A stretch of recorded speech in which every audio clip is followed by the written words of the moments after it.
about an hour just to check it out. It's an awesome indoor facility, really good place for, it seems like all levels can jump in and play.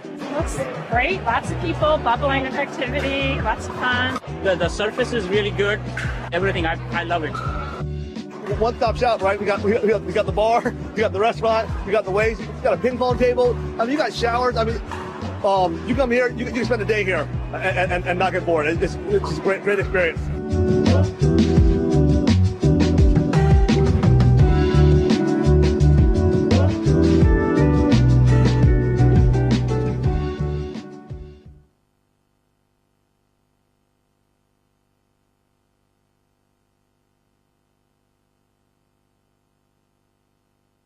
And doubles action here on Saturday, with all due respect to singles, which was scintillating yesterday. Today has far succeeded that in terms of action, competition level, and particularly the case as we get into the open divisions. Hello once again, everybody. Jon Laaser alongside Joe Hutzler. And Joe, we're going to open up with a fantastic match here, including our guy, Jonathan Medina Alvarez, and 17-year-old prodigy Jaden Broderick. We're going to fill you in on who they're up against. They've got a big one against James Broker and Ben Wagner in this first match. But this open division, 24 teams, it has not disappointed thus far this afternoon. No, and it's really a situation where it's kind of come all over the place in terms of the atmosphere within this building. Because of those matchups we already knew we were going to see on paper, fantastic play, but it's backed up in even the practice sessions. I was filming earlier just to get highlights, and I was filming and thinking this is a real match, and they were done, and they said, well, I was just practice. We were just practicing. Like, if you're practicing at that level, I can't wait to see how they do in a real match, which we're about to watch.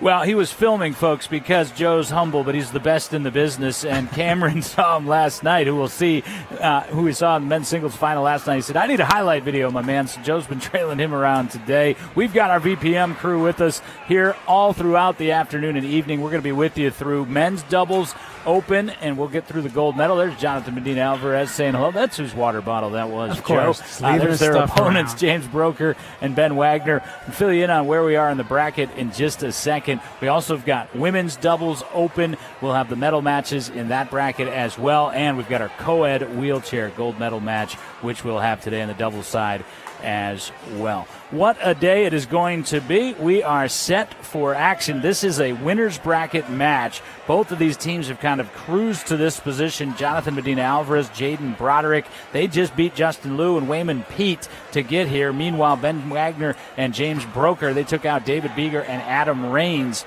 to get here. So the winner of this, one step away from that ticket to the gold medal match. Stakes are high here, and it will be Wagner to serve first as Broker and Wagner get us underway.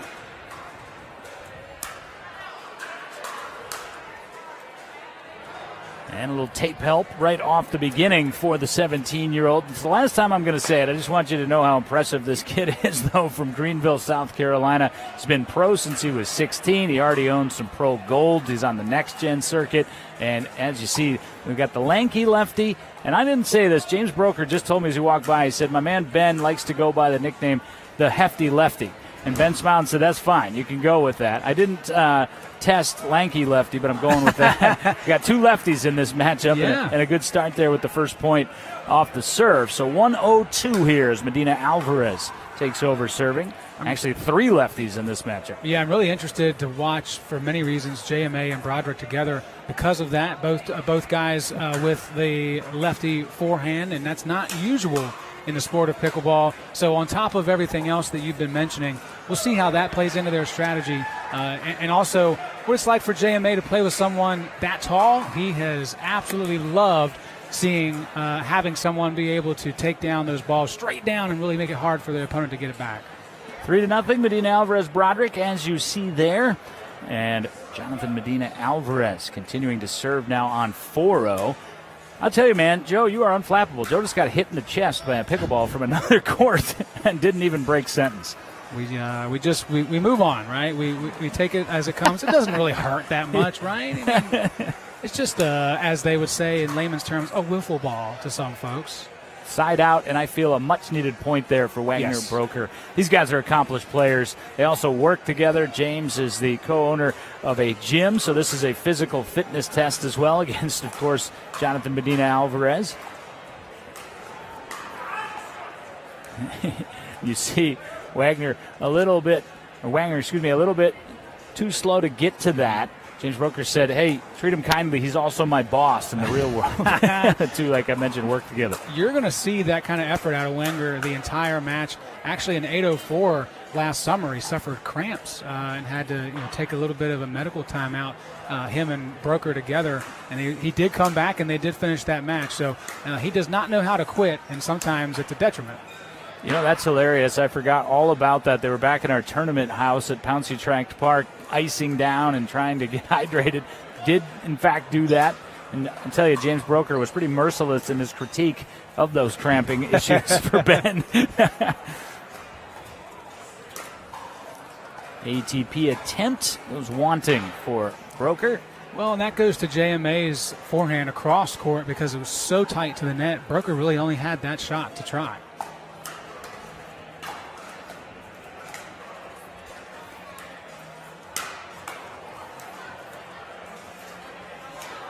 That's a rare mishit from Broker. That's not a shot that he dumps in the net very often like that. Strong start for Medina Alvarez, and Broderick continues.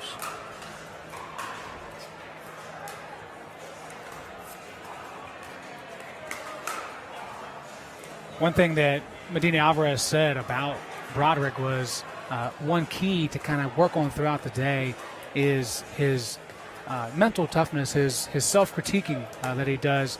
And we'll see if things do get intense, if he will be able to calm down, slow things down, get back into what he does best, which is read the ball. JMA is very impressed with how this kid can read the ball and react appropriately, keeping the ball in play. And it's funny, as I've been walking around today, as another strong strike through the middle there from the youngster, Jaden Broderick. People keep asking, how do two lefties play together? How do two lefties play together? And I say exactly the same way that two righties play together, except opposite. Right. It's not as big a deal as you would think. And yet we still, because it's such a unique thing, we still bring it up. So it's a good point. It is the same as just the opposite when you got two lefties. We just don't see it very often. 3-6-2 now, as short on the drop. Now, on the other side, lefty-righty is an advantage. Of course, you'll see the stack, and we'll keep the forehands in the middle for Broker and Wagner.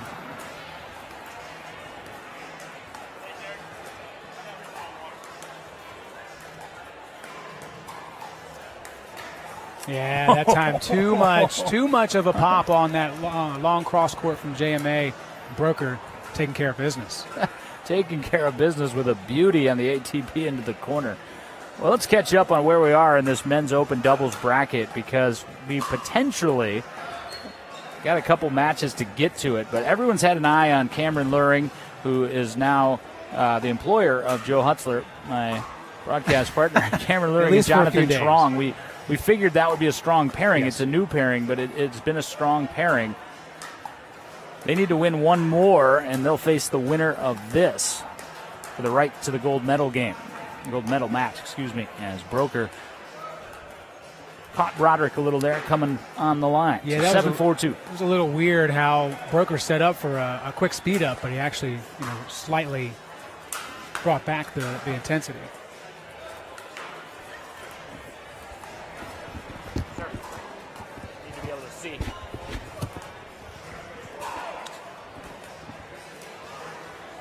Eight, 4-2. 8-4-2, Medina Alvarez, Broderick.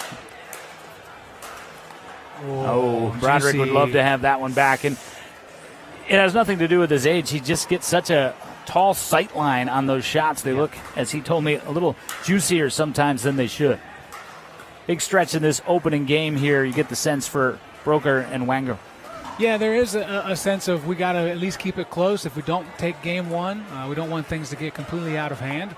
And so far, they were able to play defense, get the serve back, and maybe they can get a point here.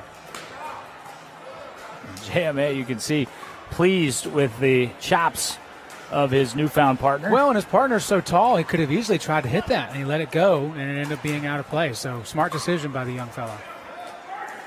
Point given away there, 9-4. And what have you seen, Joe? You actually train with Jonathan and Rosen in the mornings a lot here at Performance Pickleball RVA. Of course, Jonathan is renowned as a singles player. We saw those skills on full display last night when he claimed gold on his birthday, but I think it's very important to him. I know it is very important to him to evolve as a doubles player, and it seems like he continues to get better and better in this realm. That is absolutely the area that he wants to get better at. He could easily rest on being a great singles player. He does not want to do that. He continues to work on his doubles game, always looking for the edge.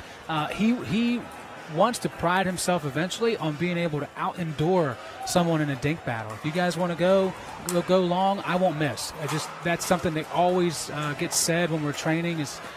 That's the mentality to have. I'm not going to miss. I'm not going to miss. I'm going to be a reliable partner. Sometimes I can be the aggressor, but maybe I'm playing with somebody who, like JMA, is always the aggressor. Well, I need to at least be able to pull my weight and make sure that the ball does come my way, I get it back across and give us a chance. 5-9. 6-9. You saw surges throughout the morning as this bracket got started at about 10:45 this morning. We've witnessed a few matches that we felt like were off the rails and completely reversed. And that is a testament, of course, to the mental toughness of the players at this level. Well, what I love so much, too, and it speaks to that, is the players that we see, they're always at this level. They're always playing high-level pickleball. So they may look like on paper that they're out of it, but mentally they're not. And that's why we see that beautiful ebb and flow of the game we love. 6-9-2.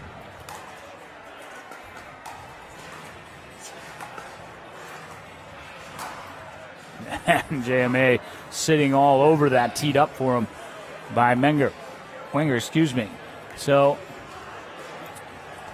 actually, did catch the line. So, remains 9-6 now, 9-6-1, as that one a disputed call. Medina Alvarez and Broderick trying to close out game one, and that shot will help set up from Broderick and the finish from Medina Alvarez. Yeah, that's 2 in a row for JMA in the green zone for him, where it's just an easy flick and into the paint. Can't return it. And then Medina Alvarez did not like that drop. Broderick tried to bail him out, but the shot from Wenger, too good. 10-6-2, second chance at closing out game one. Phenomenal pickup there by Medina Alvarez. Oh, he tried to lob the tower and did not pay the price. You see the smile on James Broker's face. I doubt he'll try that again. Yeah, definitely not on purpose, that's for sure. Keep the lobs away from Broderick. Broderick could not believe it, I think, that it came, and that's why he misfired on it. 6-10-2 now. So this is my chance for a dunk. Come on, I want to get on NBA TV. Broderick, really nice young man. I was talking to him earlier this morning and thanking him for coming up from Greenville, South Carolina. And he said it was his pleasure. And I asked him, of course, how he got into pickleball at such a young age. And he said, it's not really that interesting of a story. My parents were into it, and I went with them, discovered I liked it. And then he said, obviously, I've got the size for it. Somewhat similar to Lorelei Singsank yesterday, someone who didn't naturally had a tennis background and then started the pickleball. My parents were playing. It was COVID. I want to hang out with them, and the love was early in the process, and it paid off yesterday with her gold medal. Lorelei Singsank actually teaming up with Kirsten Pappas, whom she defeated, as that will take care of game one. So Medina Alvarez and Jaden Broderick claim game one. Again, we're playing best 2 out of 3 to 11. Winner advances. The loser of this match is not eliminated. They'll drop down and try to work their way back into that gold medal match. But 1 game to none for Medina Alvarez. Broderick will step away briefly from Performance Pickleball RVA. Men's Open Division doubles continue after these.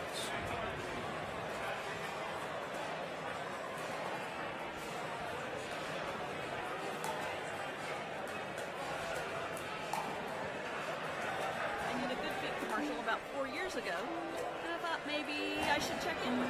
Yeah, I'm still wearing my Good Feet arch supports. They give you the freedom to move without pain. I worry about 2 minutes. how warm or cool to dress on trail, but I don't worry about my feet anymore.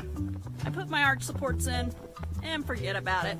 I'm Deidre Haven, and this is still my Good Feet story. You too can get back out there with arch supports from the Good Feet store. You know, in my lifetime, I've been knocked around a few times. No matter how many times you get knocked down, hell, you got to get up off the turf. Back pain, knee pain, you name it, I had it. But when I walked into the Good Feet store and got fitted for arch support, I feel so much better. Very little pain in my back. I feel no pain in my knee. It is nothing like it. No matter who you are, whatever position you hold, in some way, we can help somebody. And that's what the Good Feet store does. They help you keep going with life. You know, in my lifetime, I've been knocked around a few times. No matter how many times you get knocked down, hell, you got to get up off the turf. Back pain.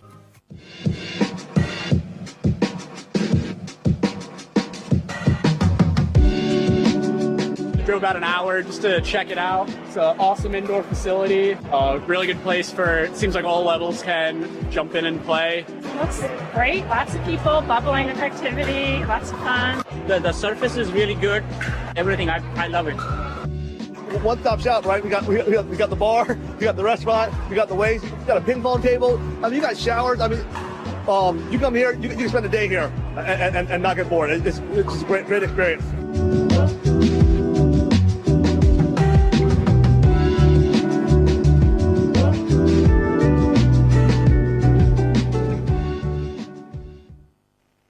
Virginia at Performance Pickleball RVA men's doubles open division winners bracket draw, as the serve belongs to Jaden Broderick. Game 1 belonged to Broderick and Medina Alvarez, and just like they did in Game 1, they pick up a rapid point off the serve of the large lefty.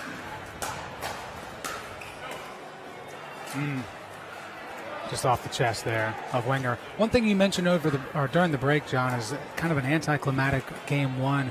It also was a game that didn't really see a specific trend for either team. It just seemed very kind of run-of-the-mill, nothing overpowering for either team, and no major issues to clean up, just some self-inflicted wounds for Wenger and Broker.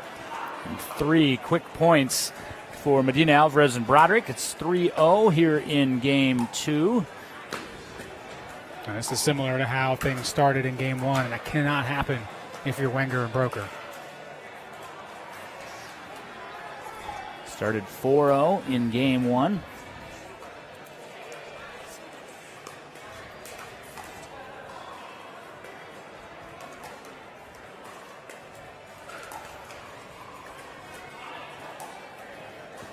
This time the run ended at 3. Well, again, the loser of this match is not eliminated from this draw, as that drive well long. And see Medina Alvarez, Broderick, kind of the much more cool, confident pair right now. The frustration setting in. We both had a bird's eye view of Broker there and his frustration with that last shot. And it's something that, you know, you've played with me a few times. It will wane on your opponent too. If you're showing frustration, as I do, and you get real quiet, then your teammate notices it as well. I just worry about you, man. And then I worry about your mental health. You either help someone pick themselves up, or you also become downtrodden, and neither one of you do well. So that's key here for Wenger and Broker. Try to remain in high spirits. ATP defense leads to the firefight and the side out. That was the point of the match to this point. And it will bring the serve back. Yeah, I have a saying that I use, Joe, and I say it to you a lot when we're playing. You need to be nicer to my friend Joe. Yes, that is true. I've heard that a few times. Yeah, he's not happy about it either. I'm not very nice to him. That is true, yes. We'll stay on 3-1-2.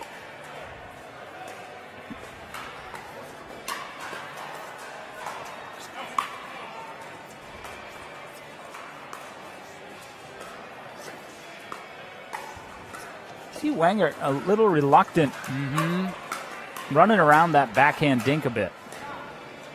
Great firefight, but great point as well. Definitely running around it as opposed to doing with the backhand. But to his credit as well, he is moving his body in a way that forces the ball to go the direction he wants. He's just not going to be able to get back to the center as quickly as he'd like to if he continues to do that. So something Broderick and JMA could potentially unpack there and try to attack later on.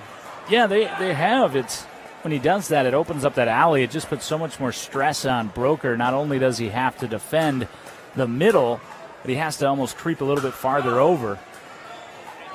And it's interesting. I did not see that from Wagner when we saw him playing in the body armor this past summer.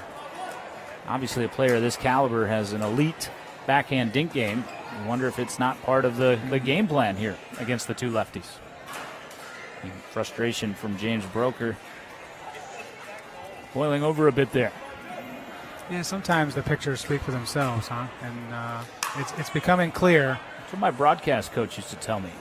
Translation, you need to shut up more. That wasn't a dig at you at all. I know. That's what he was saying. Okay, yeah. Let it breathe. Let it breathe. Joe, you need to be nicer to you and me. Maybe that's what Wagner and Broker need to do too. Breathe a little bit. Take a time out. We haven't seen them try and use that strategy of let's talk about things a little bit. Yeah, that is interesting. No timeouts. We may get one here if this run continues 6-1 in game 2. And it has not been a breeze for Medina Alvarez and Broderick thus far in the draw, but they really haven't sweated much. 7-7 in their last match. Yeah, I'm keeping an eye on this matchup that's happening over on Court 2. Skechers Stadium, Court 2. Oh, we got a good one brewing. Jonathan Trong, Cameron Luring about to take on Derek Crage and Tim Cass.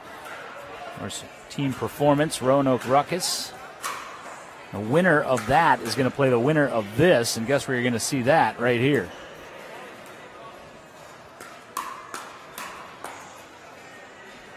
Good win there from Wagner.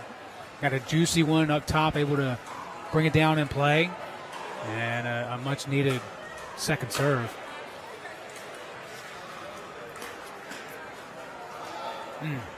Yeah, it is interesting how that seems to be the strategy. If the ball comes over here, I'm going to run around my backhand. It's got to be intentional. Has to be. That was a little deep, so inching back into it here in game 2 on the serve of Broker. And I feel like, they know if they lose this match, they will play again. Find something that you can finish strong with, even if you don't win the match. What's that thing that we're still really good at? Let's utilize that in our next match regardless. The biggest thing is cleaning up those self-induced errors. Too many balls hit back into the net, not even allowing Medina Alvarez and Broderick to beat you. I think also what you're seeing, Joe, is the stress of the length of Broderick puts on the drops. Well, yeah, because he can get anything. He can reach out with his paddle and touch the net. We see that with Riley Newman a lot. You really can't put him in a tough position because of his length and athleticism. I did one of those play with the pros with Jay DeVilliers, and he's not as tall as Jaden Broderick, but he is a tall guy. And what I thought were good drops, obviously he didn't think much of anyway, but he could just step around and Ernie them with ease. And I've seen Broderick not so much in this match to this point, but throughout the course of the day, same reads, same ability to do that. It's just a half step for him, and good night. And how dangerous is that? He's 17 years old, and he already has that part of his game. Crazy. Yeah, phenomenal shot there by Wagner. Yeah, and I remember asking Jay that day, I said, where should I drop you? Those are the places where you're taught to drop. And he said, you shouldn't. I said, so I should drive? And he said, you shouldn't do that either. And I said, all right, well, I will just go back to broadcast. I'll stop playing pickleball right now. I'm going to open my own center, and then I can tell you what to do. Then I'm in charge of at least something. I tell you what time to be somewhere. And pay you to be there. And what a heck of a shot there, by the way. Give Broker a lot of credit on that ATP, making it work. And now there's a slight run here, for Wagner and Broker. We haven't seen the best of these guys. These guys have a level above this. I've seen it from James Broker, not only today, but back in June as well. and a little loose. I think for Medina Alvarez, Broderick, they've had this match in control, body language-wise, and on the scoreboard. Got to tighten it back up here. But that will help. And just heard Ben just yelling, "Oh, no, no, no, no, no, no." And, he knows the junction of this match. You just can't make that mistake there. Well, and you know that it's on you, too. You can't blame anybody else. So that's always tough to take. But, hey, how about a good nice comeback recovery. there? Yeah. We know the backhand works. Clearly he's avoiding it in certain situations, but that backhand was beautiful. That is my least favorite thing on a pickleball court, by the way, when someone says they miss a shot and say, "My bad." Well, yeah. It wasn't mine. I got plenty of bads out there, but wouldn't it be weirder if they blamed you? Yeah. What? Why'd you do that? That's me. I'm on this hit. It's a shadow. It was in my way. Yeah, good serve. Hardly any bounce coming off. Yeah, we haven't given enough credence to this serve of Broderick and Medina Alvarez. These lefties are putting stress on the return. And a point away now from, and that'll do it. So Medina Alvarez and Broderick take care of Broker and Wagner, and one win away now from the gold medal match for that newly formed pair, which is strutting their stuff here in the home of Jonathan Medina Alvarez. And waiting in the wings now is a phenomenal match coming up. Jonathan Trong, Cameron Luring, Derek Crage, and Tim Cass. They're doing battle over on Skechers Stadium Court 2. We'll take a timeout. We'll come back. We'll take a peek at how that match is going and see what we might have next for you on our grandstand court, Skechers Pickleball Stadium Court 1. We are off and running with the men's open doubles division. We're going to crown gold medalist in this division, women's open doubles as well, and our wheelchair co-ed gold medal match. Don't go anywhere. Pickleball Paradise brings you plenty of pickleball from the Liz Moore & Associates Pickleball Resolution. Nice pan. That was good. Good camera work.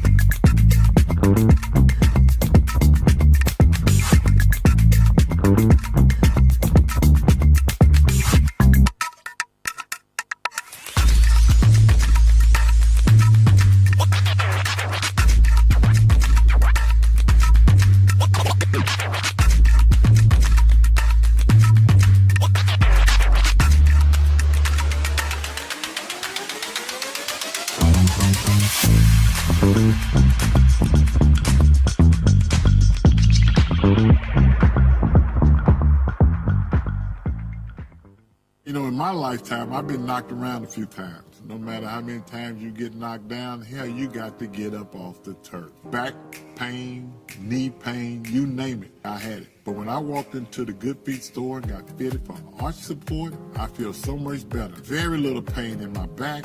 I feel no pain in my knee. It is nothing like it. No matter who you are, whatever position you hold, in some way, we can help somebody. And that's what the Good Feet store does. They help you keep going with life.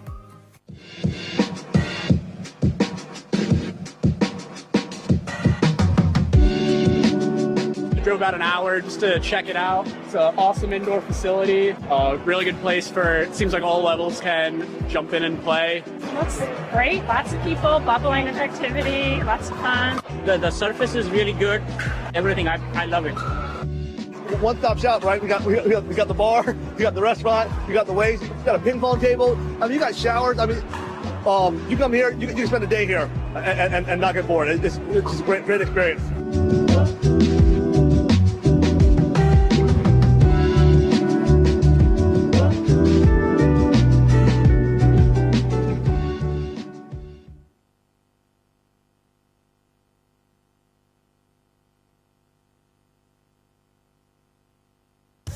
Introducing Skechers Pickleball, the official footwear of every pickleball league. They're ultra lightweight and responsive for incredible speed. They have Goodyear rubber outsoles with a specialized pickleball design for increased side-to-side stability and agility. Plus, they feature shock-absorbing foam and Skechers' famous relaxed fit design for incredible comfort game after game. Conquer the court in comfort. Skechers Pickleball, the official footwear of every pickleball league.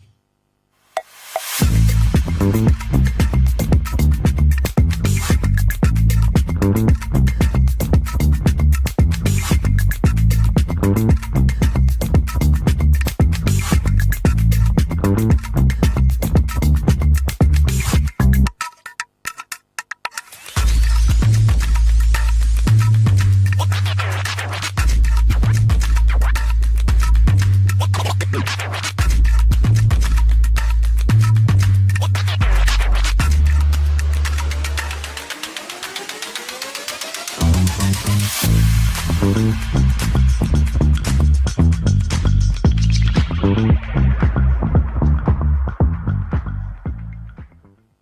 Alvarez and Jaden Broderick cruise kind of through to the penultimate match in the winner's bracket. Jon Laaser, Joe Hutzler back with you courtside on our beautiful Skechers Stadium courts here. Big thanks to Skechers. We were joking around last night, but our shipment of Skechers for the Pro Shop came in, and there was much excitement around Performance Pickleball RVA. We had people trying them on and walking over here without buying them, I might add. But no, it's been a heck of a lot of fun today. This facility, Joe, as you know, built with these types of events in mind, and just see people filling it up and the level of competition, that's been fantastic. And we're just getting started, of course, for the day here. But we did get started on our coverage with Medina Alvarez and Broderick. They take out Wagner and Broker. We're going to take a look back at some of the highlights here. But I mentioned it late there in Game 2. Broker and Wagner really having a hard time dealing with the length of Broderick and the athleticism of Medina Alvarez. And one thing you're going to see on these great replays by the crew is just too many shots returned by Wagner and Broker in a very vulnerable position, especially for someone like Broderick, who has a larger wingspan, a bigger place to swing and hit that ball in the green zone and putting it right back really easily. So it kind of did feel like a breeze, even though it was 11-6, a little bit of a run there for Wagner and Broker towards the end of Game 2. But certainly the next match for Medina Alvarez and Broderick will be a big test. And then Wagner and Broker, they do have another one. So now you've got to go off to the side, maybe even outside, depending on how the weather is, chat through things, see what needs to be adjusted, because there were too many self-inflicted wounds, balls into the net. And on top of that, there was this frustration that was very visible. You could feel it. It was very palpable, and that's not going to do you any wonders either. See some of the scene over there as the crowd has moved from Stadium Court 1 over to Stadium Court 2, and that's because that's where Tim Cass and Derek Craig are currently taking on Cameron Luring and Jonathan Trong. That is a phenomenal match. We're going to get the winners of that match against JMA and Jaden Broderick in our next broadcast match over here. I just went over and checked the score. It was, I believe, 9-9 in Game 1. So we might have to wait a little bit, but it's going to be worth that wait to catch this next match in the Opens division. Those were the two teams. I kept asking people around the facility today, who do you think it's going to be out of this jam-packed with talent draw? And that sort of kept coming back to Luring and Trong, Medina Alvarez and Broderick. We're going to get it for the first time. We might ultimately get it for the second time. Who knows who will come back around to meet up with the winner of that next match. But we're getting the drama that we wanted in the bracket. Yeah, and I think that's the beauty of you talking about this facility and what it was built for. We have a good problem of not being able to really get a good view of that court. So we have some adjustments to be made, right? If we're going to have this level of play throughout an entire tournament, we need to find a way to maybe get a remote camera over there, something to that effect on both of these stadium courts, because there's a higher level of pickleball when these teams make it to these two courts up here towards the front of the building. The intensity ramps up. They sense that the moment is there. They've got the atmosphere of the kitchen and all the games that are up on the TV. People are crowded around, as you can see, on the fencing there. So I love the fact that all of the things that you and Lee and the contractors, everyone that was involved with this, when it was just a bunch of rust and dirt, all in theory, right? It's coming to fruition here now, and you're being able to see a facility that can handle high-level pickleball for an entire weekend. Yeah, I was excited about this weekend. I kept calling it a stress test on the facility. This is kind of our capacity max in terms of participants, and thus far I have to give a huge shout-out to our staff. They've done a tremendous job. First and foremost, Tyann Wynn for bracketing, running this tournament, as he always does, like a Swiss watch. But Christina Shiflett has been sensational. She's actually out playing in the Women's Open division right now. We will have the medal matches in that open division as well. But my beautiful wife, Renee Laaser, you could kind of see her. She's tending bar back there, I believe, with Sam Catron, Big Buck. Stephen Reiner's got the food rolling. Arlene as well. Joe T is keeping it clean. There's our head ref, Ben Davis. not to toot the horn too early, obviously, but just proud of those guys. You and Heather, of course, as well, and our folks from VPM. It takes a village, as they say. They didn't mean a pickleball tournament, but that is most certainly true. Liz Moore and Associates, their volunteers and coworkers have been sensational, and I guess what I'm trying to say is we're about halfway through.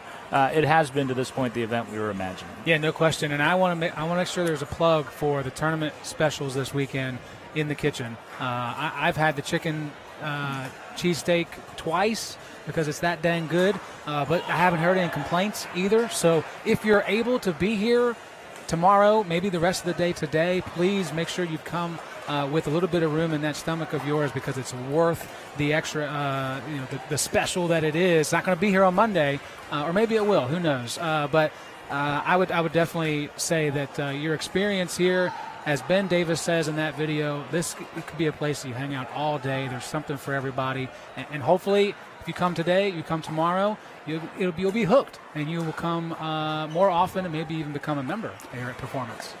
Yeah, that's absolutely right. And, you can see Kitchen RVA behind us here in that shot. We're going to have the NFL playoffs on there, of course, starting at 4:30 with the Browns and Texans, and then we've got the night game tonight. You don't have to be a member to come enjoy that, and doesn't have to be a tournament going on to come on over, I think, and I'm biased, of course, but it's the finest place to watch a sporting event. That's the way we designed it here in Richmond, and the food is spectacular. You just mentioned our special tournament grill menu, which is burgers, dogs, and cheesesteaks, chicken, and traditional.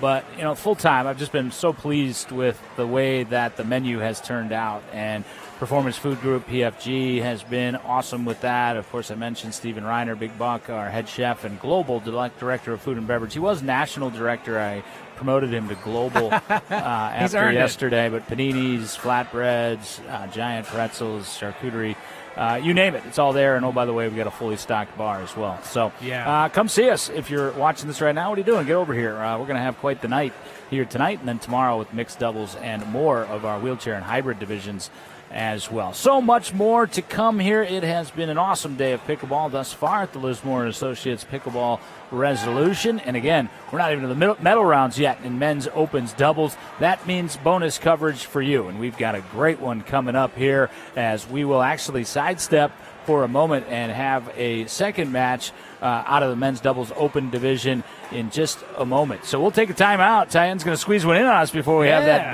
big match in the winner's bracket. I'm cool with that, too. Hopefully you are as well. Bonus coverage on the other side. This is the Liz Moore & Associates Pickleball Resolution from Pickleball Paradise here in Richmond.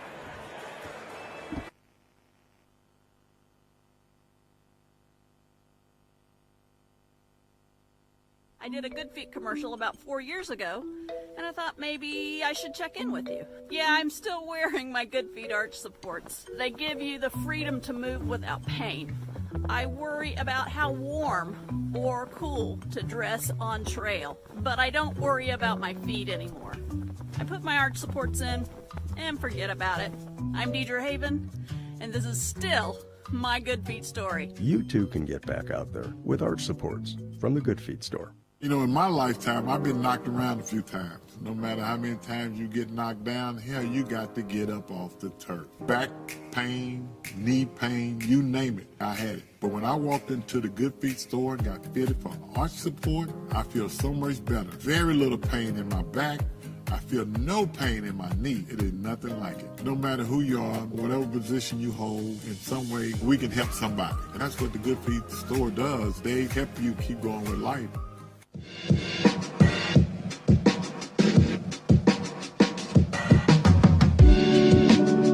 Drove about an hour just to check it out. It's an awesome indoor facility. Really good place for, it seems like all levels can jump in and play. Looks great. Lots of people, bubbling with activity, lots of fun. The surface is really good. Everything, I love it. One-stop shop, right? We got the bar, we got the restaurant, we got the ways, we got a ping-pong table. I mean, you got showers. I mean, you come here, you can spend a day here and not get bored. It's just a great experience.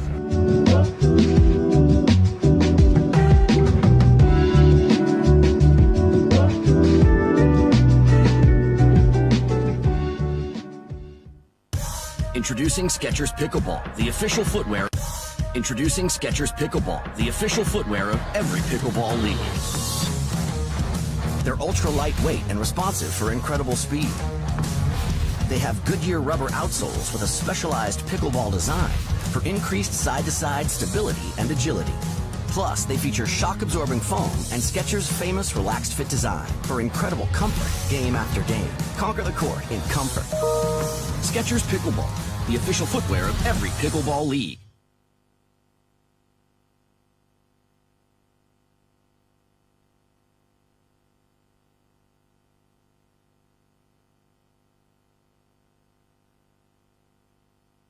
David Beeger.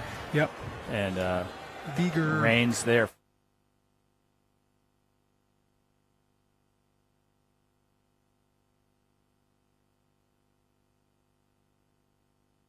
And you see the officials meeting here. This is an elimination match in our open division, men's doubles, and this one promises to be a good one as well. As we look at this exchange here, we've got the Charlottesville crew with David Beeger and Adam Reigns, and they are going to take on down from Maryland, Wayman Pete and Justin Louis.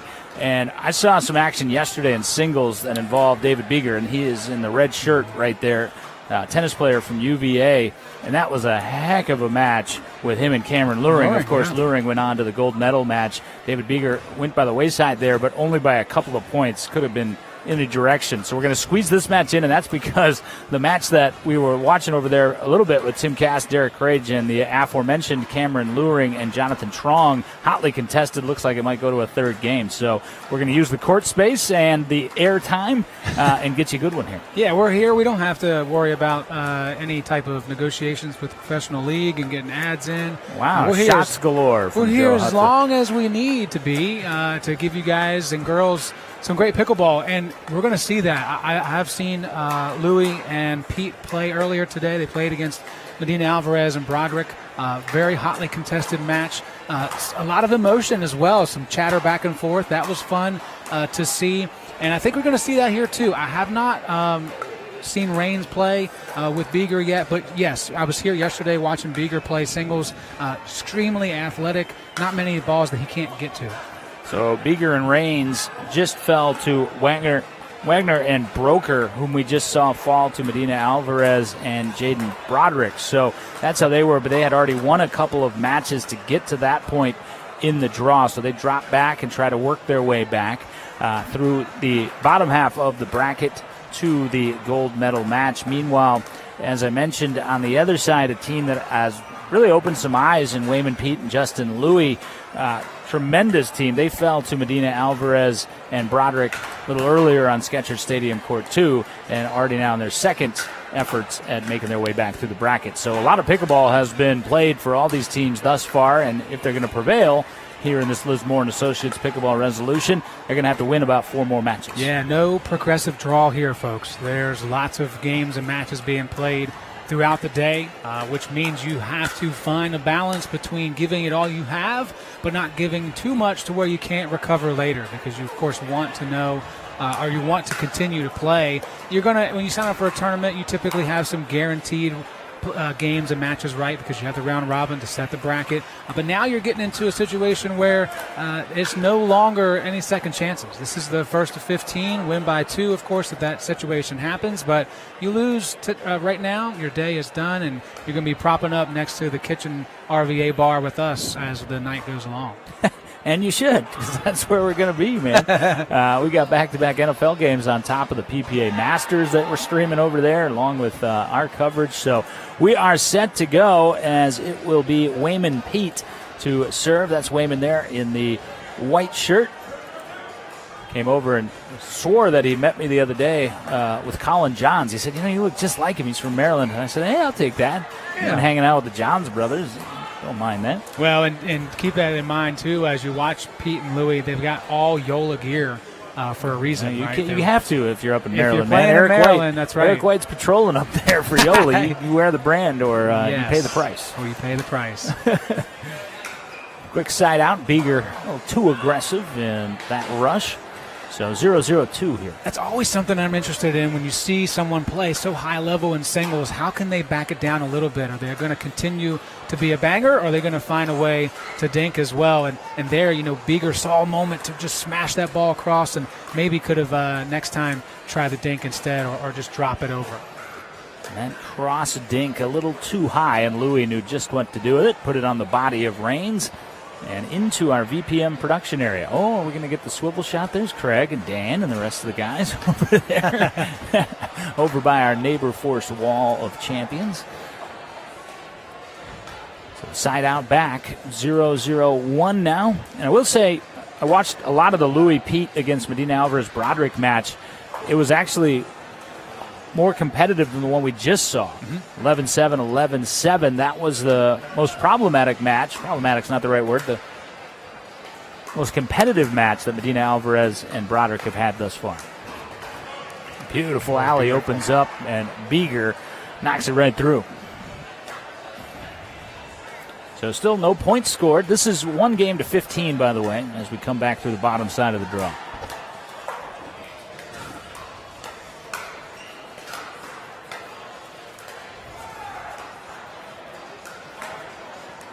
Beeger tried the same path, and that time Louis was waiting for him. Yeah, making those adjustments point to point is extremely crucial, obviously, to the success of the long-form match itself, and Louis doing a great job of making that change. Well, first point on the board here. Again, 1-15. Loser is eliminated from the draw. And a nice steep decline on that shot from Beeger. Get the serve back. Adam Range, no stranger to these parts. And from Charlottesville, Beeger jumps in aggressively. Yeah, he likes that swinging forehand through the middle. Why not with results like that? Well, that power that he has just plays perfectly. Even though Pete and Louis were in there, they were both near the center. It was just too quick to catch up to it. Subtle but brilliant shot there from Wayman Pete. Another lefty-righty combo here with Beeger and Raines, so you'll see the force stack. Keep the forehands in the middle.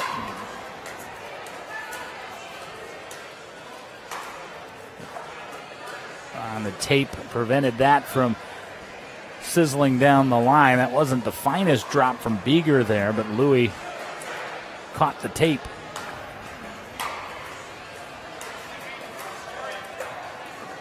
Oh, beautiful from Raines. That was a phenomenal poach from Raines there. Yeah. That ball was down well below the tape, and he was somehow able to get the roll and topspin on it. Well, and if you're going to poach, you want to make sure you do it at the right time and make sure that it is a point in your all's favor. So well done by Raines to execute it perfectly.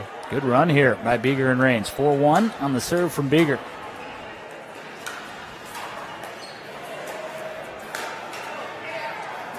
And caught the top of Louis' paddle there. 5-1.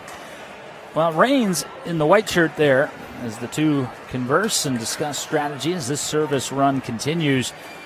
Raines has played competitively a lot with our friend Mike Fotopoulos, who was in this draw today playing with our other friend Carlo Arias. We have too many friends. I always enjoyed watching that pairing, but different partners here, and thus far it's going great for Raines and Beeger. And that was a nice sleight of hand there by Wayman Pete as he convinced Beeger he was coming middle. Last second, the magician pulled the string. 1-5, serve back to Louis and Pete. New year sees new partnerships, and even this late in the day, look, Raines and Beeger are still talking about these are the adjustments I would like for us to do or try. What do you think? Let's go for it. Let's see if it works. Point off the serve. You'll always take that when you're trying to mount a comeback. Well, you'll take it any time for that matter.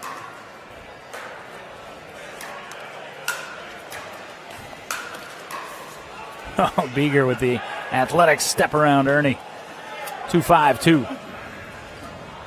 For Beeger, I think it's just an Ernie, right? I think everything's athletic That's a good for that point, guy. Yeah, no doubt.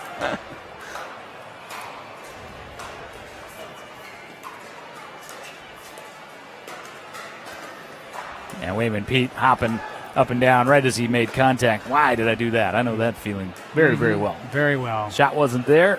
Realized it too late. So we're back to Beeger and Rains again, 1-15. Keep on going in this open doubles bracket. And Louis left no doubt the second time.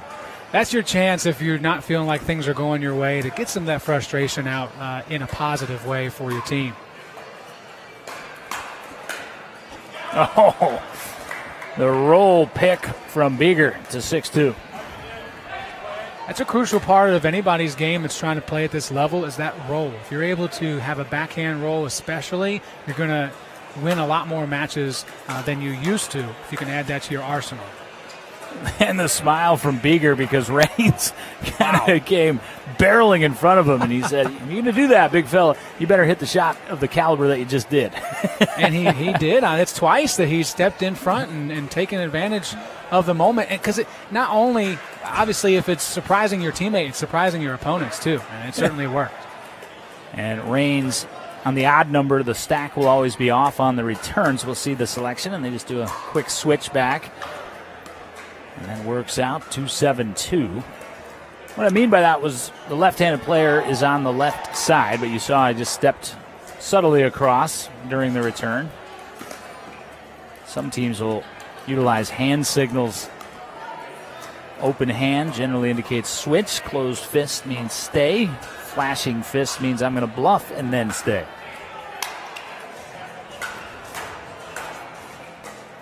I want to make a plug of a stack that's always on, if you know what I'm saying. The Stack Podcast, right. Spotify, Apple Podcasts, Performance's own official podcast of Pickleball Paradise. Check it out.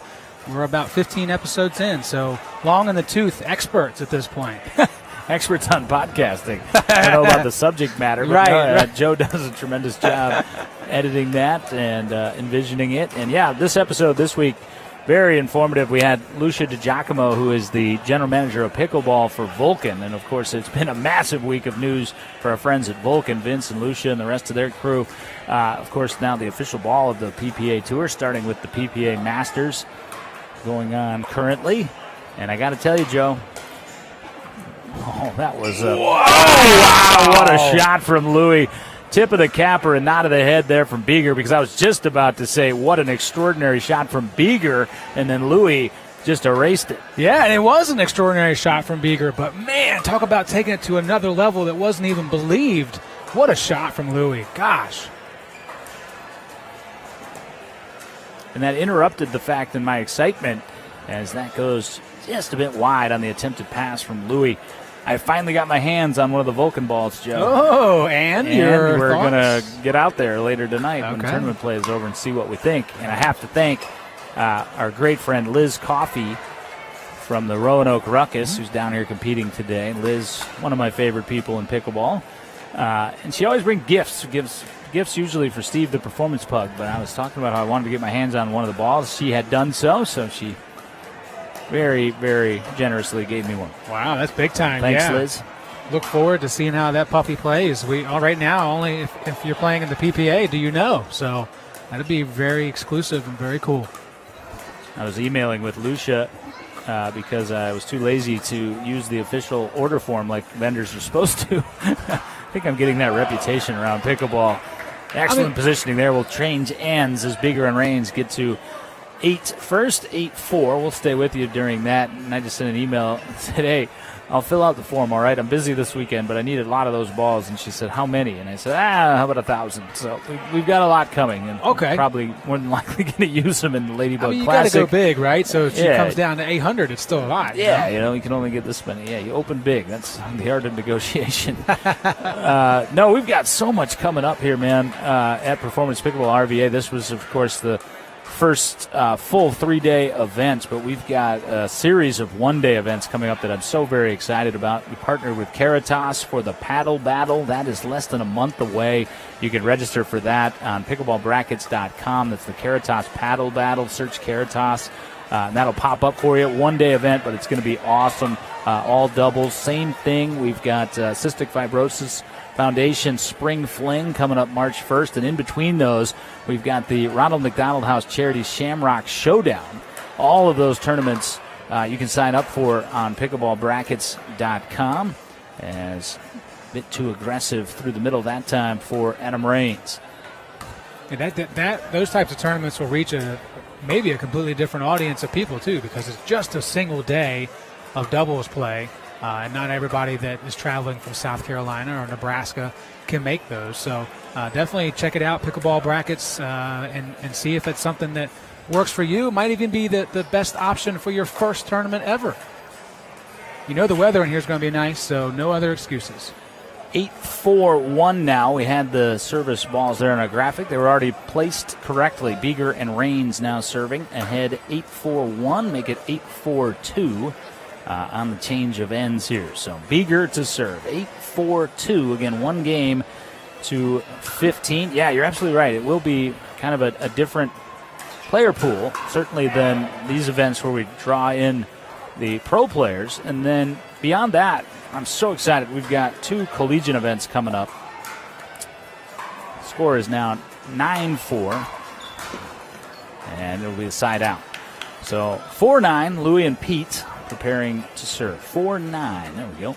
As Wayman Pete send away the serve. Got the Town Bank College Cup. How about this? Joe Hutzler.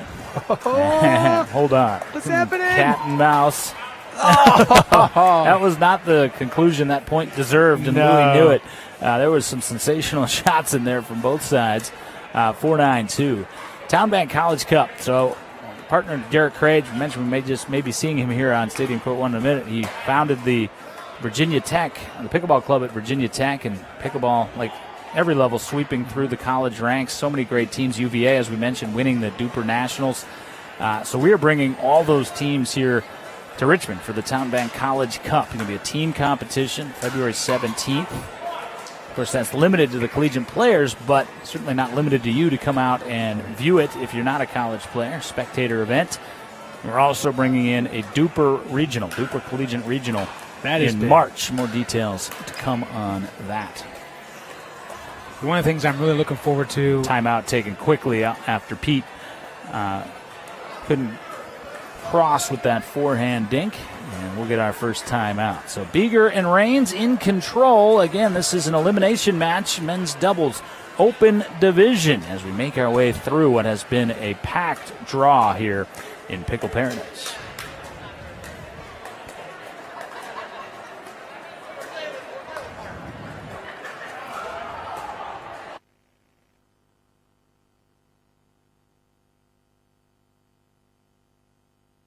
You know, in my lifetime, I've been knocked around a few times. No matter how many times you get knocked down, hell, you got to get up off the turf. Back pain, knee pain, you name it, I had it. But when I walked into the Good Feet store and got fitted for arch support, I feel so much better. Very little pain in my back. I feel no pain in my knee. It is nothing like it. No matter who you are, whatever position you hold, in some way, we can help somebody. And that's what the Good Feet store does. They help you keep going with life.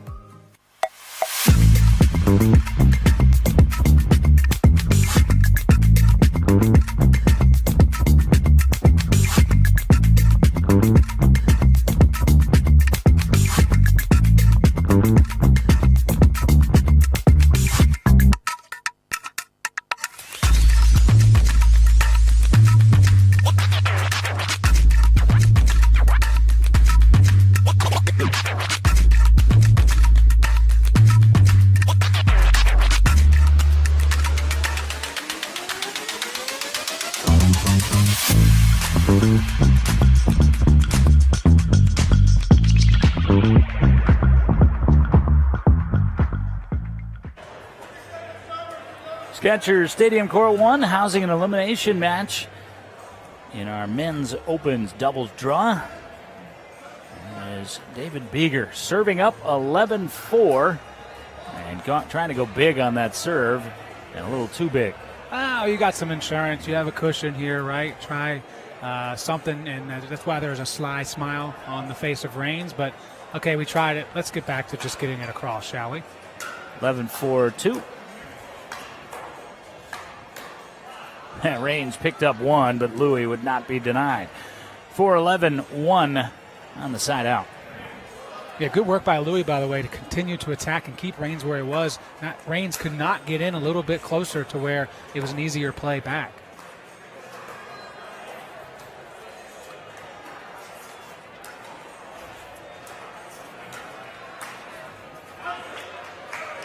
so unfortunate for Louis because he did a great job of backpedaling instead of turning and running and losing where the ball might be on that lob. Just unfortunate how it finished.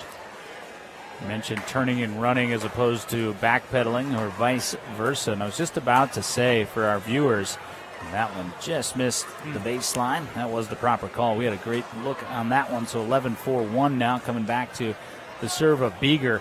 You know, we get enamored and sometimes hypnotized with the paddle skills and the hand-eye coordination of these players. 12-4. Bieger and Raines now closing in. But the footwork is really what you should pay attention to. That can help improve your game if you're trying to emulate the playing styles here. Just watch the footwork and how far extended out over the non-volley zone these players get as opposed to the way you generally see in rec play. And that is a part of the workout routine. Maybe not for everybody, but I know that it is with Medina Alvarez specifically, but working on being able to stretch and get your body in the right position. You want to stretch, but you also want to stay in control and balanced. You don't want to be too far over your skis, if you will, and then fall into the kitchen and give away a point. Just had that Cash, Prage, Trong luring match wrap up. So we're getting the winner of that against Medina Alvarez and Broderick next following the conclusion of this match. Oh, what a shot by Bieger. And what a great get, too, just a moment ago from Bieger to rush and get up to the kitchen and send that back across court so the point could stay alive, getting the chance to finish it in the end and chance here to finish the match. You know, I go back to something Riley Newman said when he served the pickleball, and I've heard him say a number of times, as that'll do it. Raines, the rifle shot to victory. Said, you know, why do away with my two-hand backhand coming over from tennis? It works just fine. Same deal for David Bieger. Saw that for the 14th point. We saw the Raines firepower for the 15th point. Bieger and Raines moving on. Louis and Pete, strong showing here at the Lismore & Associates Pickleball Resolution.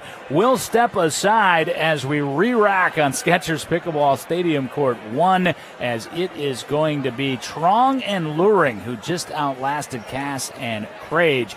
That is coming up next. Winner to the gold medal match. Man, what a time we're having in the RVA.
You know, in my lifetime, I've been knocked around a few times. No matter how many times you get knocked down, hell, you got to get up off the turf. Back pain, knee pain, you name it, I had it. But when I walked into the Good Feet store and got fitted for arch support, I feel so much better. Very little pain in my back. I feel no pain in my knee. It is nothing like it. No matter who you are, whatever position you hold, in some way, we can help somebody. And that's what the Good Feet store does. They help you keep going with life.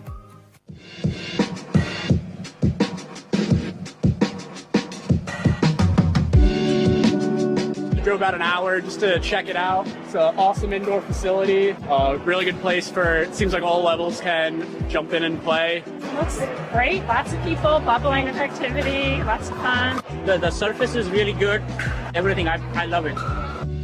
One-stop shop, right? We got the bar, we got the restaurant, we got the ways, we got a ping pong table. I mean, you got showers. I mean, you come here, you can spend a day here and not get bored. It's just a great experience.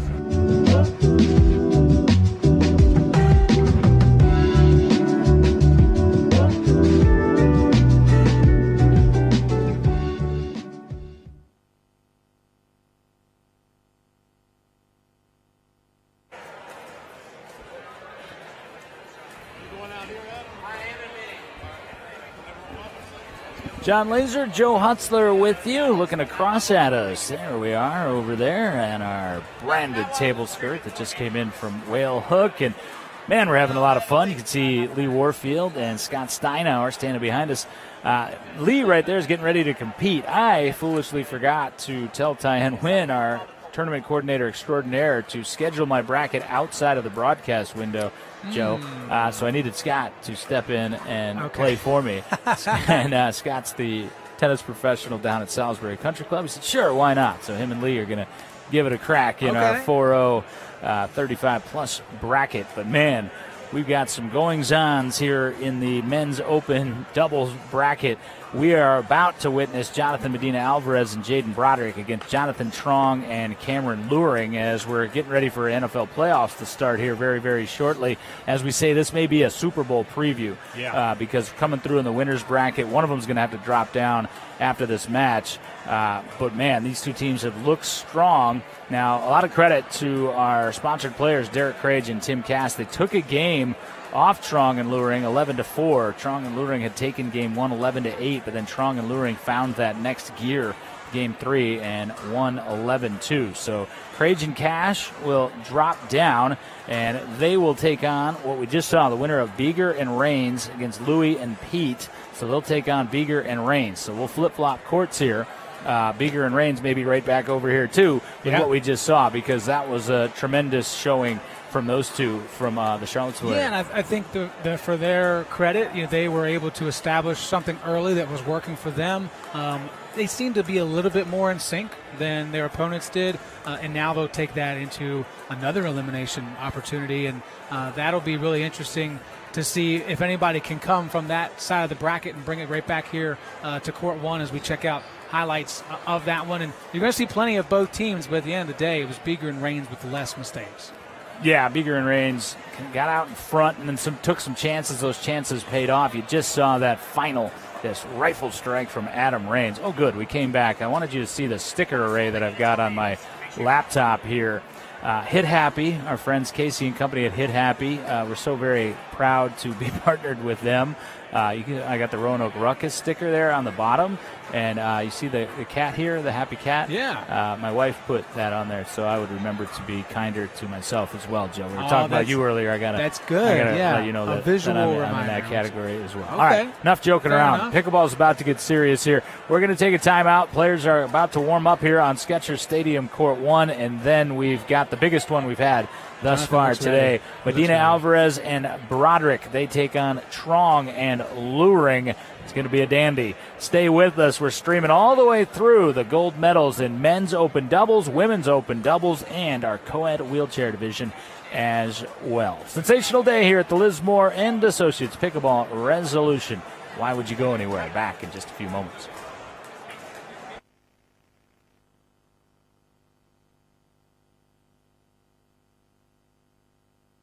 I did a Good Feet commercial about 4 years ago, and I thought maybe I should check in with you. Yeah, I'm still wearing my Good Feet arch supports. They give you the freedom to move without pain.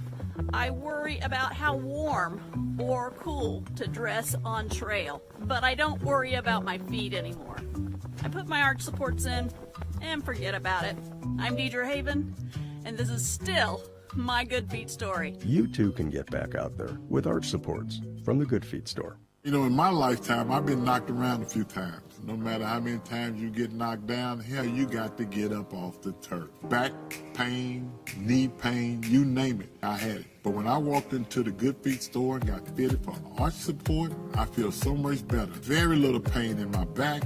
I feel no pain in my knee. It is nothing like it. No matter who you are, whatever position you hold, in some way, we can help somebody. And that's what the Good Feet store does. They help you keep going with life.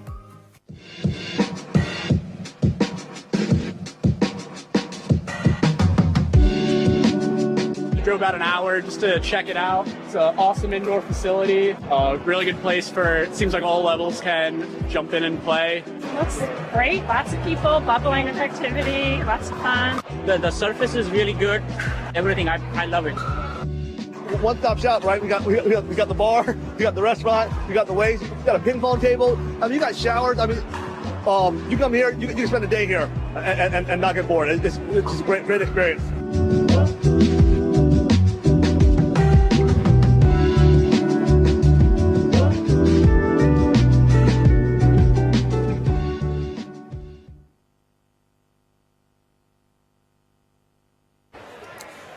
Officials meeting prior to our winners bracket clash. You see Jonathan Medina Alvarez there in the orange and white shirt with the performance logo on the front. He and his 17-year-old partner Jaden Broderick set to take on Jonathan Trong and Cameron Luring. If you were with us last night, you saw Luring give Jonathan Medina Alvarez all that he wanted in singles. Medina Alvarez was able to eventually close out gold in that category, in that bracket, but Luring took home silver in the cast that accompanies it, and now he'll get another crack at JMA and his new partner here in doubles, and both of these teams have been beyond impressive to this point, Joe. Yes, they have, and this is the group that I was talking about earlier that I thought I was filming a match and it was just practice. So they were already going at it a little bit earlier and kind of drilling against each other. So they have played in that format. Certainly they recognize each other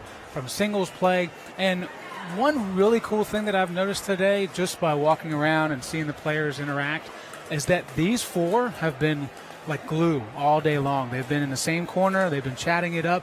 This is something different about pickleball compared to other sports.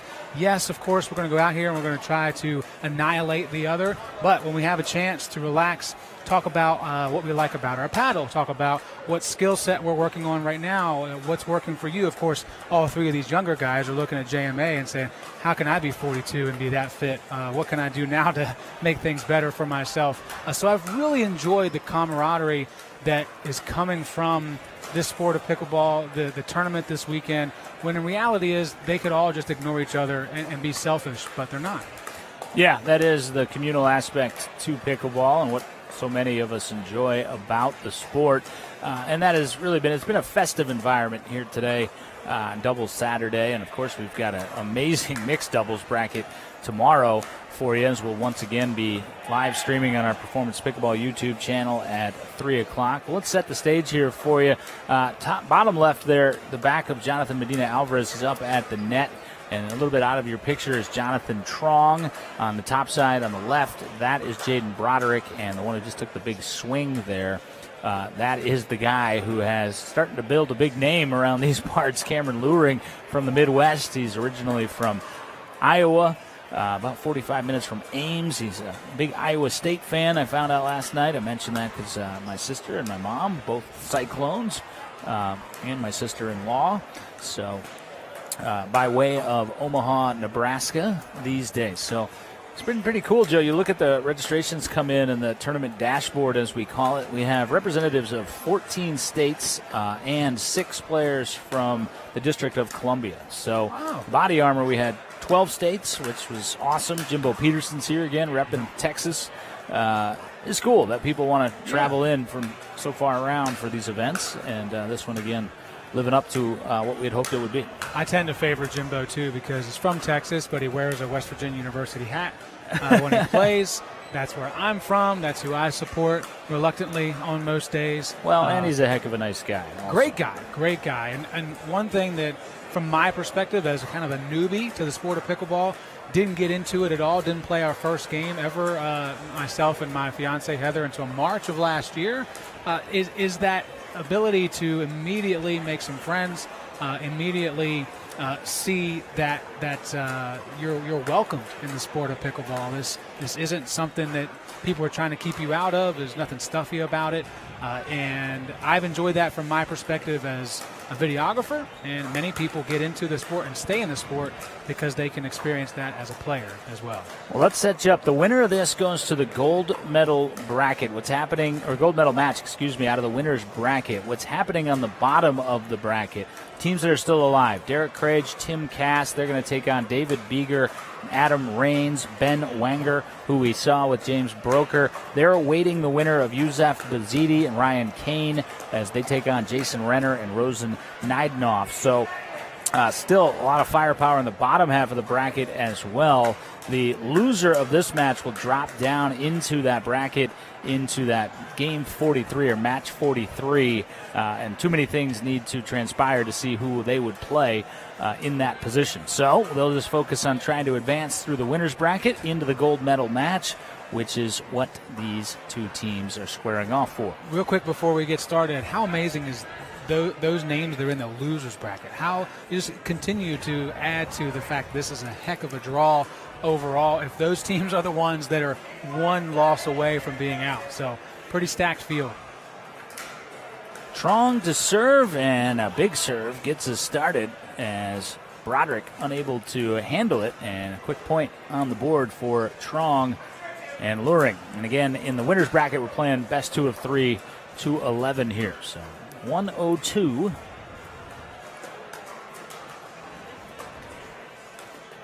A little too aggressive from Luring there, and he immediately knew it.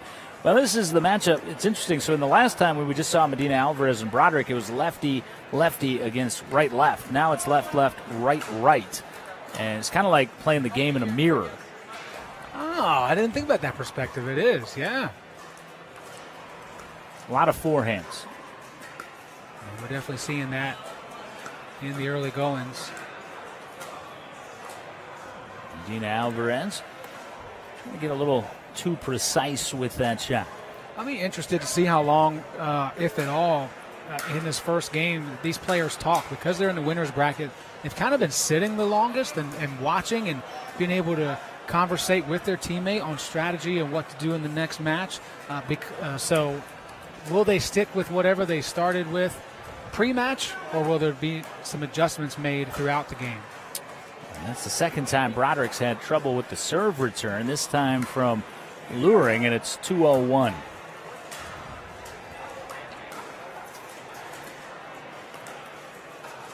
That time Luring has problems with the JMA cross dink. 2-0-2. There's a tenseness right now. I think these two teams, they realize that these are probably the two strongest teams in the draw. You're right, though. It's got a gold medal match feel. And a side out, 0-2-2. Was talking to Cameron a bit last night after he won silver in our men's singles open. Again, he's just 20 years of age, and he's not the youngest player in this matchup. That is Jaden Broderick, who's 17, as Broderick and Medina Alvarez get on the scoreboard for the first time at 1-2. 1-2-1. You know, I was asking the usual questions of, Luring was playing collegiate tennis at Omaha, Nebraska. You know, how did you get into pickleball, as JMA jumps on that poor dink to level the score at 2 apiece. And it's an unfortunate story. And he said it, maturely, and said, my father, unfortunately, was diagnosed with terminal brain cancer. Is very close with his dad. That brought him home from school, essentially, for that family situation. But while there, he discovered pickleball and clearly had a natural gift for it with his tennis background and multi-sport background. Kind of out of that tragic circumstance, as that's a tough forehand Ernie attempt, Broderick, and he couldn't quite pull it off. He nearly did. And the side out, come back, shooting out of the side out. 2-2-2 now with Medina Alvarez serving. But, he was straight-faced about it, and you can tell that he's handling that adversity in his life exceptionally well. Big drive from Broderick, 3-2. Yeah, it says a lot about a player when you get to know them more and understand their background more and realize that at the end of the day, they even treat it as, you know what, it's not the end of the world if I don't win this match today. Obviously, I want to, but I'm also not going to get down on myself or my team if we're struggling in a game. And we'll see that take shape, I'm sure, if that happens with Luring and Trong. The dink battle. It's funny, you hear everyone talk about how fast the game's gotten, and there's not the long dink rallies and the finesse. That's hogwash. There's still all this precision net play. It's just not every point like it used to be. And it seems like it's the teams that recognize we have to go into a dinking mode. We have to be relaxed and slow things down because the opponent across the net from us is similar to us, and they can also handle the speed up. So let's out-endure our team. Medina Alvarez gambled, probably shouldn't have there on the Ernie, but Broderick, the length to negate that mistake. Yeah, no question. I don't think that was part of the strategy. I think Broderick had to go with the flow there and certainly came away the victor in that moment. Well, the opposition over there, Luring and Trong, couldn't believe it because 6'6", with a larger wingspan, he was able to cover. Medina Alvarez left about 60% of the court wide open there, and due to that play, Medina Alvarez now and Broderick have strong advantage here in game one. Medina Alvarez is someone who is consistently looking for a constant partner in men's doubles as well as mixed doubles. And if things continue to work this way and he's able to feel confident that if he steps out and makes that move, his partner can be there to recover for him, that's going to go a long way to this maybe being a more permanent partnership. 6-2-2 now. 6-2-2. Medina Alvarez and Broderick. They snuck a point in on us there. Yeah, you're absolutely right. And Broderick's an up-and-comer, and when you're trying to find new partners, it's kind of the same approach that we take at Performance Pickleball in terms of our sponsored pro players. And you're looking for the young and the up-and-coming and the experienced and established local. So you got that blend.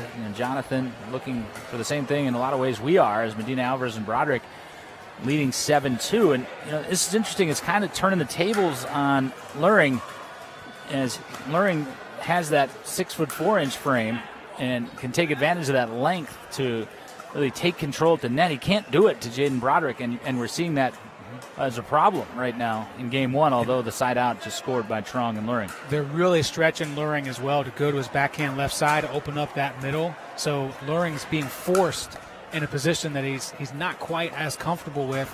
And I feel like they're going more dink-wise toward Trong as opposed to Luring. So, again, not sure if that was part of the strategy, but it seems to have become part of the strategy. 2-7-2 and a side out. So it has been Medina Alvarez and Broderick. And again, it's been stone cold. We haven't seen a lot of emotion as we generally do from JMA. And I think he uses that emotion sometimes to fire himself up more than anything. And he hasn't really had to do that. Not that he hasn't faced any adversity today, but really has not been down, has not dropped any games. And that was a poor effort there from JMA on that cross. And that's what happens at this level to poor effort. 7-2-2. JMA reminds me a lot of Julian Arnold or Anna Bright on the PPA tour. Some people who need Tyson McGuffin, they need a firefight or two. They need, especially if they're down, they need the crowd to be involved and do a lot of self-talk, self-pump-up. Hasn't had to do it so far in this game, but perhaps could in the match to come. Yeah, it's reminiscent of Happy Gilmore back in the 90s on the fictional golf tour. It's asking for noise. Yeah, that's right. That is exactly right. Please stop being so quiet. I'm looking forward to the College Cup for that reason, too. Those teams are going to come in here, and it's going to be loud. Miss the fictional golf tour. It's the only golf tour I'm good at. There's a much-needed strike from Luring to 3-7-1. In 2 out of 3 to 11 in the winner's bracket. And the winner of this is going to be able to go sit and recuperate for a while, too, because we've got a couple rounds to get back to that gold medal match in this men's open.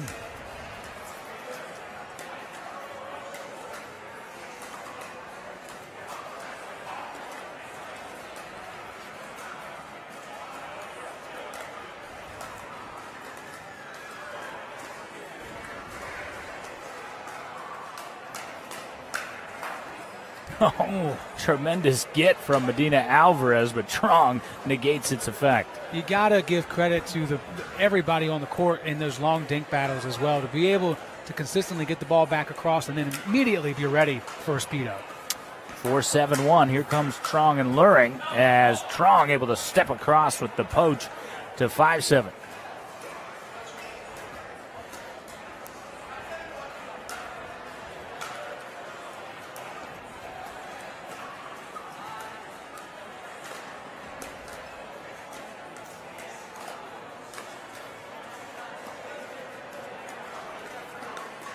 A lot of dink battles in this opening game.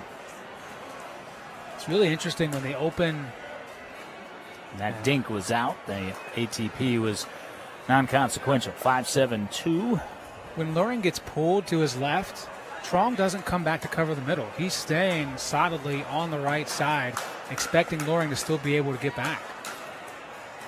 And that reach again from Broderick put it right in the lap. And unplayable for Luring. So 7-5-1 back the other way. I was about to say that if it got to 6-7 there on one, I felt like Medina Alvarez and Broderick might take a timeout. Never had to find out. Great shot. That subtle great shot from Luring. Handcuffed Medina Alvarez, 7-5-2.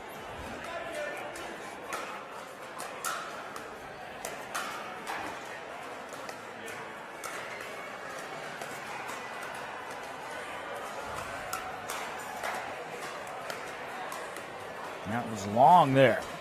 Missed opportunity for Luring. 8-5-2.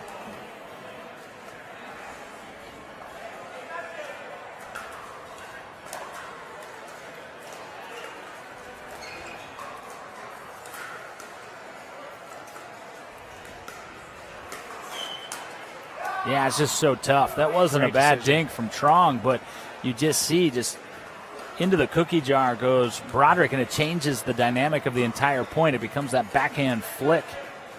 And credit to Medina Alvarez for sliding himself to the center as well to be able to put a finishing touch on that. And here's Broderick once again. Sweet spot for him is high for others. Right where his wheelhouse is. I would imagine Luring doesn't get body bagged much, but he does there to 10-5-2. And we'll side out to 5-10-1 on the other end. Yeah, it's interesting. Jonathan Medina Alvarez playing very complimentary doubles pickleball today to Broderick, who, due to his length, is kind of a force. And that combination of finesse and athleticism and then just physical ability from Broderick has been a very tough combination, riddle to solve.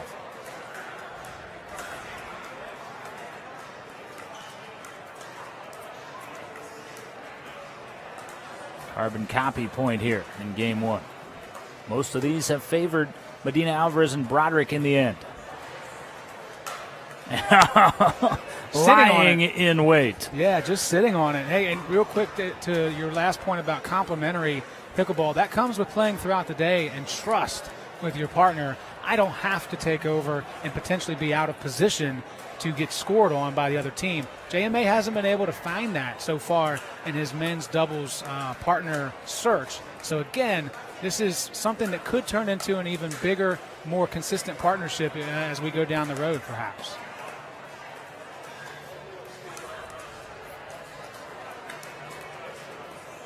Oh, great shot, and Broderick pays it off. That was the angle on that shot from Medina Alvarez that opened the door for Broderick. So a point away from a one-game lead for Medina Alvarez and Broderick. Again, we're playing best 2 out of 3. Each game 2-11, win by 2. Nice deep return, but unable to capitalize. Luring, and it is Medina Alvarez and Broderick who take game one. So a potential gold medal match preview through one game favoring Medina Alvarez and Broderick. Game 2 on deck. Stick around. This is the Liz Moore & Associates Pickleball Resolution from Performance Pickleball RVA.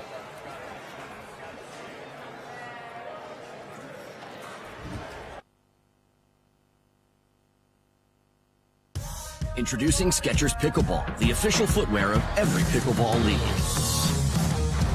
They're ultra lightweight and responsive for incredible speed.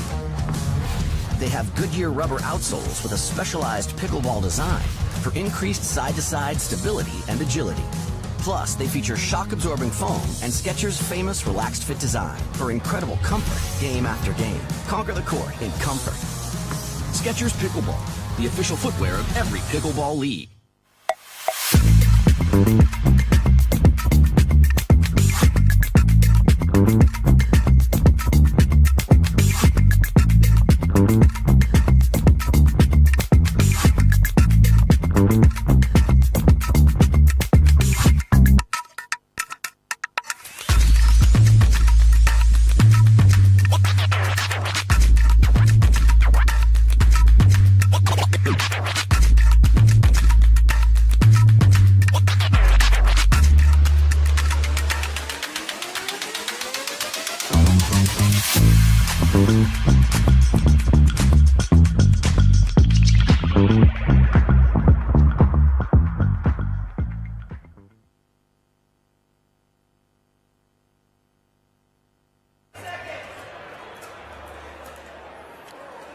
Game 2 about to commence in this winner's bracket match. Winner to the gold medal match.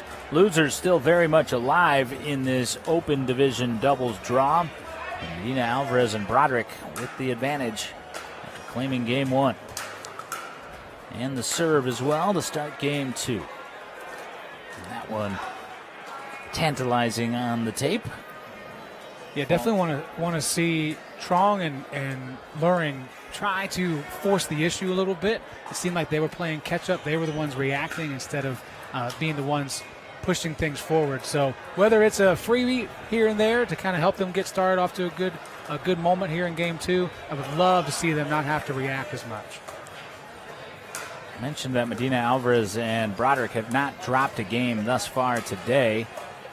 Trong and Luring, backhand Ernie defensed by Trong and then dumped. Did he get the corner? JMA says no. Says it was out. So that was nearly an exquisite sequence there, punctuated by Trong. Oh, official overrule. Official overrule. So he did find the corner. So 1-0. 102.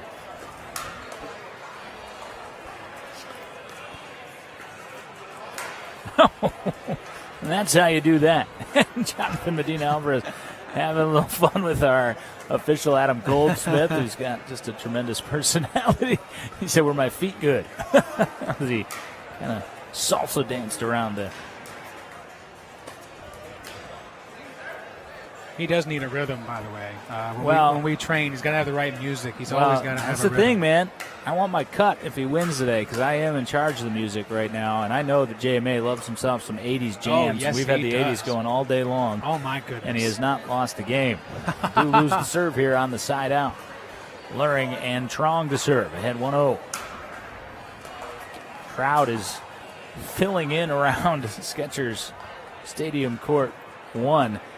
You love when a plan comes together. I rush ordered a bunch of bar stools on the far side from us off Amazon. Got here on time, as Amazon is wont to do. Mm-hmm. And, it looks like they're pretty much filled up over there. You gotta love that. Our good buddy Joe T was happy they were already assembled, by the way. To be honest with you, I didn't know that they were assembled, and I did have Joe T on deck to assemble them. I'm not sure when he was going to fit that into his busy schedule. Right. What a point there, by the way. Broderick with the ATP defense. I don't know how a big man like that was able to get down and cover, but in the end, this is where Trong and Luring need to be. Chip away, keep the lead. Yeah. And it'll stay 2-0 and come across for 0-2 on the serve. And it's interesting, you look at youthful player like Broderick, and you'd think they'd kind of have those emotional swings like a lot of young players do. So I was just keeping an eye on Trong. He was just on camera massaging his right arm and kind of wincing a little bit in his shoulder area. So something to keep in mind. Yeah, keep an eye on that for sure. Has been a long day of competition here for all the players. And again, no points surrendered in the side out back to Trong and Luring. And for the first time, a little frustration. See there from Medina Alvarez.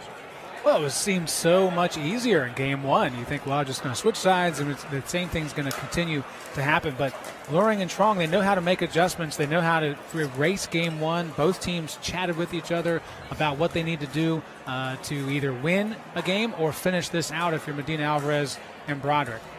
Now 3-0, 3-0-1. Question becomes when you take a timeout. And the reason, by the way, I was about to make the point a couple of minutes back that Luring and Trong did drop that game to Cass and Craig was not the point that they dropped the game. It's what they did in their response. Is now it's 4-0-1. Came back and just steamrolled in the final game, decisive game, 11-2. So that's what we're seeing right here. And there's the timeout, as I expected we may get from JMA and Broderick. So one game in hand for Medina Alvarez and Broderick, but a strong start to game 2 for Trong and Luring. Potential gold medal match preview on Skechers Stadium Court 1. We'll take a brief timeout and come right back for the resumption of the middle game.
4:01 and serving for Jonathan Trong as Medina Alvarez and Jaden Broderick had their way in game one. What adjustments have you seen from Trong and Luring in game two, Joe? I wouldn't say there's anything massively different in this one. They are, in my opinion, being a little bit more powerful and not getting lulled to sleep with the dink battles. If it's there to speed it up, they're going for it, and it seems to be benefiting them.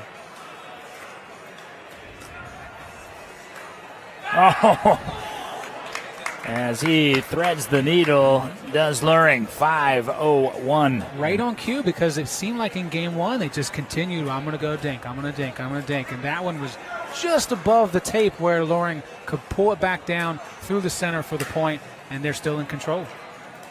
And control tightening here in game two.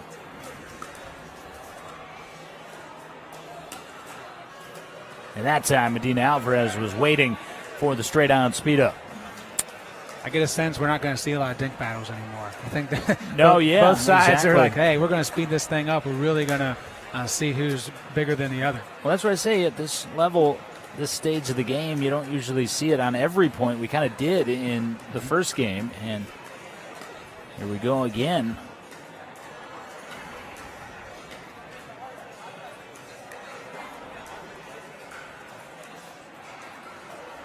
What's interesting about the style that JMA is playing right now is he's a lot less aggressive than you normally see when you watch him in singles. And I'm wondering if that might be a tact that he adjusts here in game two. Yep, he did. Wow. And Luring repels it. I mean, it was defensive, but hey, it's still, his paddle was in the right place. Riley Newman talked about that at the clinic they had here. Tuck that elbow against your side and have the paddle close to your face. You kind of just, your body just rocks into the ball. And again, may not have been on purpose, but it works out well for Cameron Luring. Well, and there you see, JMA got denied. Luring was shouting to fire himself up, come on. And then you see that leads to JMA pressing on the next point. And that was a chance he shouldn't have taken. So here's where that complementary pickleball might be an issue. If JMA feels like he has to pressure a little bit and force himself, to slide over to the center and help out his partner, then that's something that Trong and Luring could take care of. What a shot by Jaden Broderick. Sweeping two-hand backhand ATP.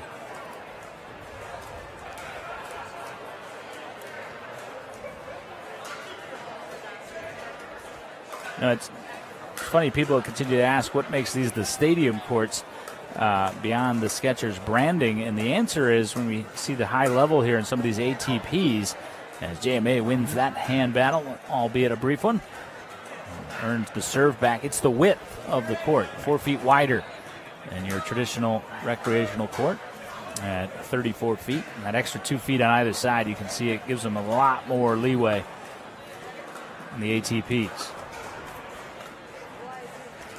You're a newbie, by the way, to pickleball parlance, ATP around the post. Yeah, I'm more of a HTP guy. Hit the post. That's my game style. Which, if you are a newbie, is immediately out. Just in case you were wondering. No, even if you deflect it off the post somehow and it goes in, it is out. Mm-hmm. And now Medina Alvarez and Broderick scoring a couple points here. This is a big moment for the youngster, too. If he has struggled a little bit throughout the day with that self-talk and that ability to be confident even in dire moments, here's the chance, because you're not going to be done if you're unable to take this game anyway. Just ever so delicate on the ATP from Jonathan Trong. That was a thing of beauty. 2-8-2 on Trong again. I mentioned it yesterday. His sister Alex has rapidly become one of the bigger names in pickleball. The Trong family name was already big in pickleball. See, Joe? Just about to say the ceilings weren't too low, and then Broderick sent the next one way up there. I knew where you were going. I was like, daggone it. It was so close to being perfect. Perfect lead in. He had like 6 good tee-ups in a row. The streak had to end somewhere. 8-2-1. I think everybody here, a lot of hometown fans, of course, for Jonathan Medina Alvarez. It's that time. There he goes. That's the shot I was expecting, that aggressive forehand speed up right into the chest of Trong. But a lot of hometown support, but I think everybody here wants to see a a decisive game 3. Yeah, no doubt. And we do too, for that matter. Wait this point out, and I'll bring up something. 9-2-2. So that goes out, and something you mentioned a little bit earlier about the non-aggressive JMA, he's stepping back on some of those dinks, whereas normally you might see him reach into the kitchen and send it back across. It's an interesting decision by him to not be as aggressive, but right stepping there, back, yeah. Especially cross-court with Trong. Yeah, and that was one that he would like back. Probably should have stepped back on that one, actually. 10-2-2. And closing in on victory in game 2 here to force that decisive game 3 on the serve from Cameron Luring.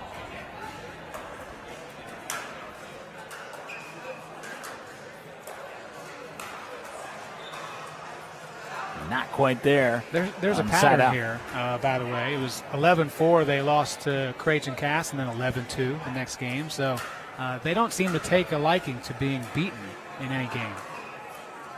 Well, in all sincerity, that ability to respond to adversity is a lot of times what is the separator when the talent level is so high and so even as it is in this open division bracket, as Medina Alvarez is able to score third point in game 2.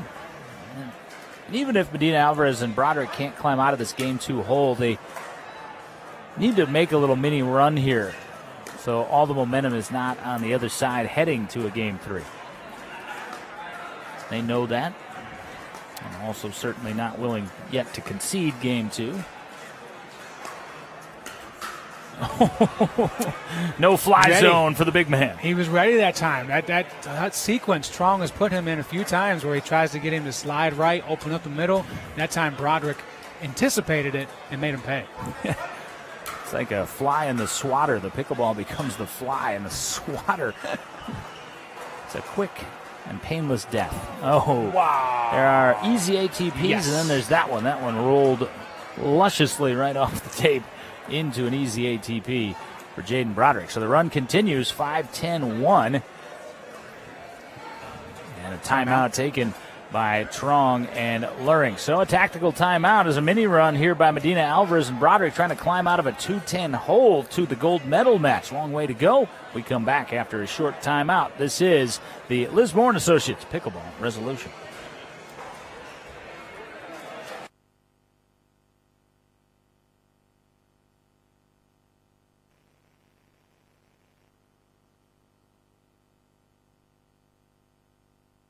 I did a Good Feet commercial about 4 years ago, and I thought maybe I should check in with you. Yeah, I'm still wearing my Good Feet arch supports. They give you the freedom to move without pain. I worry about how warm or cool to dress on trail, but I don't worry about my feet anymore. I put my arch supports in and forget about it. I'm Deidre Haven, and this is still my Good Feet story. You too can get back out there with arch supports from the Run in the midst for Jaden Broderick as he serves 5-10-1 off the Trong Luring timeout. Oh, JMA was there, but couldn't flick the backhand. 5-10-2. That looked like a play that was drawn up. Yeah, that was a designed play, no doubt.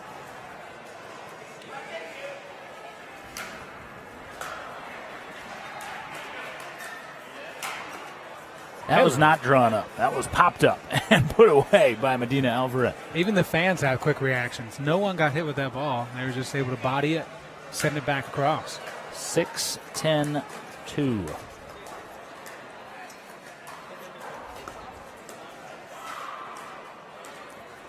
Man, I'm impressed with the 17-year-old Broderick today, just like I was the 20-year-old Luring yesterday. The future of pickleball is in good hands. Oh, by the way, it's not like Jonathan Trong's a dinosaur either.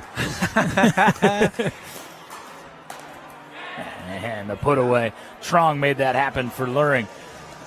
JMA is certainly the senior player in this group, but also the most seasoned in terms of tour experience and stadium match appearances. Boom. I feel bad for that ball. Gosh. Do you? Yes. Deserved it. Goodness. It's going to wind up in the sad bin of all the the cracklings sad we bin. have. Christina Shiflett cracked ball sad bin. But many of those, that's out, and that will do it in game 2. Many of those wind up as Christmas decorations Yes, in reuse, a spring recycle pattern. That's right. 11-5, Medina Alvarez, Broderick in game 1. Trong luring with the 11-6 response. The crowd gets what the crowd wants here in Pickleball Paradise. Decisive game 3 to see who has the road traveled straight to the gold medal match. Don't go anywhere. More exciting pickleball action from the Liz Moore Pickleball Resolution in the Men's Open Doubles Division coming your way after these across the Performance Pickleball RVA YouTube channel.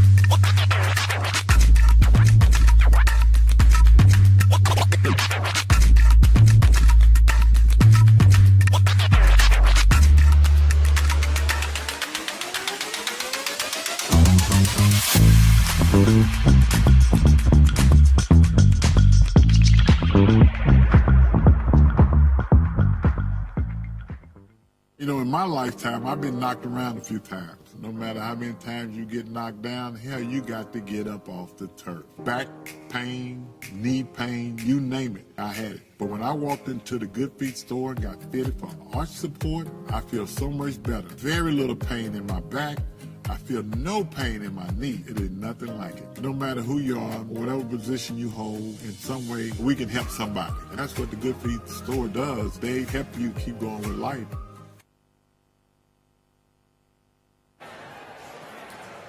Decisive game 3. Winner to the gold medal match. Well, Medina Alvarez, Broderick took game 1. Strong response from Luring and Trong. What a shot through a keyhole there from Jaden Broderick. Side out to start game 3. Broderick to serve. There was a timeout taken in game 2 by Broderick and Medina Alvarez, and I tried to listen as much as I could to it, and Medina Alvarez talking about being able to pick up the pace. Let's go after them. And it started to work a little bit there in game 2. They were down at one point 10-2. They came back 11-6 was the final. And so we'll see if they continue to try and dictate that pace here in game 3. Trong continues to try to test the long lefty and continues to have that come right back at him. 101. It's a battle of the gamma paddles here on the cross-court dinks. 201. Pello got involved. Hello. Oh, yes. Nicely done. I don't even know if I should feel good about that or not. Yep. I'm going to learn how to video edit just to clip that. Fortunately, you're going to have to teach me. I can do that. Why don't you just clip that out? That's an easy one. 201. It's been a fun day here. Man, he's got that shot down, doesn't he? 301. That's swinging. I want to call it loose, but that would indicate that it's kind of a reckless shot. It's not. He looks loose while he's doing it, which might be a key there. Oh. On his own. Oh, how did they repel that attack from Jaden Broderick? Wow. Luring and Trong stood in there tall. If I'm editing, I'm keeping all except for the end of that for Broderick. Heck of a job standing alone at the kitchen line. Yeah, but how about Trong and Luring standing in the firing line? 302. Big point here for Trong and Luring.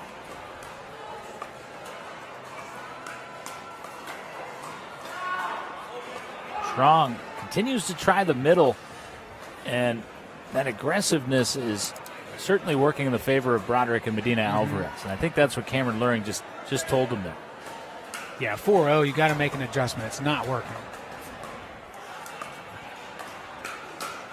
This time Broderick tries the middle, and it's a fruitful result. 5-0-2 Strong start. Well, we talked about Trong and Luring as a timeout is taken here by Trong and Luring, responding to adversity after game 1. How about the response from Medina Alvarez and Broderick here in game 3? Winner to the gold medal match. Why would you go anywhere unless you're coming here to experience the food at Kitchen RVA? Otherwise, we'll see you in 30 seconds.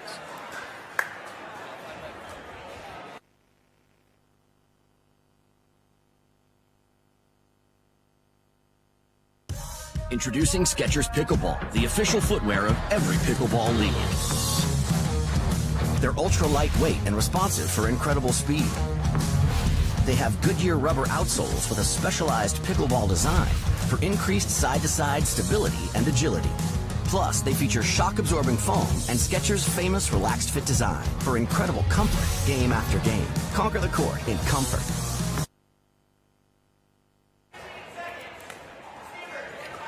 .502, Medina Alvarez. You see there in the orange and white shirt. The wardrobe change, by the way, since the last time we saw him. He's got a lot of those shirts. I know that because I got them for him. Inside. Part of his sponsorship partnership with Performance Pickleball RVA. Man Jon Lee and his crew at Whale Hook Branding.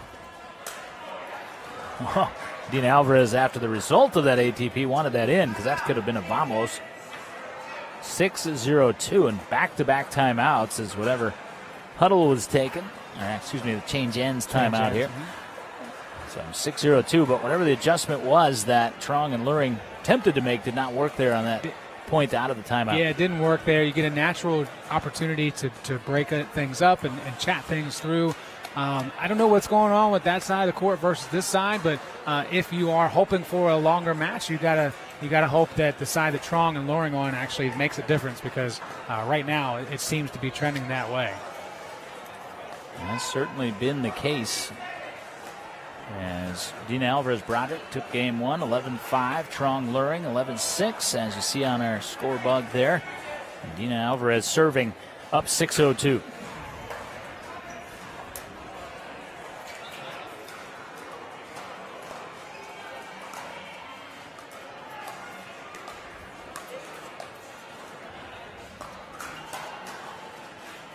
And they needed that, did Luring and Trong. And once again, Luring trying to fire him up and looked back at Medina Alvarez laughing.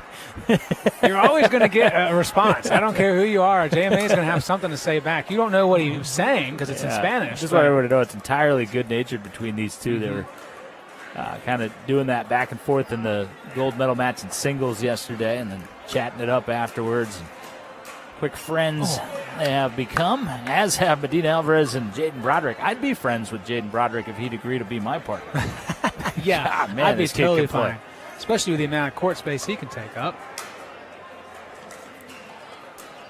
I can be Colin Johns and just cover my 10%. Yeah, that's just indefensible right there. Trong kind of muttering, what should I do? Because he just reaches in on what was just a nondescript little straight-ahead dink.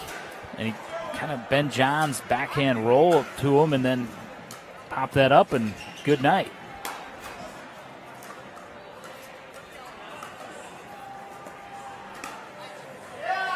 Oh, and he caught a little of the cotton on the shirt on the way by there, and that kept it in play. Not that it would have mattered after that subtle contact. Yeah, you talk about Trong and the adjustment. It's really hard to do in the game, but if he knows that's going to happen, he'll have to take a different approach mentally to get back and react because he knows that Broderick can get to things that most of his opponents can't. And that's the very rare shot Broderick probably would like to see again. It's 7-0-2 here. 7-0-2.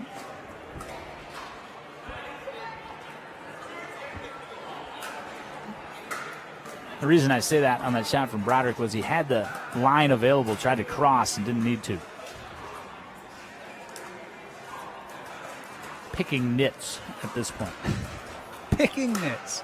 Oh, trying to pick the corner. The genesis of the term nitpicking, of course. It's an educational program, folks. It is. It really is, yeah. Learned all sorts of things.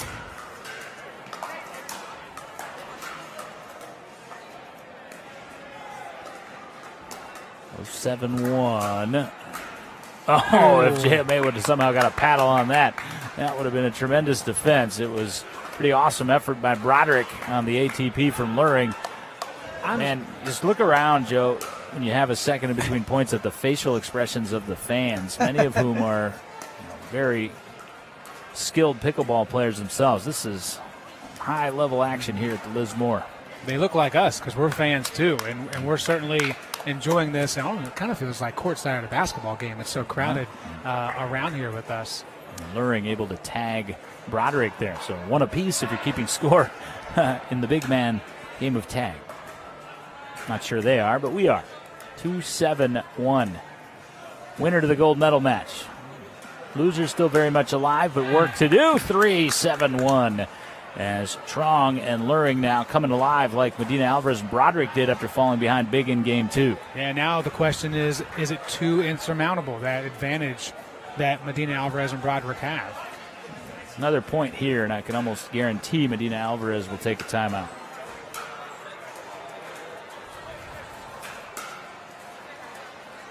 Phenomenal reset there from Medina Alvarez. Once again, we won't find out. Plays his way from having to take the timeout. 3-7-2. Cameron Luring.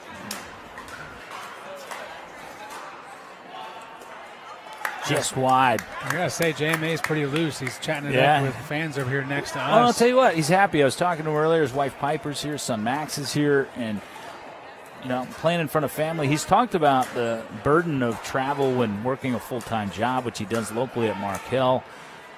The demands on a time, he's willing to make that sacrifice, but definitely doing the things he loves, winning pickleball in front of the people he loves.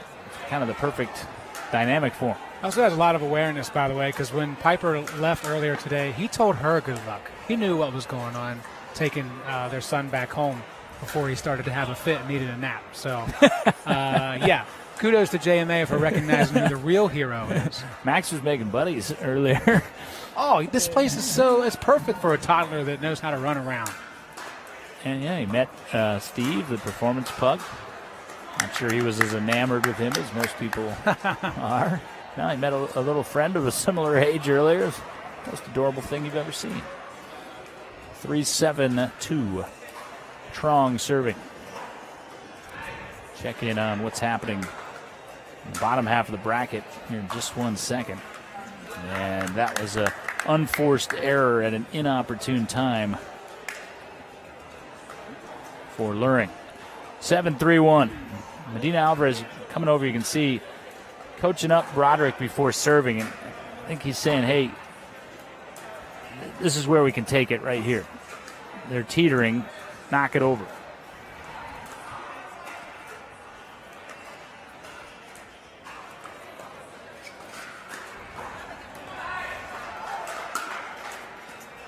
Took the shot. It was denied. Took it again.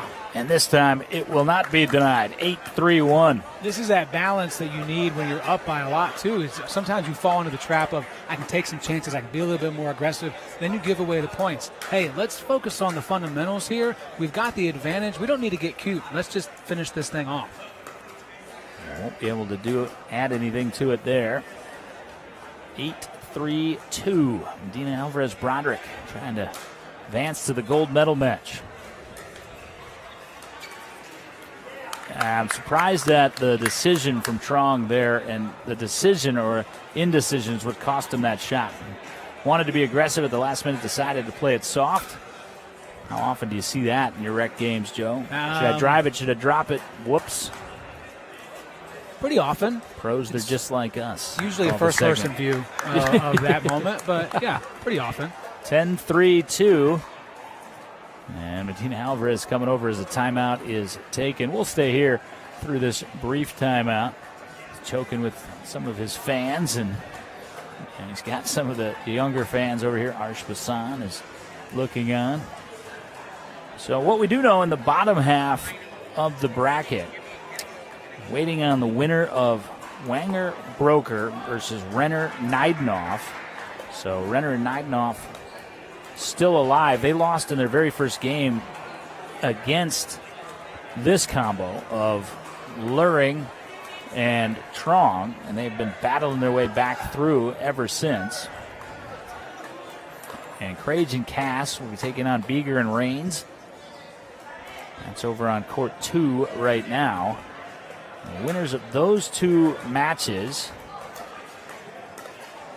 will play to advance to play the loser of this game, the bronze medal match, as victory will elude Medina Alvarez and Broderick for at least a couple of points here. Side out, 3-10-1. Medina Alvarez already wearing the gold last night. He was very disappointed at the body armor back in June. He won gold in singles, but wasn't able to double it up in doubles. And he was very candid about that. He said, I really wanted double gold here in my hometown, my adopted hometown. Oh! Oh, come on! That's too good from everybody. That was the loop-de-loo off the top of the tape there. Turned into an ATP. Somehow, Broderick got to that, and then you saw the power at the end. Yeah, clip that one for the highlight reel, folks, back in the truck. That was something that you can't plan for. You just have to go with it. And Medina Alvarez punches that right into the gut of Luring. We've said it a few times, or I've said it a few times, but 4-10, maybe this game is out of reach, but to your point, you've already talked about, there's more to come for Trong and Luring. So stuff like that, they got to grasp on that, remember those points, and take them into the next match. One more shot to close it out. Excuse me, one more point on 5-10-2. Trong and Luring, again, if this comeback bid falls short in Game 3, trying to take something with them, should we get the rematch here. Wheels turning for Broderick, and he didn't need to use any of the scenarios he had found. 10-5-1, Broderick to serve. A couple of chances to close this out.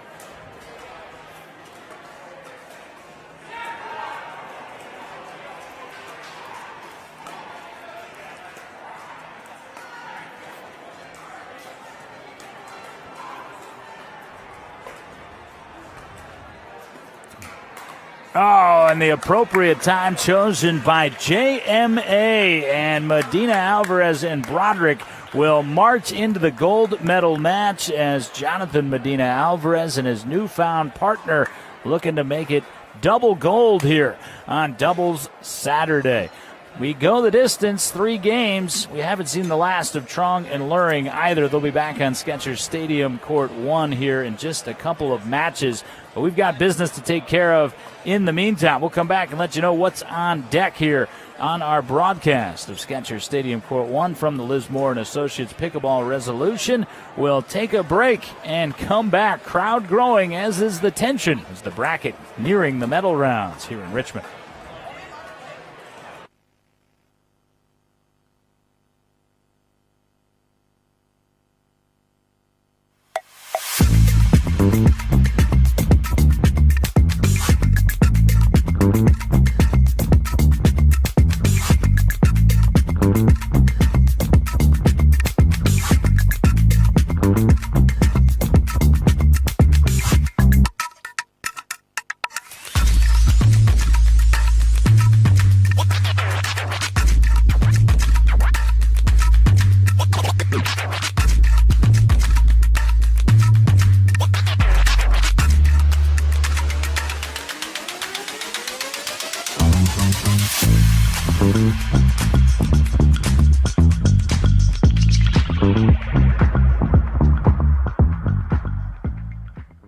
I did a Good Feet commercial about 4 years ago, and I thought maybe I should check in with you. Yeah, I'm still wearing my Good Feet arch supports. They give you the freedom to move without pain.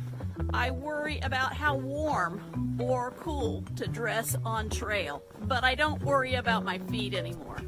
I put my arch supports in and forget about it. I'm Deidre Haven, and this is still my Good Feet story. You too can get back out there with arch supports from the Good Feet store. You know, in my lifetime, I've been knocked around a few times. No matter how many times you get knocked down, hell, you got to get up off the turf. Back pain, knee pain, you name it, I had it. But when I walked into the Good Feet store and got fitted for arch support, I feel so much better. Very little pain in my back, I feel no pain in my knee. It is nothing like it. No matter who you are, whatever position you hold, in some way we can help somebody. And that's what the Good Feet store does. They help you keep going with life.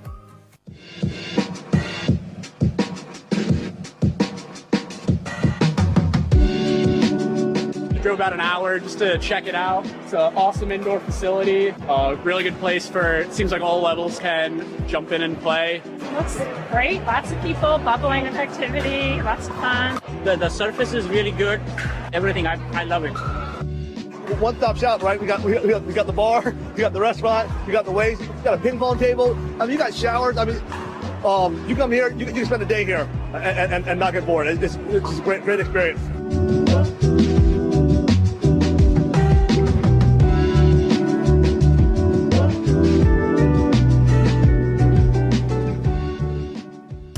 Introducing Skechers Pickleball, the official footwear of every pickleball league. They're ultra lightweight and responsive for incredible speed. They have Goodyear rubber outsoles with a specialized pickleball design for increased side-to-side stability and agility. Plus, they feature shock-absorbing foam and Skechers' famous relaxed fit design for incredible comfort game after game. Conquer the court in comfort. Skechers Pickleball, the official footwear of every pickleball league. You know, in my lifetime, I've been knocked around a few times. No matter how many times you get knocked down, hell, you got to get up off the turf. Back pain, knee pain, you name it, I had it. But when I walked into the Good Feet store and got fitted for arch support, I feel so much better. Very little pain in my back. I feel no pain in my knee. It is nothing like it. No matter who you are, whatever position you hold, in some way we can help somebody. And that's what the Good Feet store does. They help you keep going with life.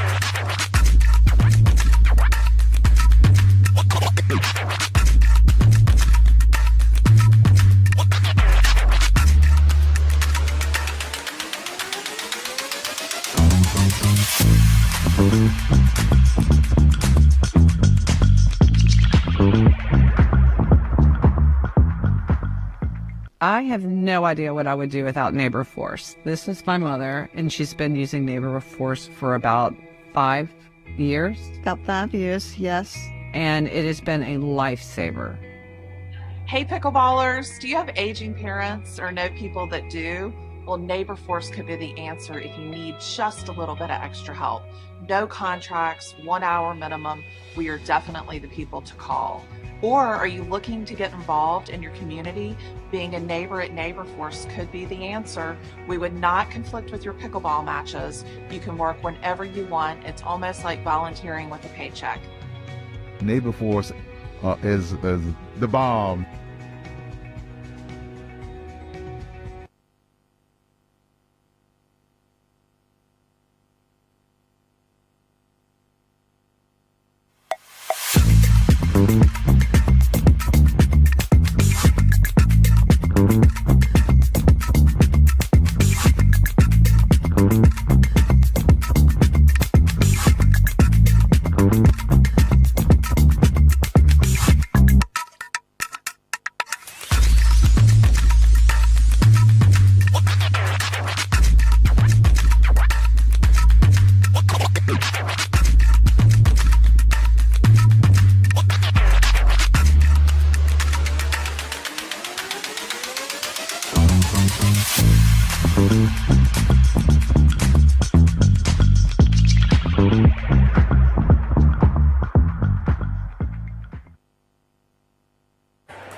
Lismore & Associates Pickleball Resolution rolls on doubles championship Saturday here from Performance Pickleball RVA. Jon Laaser, Joe Hutzler back with you, and the women are going to step on Skechers Stadium Court 1 as their open draw has sped past the men's draw to the gold medal match, and we absolutely must bring you that. So we welcome to the court the two combatants that we saw last night in the women's open singles, now as teammates. That is Kirsten Pappas and Singsank, Lorelei Singsank, who won gold last night. A bit surprising, I think, to some, taking out Kirsten Pappas. They're going to take on Sarah Hua and Monica Lin for women's open gold. But before we break down what we're about to see, Joe, let's rewind back to what we did just see. Awesome three-game matchup, potential gold medal match preview, as Jonathan Medina Alvarez was able to get the best along with his young partner, Jaden Broderick, and into that gold medal positioning, and the break that comes with it as we look back as they were able to best Cameron Luring and Jonathan Trong. But it didn't look at any point in this match that Jonathan Medina Alvarez was super stressed, despite the fact that his team dropped game 2. Yeah, and I would say it was really anticipated. We thought it was going to be tighter than it ended up being. So I was surprised by that. I thought we would get longer into the game and it'd be 9-9 or 9-7, something to that effect. And all three games ended up being whoever got off to the better start ended up having a big enough lead to capitalize and keep that throughout the remainder of that game. Even at the 6-point switch in game 3, Medina Alvarez and Broderick able to outlast Trong and Luring. I think we might see it again. Obviously, there's still some more pickleball to play, but overall, high-level pickleball watched, but not the tight battle that we expected. So it'll be interesting to see what type of adjustments are made if Trong and Luring do get back here. Maybe they'll use the live stream to their credit and do some scouting if that opportunity comes around again. Yeah, we'll see about that opportunity, but at the moment we are set for Women's Open's doubles gold medal. This was not nearly as stretched a bracket as on the men's side, but not to say every bit as hotly contested as you look at Sarah Hua there, set to serve to get us started. Hua and Lin were able to beat Christina Barker and Christina Shiflett. They needed 3 games to do it, though, in the semifinals. Meanwhile, Lorelei Singsank and Kirsten Pappas were able to dispatch Rachel Roney and Beanie Wethington 11-4, 11-8. So maybe a little bit fresher for Singsank and Pappas. Yeah, Singsank would love to get another look at that one. That's It will become point 1, 102. When it's right there, it's so tough to keep it flat and not just come down hard on the ball. And rough start at the net for Singsank and now her partner Pappas. 2-0-2 for Lin and Hua. We'll bring it up because we brought it up earlier in the broadcast. You do have a righty-lefty, Singsank and Pappas, so that center should be shored up overall. Having a little trouble with our score bug there. We got the wrong team with the 3, but it is 3-0-2. Lin and Hua with the lead as Singsank able to get the side out. So it's best of 3, all games to 11. As Singsank will serve. We'll see if it's a benefit to Pappas and Singsank. They spent a ton of time on this court last night. Granted, it was singles, and all these players are used to big stages and pressure moments at this level, but nonetheless, they have had more match time out on Skechers Stadium Court 1. Not so far, though, as a rapid side out. Back the other way, Lin and Hua leading 3-0-1. And a couple self-inflicted errors so far, keeping it at 3-0. Singsank and Pappas hitting the net more than their opponents.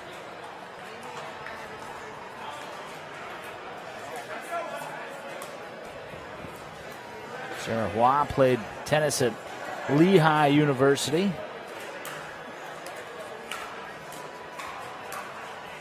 That up in the state of Pennsylvania.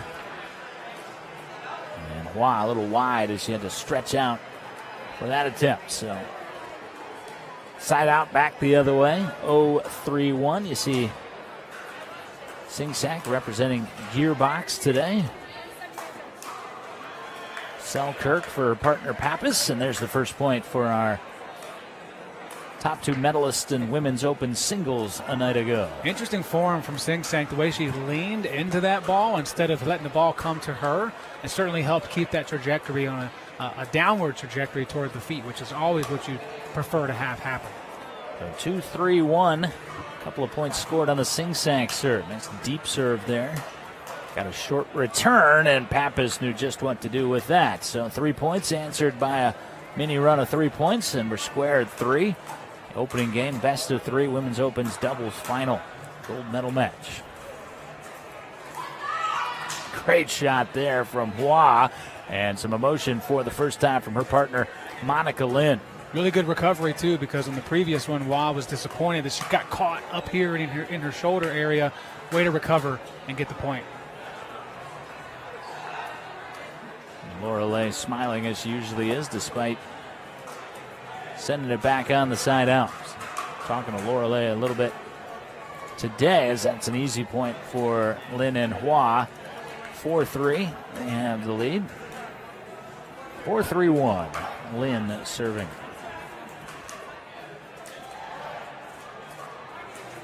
Oh, ATP, a little too sharp, and Pappas knew it as Sing Sang went into defense mode there. 5-3-1. I didn't say it. I didn't get a chance to say it like I wanted to in the men's match we just watched, but how crazy is it the sport of pickleball has evolved to where the ATP is so common?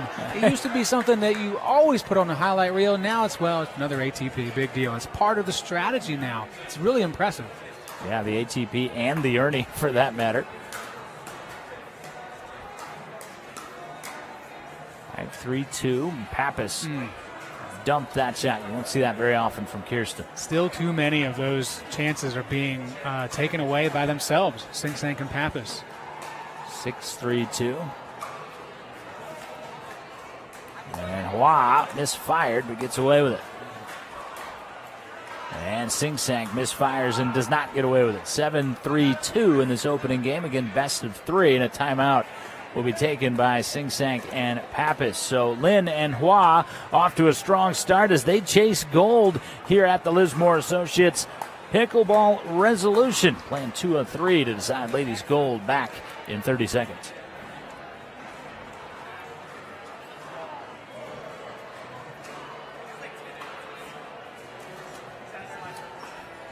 How many times you get knocked down? Hell, you got to get up off the turf. Back pain, knee pain, you name it, I had it. But when I walked into the Good Feet store and got fitted for arch support, I feel so much better. Very little pain in my back. I feel no pain in my knee. It is nothing like it. No matter who you are, whatever position you hold, in some way, we can help somebody. And that's what the Good Feet store does. They help you keep going with life.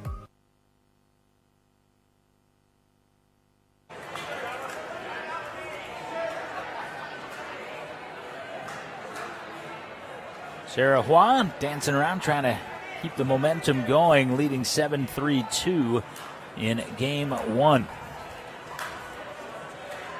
And the tape sends it long for the side out, 3-7-1. Well, it's interesting. You know, you look into both of these players' journeys. Sarah Hua, certainly off the tennis background, has professional aspirations. Monica Lin, I'm sure, does as well. But Monica Lin already a bit deeper into her professional career off the court.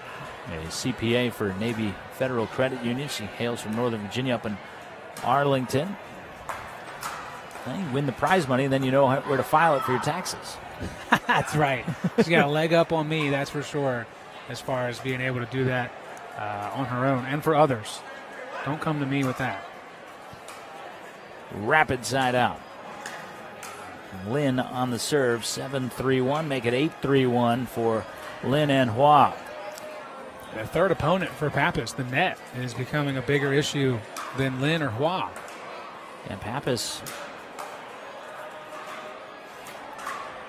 Oh, Pappas got a little flat-footed there as her partner Sing Sang tried to cross, and it led the alley down the line. 9-3-1. And another timeout taken by Sing Sang and Pappas. So the strategy that they had coming into this gold medal match has, to this point, not worked as they had hoped, Joe, and they weren't able to regroup with that first timeout. They'll take the second. You see some of the coaching being received there, primarily by Kirsten Pappas, but also a little bit by Sing Sank. Mentioning, I was talking to Lorelei a little earlier. Great idea by Joe to have a shirt from the tournament signed by all of our initial medalists here in the Liz Moore and Associates Pickleball Resolution, and frame that, hang it up for posterity's sake. Forgot to get Lorelei to do it last night. She followed over Mark Hartney, who signed it and put a message to PPB RVA. Thank you, was all that message. And Lorelei said, would you excuse me if I just signed it? I'm not feeling all that creative right now. Not creative enough for a thank you? Yeah. Dang. But that's because she was just about to start playing, and she kind of I bothered her at the worst possible time. So my she has a great personality. We found that out yesterday for sure. She's fantastic.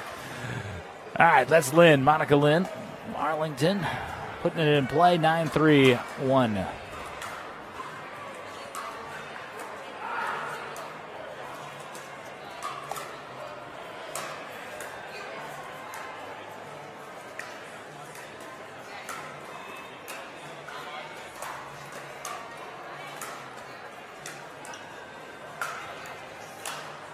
Best action we've seen on a point yet.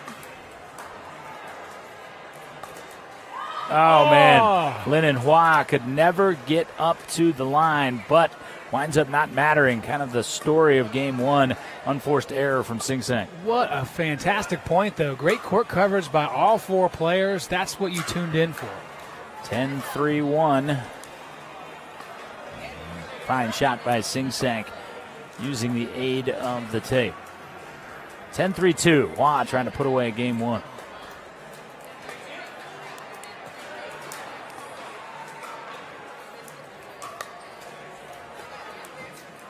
Look out.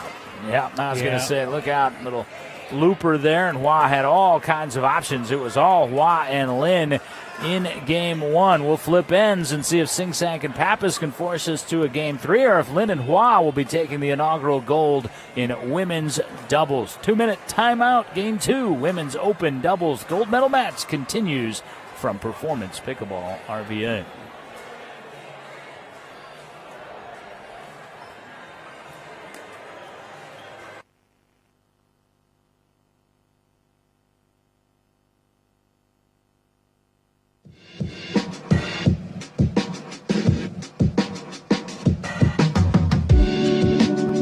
Drove about an hour just to check it out. It's an awesome indoor facility. Really good place for, it seems like all levels can jump in and play. Looks great. Lots of people, bubbling with activity, lots of fun. The surface is really good. Everything, I love it. One-stop shop, right? We got the bar, we got the restaurant, we got the ways, we got a ping pong table. I mean, you got showers. I mean, you come here, you can spend a day here and not get bored. It's just a great experience.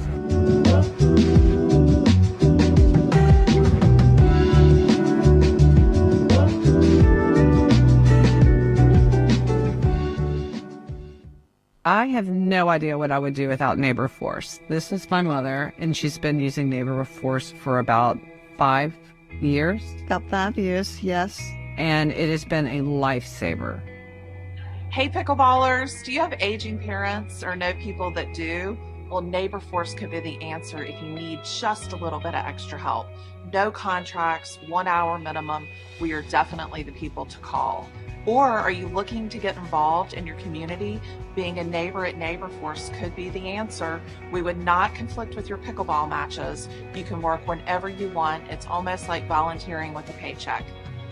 Neighbor Force is the bomb.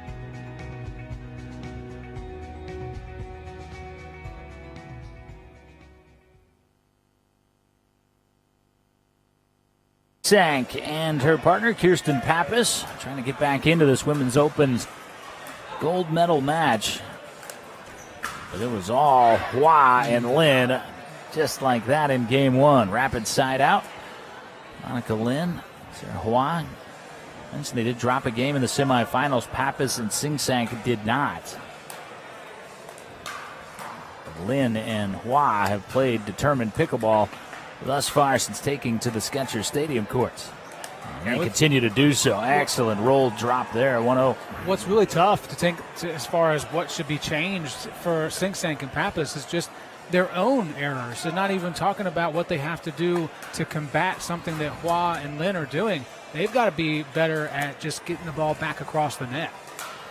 Give themselves a chance. And take advantage of the points where they had the advantage, like this one right here. And they do. There it is from Pappas. A couple of points in that opening game where Sing Sang and Pappas had set themselves up and just failed to close it off. So 102. Oh, wow. Running Ernie from Monica Lin coming right into our broadcast location. And you are a welcome guest, Monica. That was awesome. That was fantastic. 202.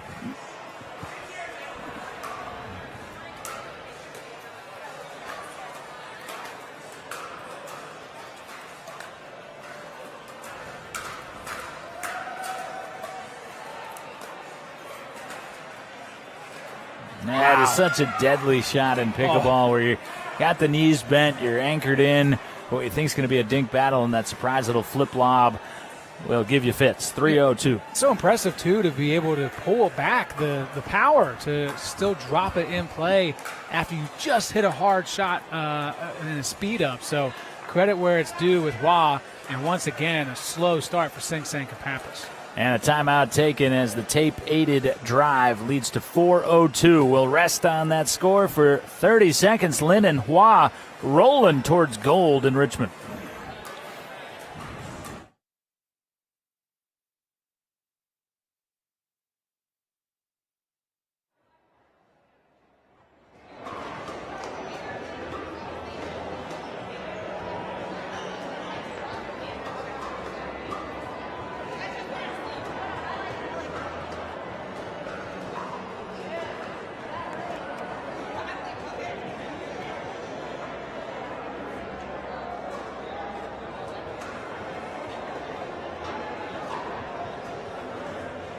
Good.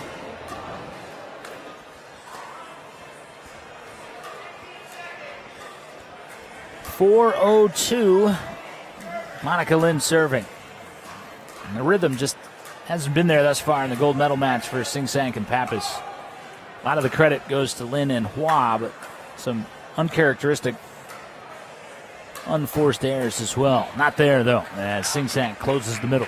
Yeah, that's big. I know it only seems like one moment, if you will, but it could be one that leads to more. They just have to be able to capitalize on it.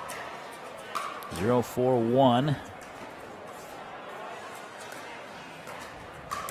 Oh, Lin is lethal. That's what we get for talking about being a righty and a lefty, and the center is going to be covered. Not that time. 0-4-2. And as I mentioned, that's uncharacteristic from Kirsten Pappas. She knows it. You can gotten to know Kirsten well enough to know that expression. It's kind of disbelief. Yeah, we didn't see that yesterday, even in a losing effort in a gold medal match. We talked on the broadcast about how unflappable and the emotion wasn't there, and now you're seeing it because it's an emotion of frustration. A little emotional frustration from Hua there. I'm not sure why. That was a nearly impossible ATP, but her expectations of herself are much higher than you or I. 4:02. Stay on that score on the side out. Again, just looking around here at PPB RVA. Fans all throughout the venue. Got mixed doubles is packed bracket in the open division again tomorrow. We've also got some skill-rated brackets going on right now. Have to check in here on how Lee Warfield and his new partner, Scott Steinauer, are doing here in just a moment. What a great battle of endurance. Pappas and Sing Sang never made it past the no man's land area of the court and still find a way to get on the board. Excellent. Could be the beginning of something big for them. And it's the beginning of at least a 2-point run for Sing Sang and Pappas. And we have learned better, Joe, than to draw any conclusions before these matches are over. We've seen a number of them turn on a dime.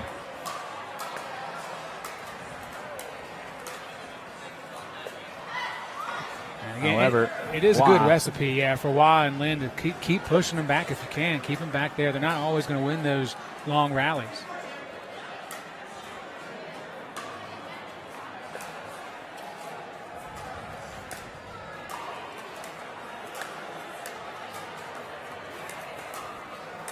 That was just a great shot from Monica Lin. It sure was. Sing Sang hustled over and realized she really had no options. So 4-2-1 was not the start of something big there. Doesn't mean it won't be, but Sarah Hua, collegiate tennis player. And, you know, it's so interesting, Joe. We talk all the time about how rapidly pickleball is evolving and growing, and the tennis players making the conversion. I think that's just begun. You know, right now we're getting kind of the tennis players that have topped out in tennis and now coming over. You wonder if you might get some of the tennis players that have achieved that top level of tennis and what would happen if they start migrating over. Yeah, I think it's a foregone conclusion in my mind that will happen, and we will see it progress. You'll see him a little bit younger. You know, Jack Sock is a good example that comes to mind at the moment. It's going to continue to trickle down a little bit more, especially as long as you can prove that pickleball is here to stay, and it's something that can make some money. That's always what agents and tours are interested in as well. So I definitely believe that those that kind of know that they're not going to be winning Wimbledon or the U.S. Open consistently will be making that switch earlier in their careers. 6-2-2. Hua coming straight at you. 7-2-2. Yeah, I totally agree with everything that you just said. And I also think you're going to start seeing more of what the story was from Jaden Broderick. He's not a tennis player converted to pickleball. He was a kid that picked it up at 15 because his parents taught him the game. Time out on the court, but we'll keep it right here. And that's what's going to happen, because guess who was playing that older set? Guess what they have? Right. Kids and grandkids that are going to learn the game at a younger age. We had a gold medalist yesterday on the younger side. Steph Bubelak, yes, my man, 4-0. Yes. Called it 19 plus. I said anything plus because he's 14 years of age. Had a great talk with his dad. Congratulations to Steph. He's one of our youngsters here, one of our younger members at Performance. Great performance by him. So again, the timeout taken by Sing Sang and Pappas as Lin and Hua continue to have their way in this women's doubles open gold medal match.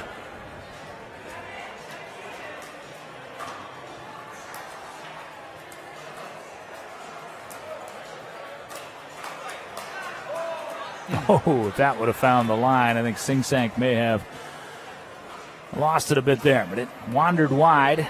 And Lorelei Sing Sang, Kirsten Pappas served down 2-7.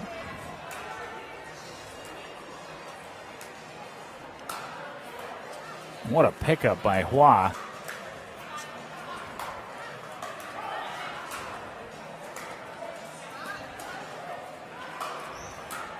Wow, that lob from Hua just turned that point. Mm-hmm. She's found the limit of this ceiling of not hitting it.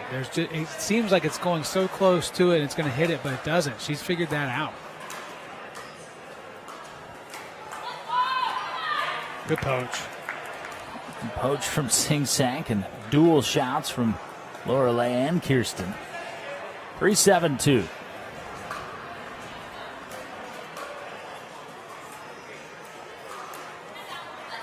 Four 7-2. Credit there to Sing Sang and Pappas, both of them knowing that's going to be out, leaving it. You're down this much, you think you might have to go for everything, but still making the right decisions here. Sing Sang went for a little too much there on the driving pass. 7-4-1. Lin Huo with a game. Lin and Huo with a game in pocket.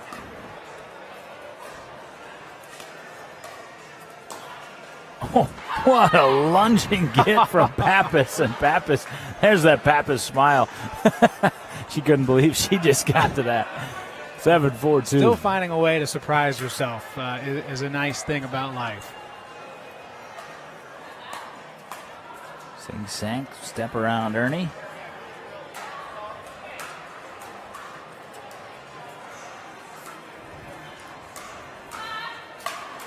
And Lin, the dagger, 8-4-2.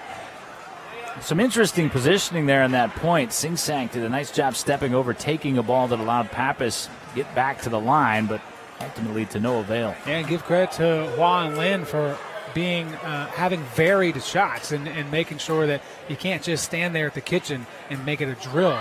This is a gold medal match. This is a real deal.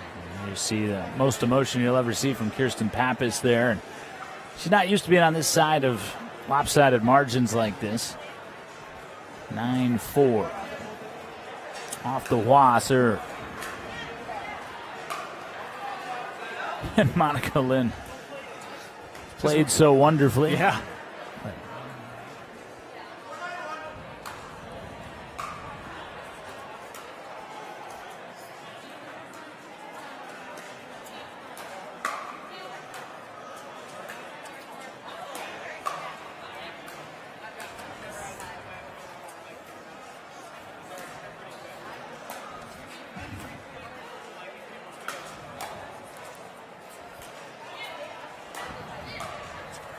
Wow.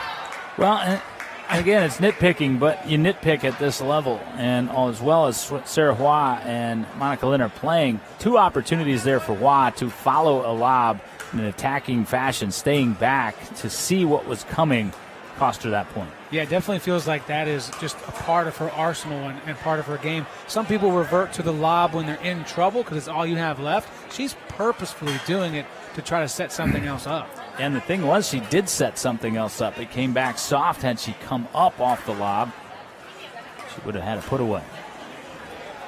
This time Lynn takes care of the put away. 5-9-2 in game 2. 9-5-1. That point, a microcosm of how things have gone so far for Sing Sang and Pappas. They're in control of the point until right there at the very end. They just find the tape. Lynn stepped in there. Pappas, great pickup, and a little help. A rollover. She'll take it. They've needed it here in the second game. Lynn saying, don't worry, did everything right, just didn't work out. Like a river beat in Texas Hold'em. And ask Jimbo Peterson about that later.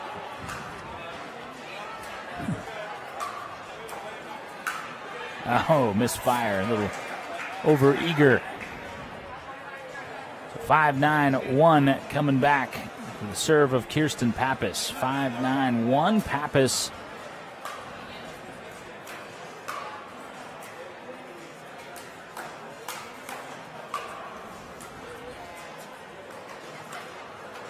And 6-9-1. Yeah, good job by Sing Sang to just get that one back over. She does put herself in a susceptible position when she always seems to be wanting to go for that scorpion, so the ball doesn't come down at the feet of Hua. It comes right back to her chest. But they still survive that point. Unfortunately, not on this one. Sarah Hua able to send that at the shins. 6-9-2. Massive point if Sing Sang Pappas are going to complete this comeback, and too many of those. And Kirsten Pappas apologized to Sing Sang there. So, sorry, good playing. 9-6-1.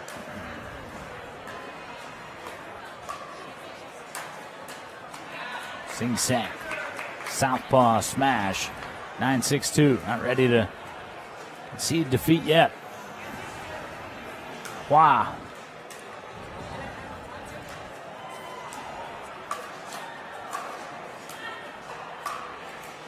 That backhand roll from Monica Lynn is a thing of beauty, isn't it? Yeah, so effortless and as well. Sing Sang knew it off the paddle there. Caught it topside. Point away from gold for Lynn and Hua.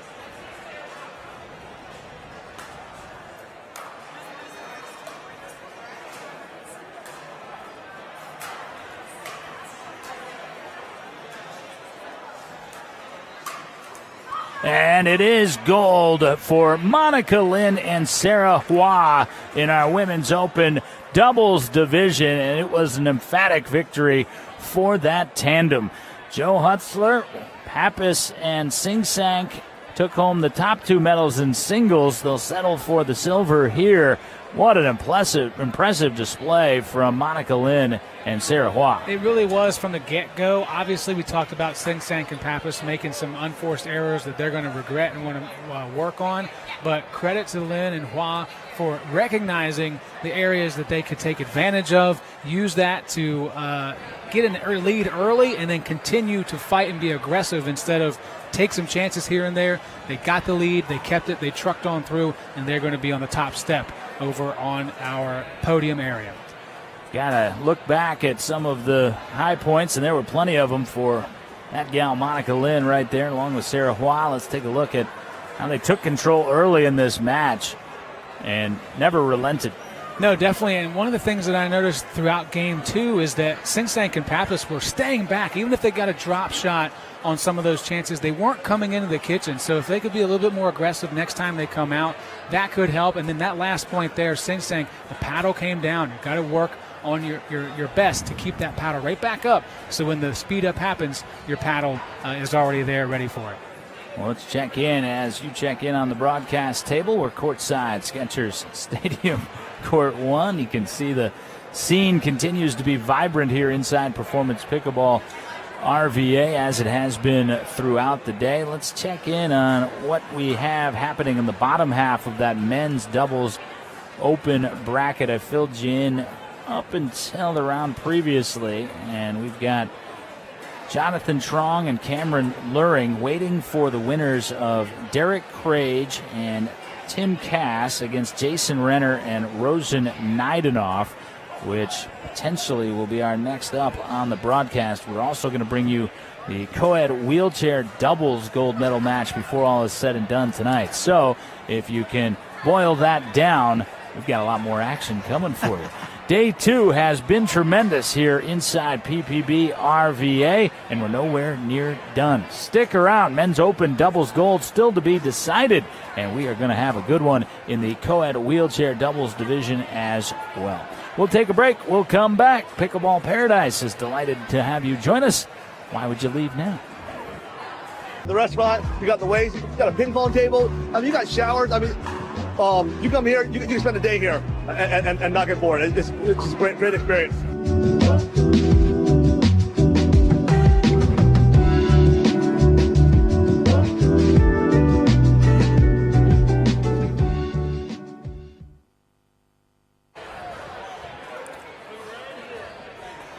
Lismore and Associates Pickleball Resolution continues here from Performance Pickleball RVA. Jon Laaser, Joe Hutzler, and Joe, this is going to be awesome. We've got the wheelchair doubles final here coming up, the gold medal match, and it features a number of competitors that we know and are really excited that made it to this stage, so we can tell their stories a little bit. We're also going to be joined by Amy Smith from Sportable after game 1. We're going to play 2 out of 3 to 11 for the gold medal in the wheelchair doubles competition here today. But you look at our competitors there. It's Jarrett Kipp and Tyler Rowe against William Berenger and Joseph Dowling. And as you look, Joseph Dowling right there is an awesome story in his own right. 84 years old. He's the one in the orange shirt there and the awesome cap. I've been trying to bring that style back for years, and Joseph is doing it a heck of a lot better than I have. This is going to be awesome. And then at the end of this match, a show of appreciation from the players that made up the field here in the Pickleball Resolution towards the Sportable mission. So awesome pickleball about to come your way. And as we learned last night, just the mechanics of the chair skills and how these players maneuver and manipulate those chairs in position to showcase the paddle skills. Just amazing, and we're going to get a heavy dose of that here tonight. No question, and obviously this is going to be different because it's doubles, right? It's the ability to not run into your partner, the same as it is for the other athletes we've seen here play so far. So the distance being covered will be shorter, but it also means the game will be faster and it will be more exciting, more intense. And again, to your point, the paddle skills are going to come into full effect here with this one. So I'm really stoked to see how this works and to see how well these partners work together as well, because you not only have to worry about what you're doing, but of course that space is much smaller that you're in. You don't want to run into each other, smash a hand on your partner's wheel, whatever might be the case. So I haven't seen any doubles action in the wheelchair division, so all of this is going to be new to me and to you at home. And starting on the serve of Jarrett Kipp there, we're looking at the back of Kipp. Let's set up the players here. That's Jarrett Kipp in the gray shirt. His partner Tyler Rowe in the white shirts. We're going to side out. That's William Berenger, the black Adidas shirt, as the lefty puts it in play. Again, for those of you that are not familiar with the wheelchair pickleball rules or weren't with us for the broadcast last night, the ball can bounce twice before the player is obligated to make contact with it. as the first point is scored. And Joseph Dowling preparing to send it back. So it's 1-0-1. And Joseph Dowling was the fourth player I was about to introduce there. Already have a ball issue, I believe. Yeah, looks like we may have a cracked ball issue. So we will take that out of play. Joseph Dowling, I've spent a lot of time with him this morning. You see the green wheels on his chair. That is his specialty competition chair. He's putting a new wheel mechanism on his chair today and needed a couple of tools to do so. And I learned what a box wrench was because I went and got it for him. Can you explain it in detail? No. Okay. What I did was I went and found Joe T and said, hey, we need a box wrench. And we got one, but we got it squared away. So Joseph Dowling, like I mentioned, 84 years of age, is a retired CPA, long time ran his own firm. Met his lovely wife today as well.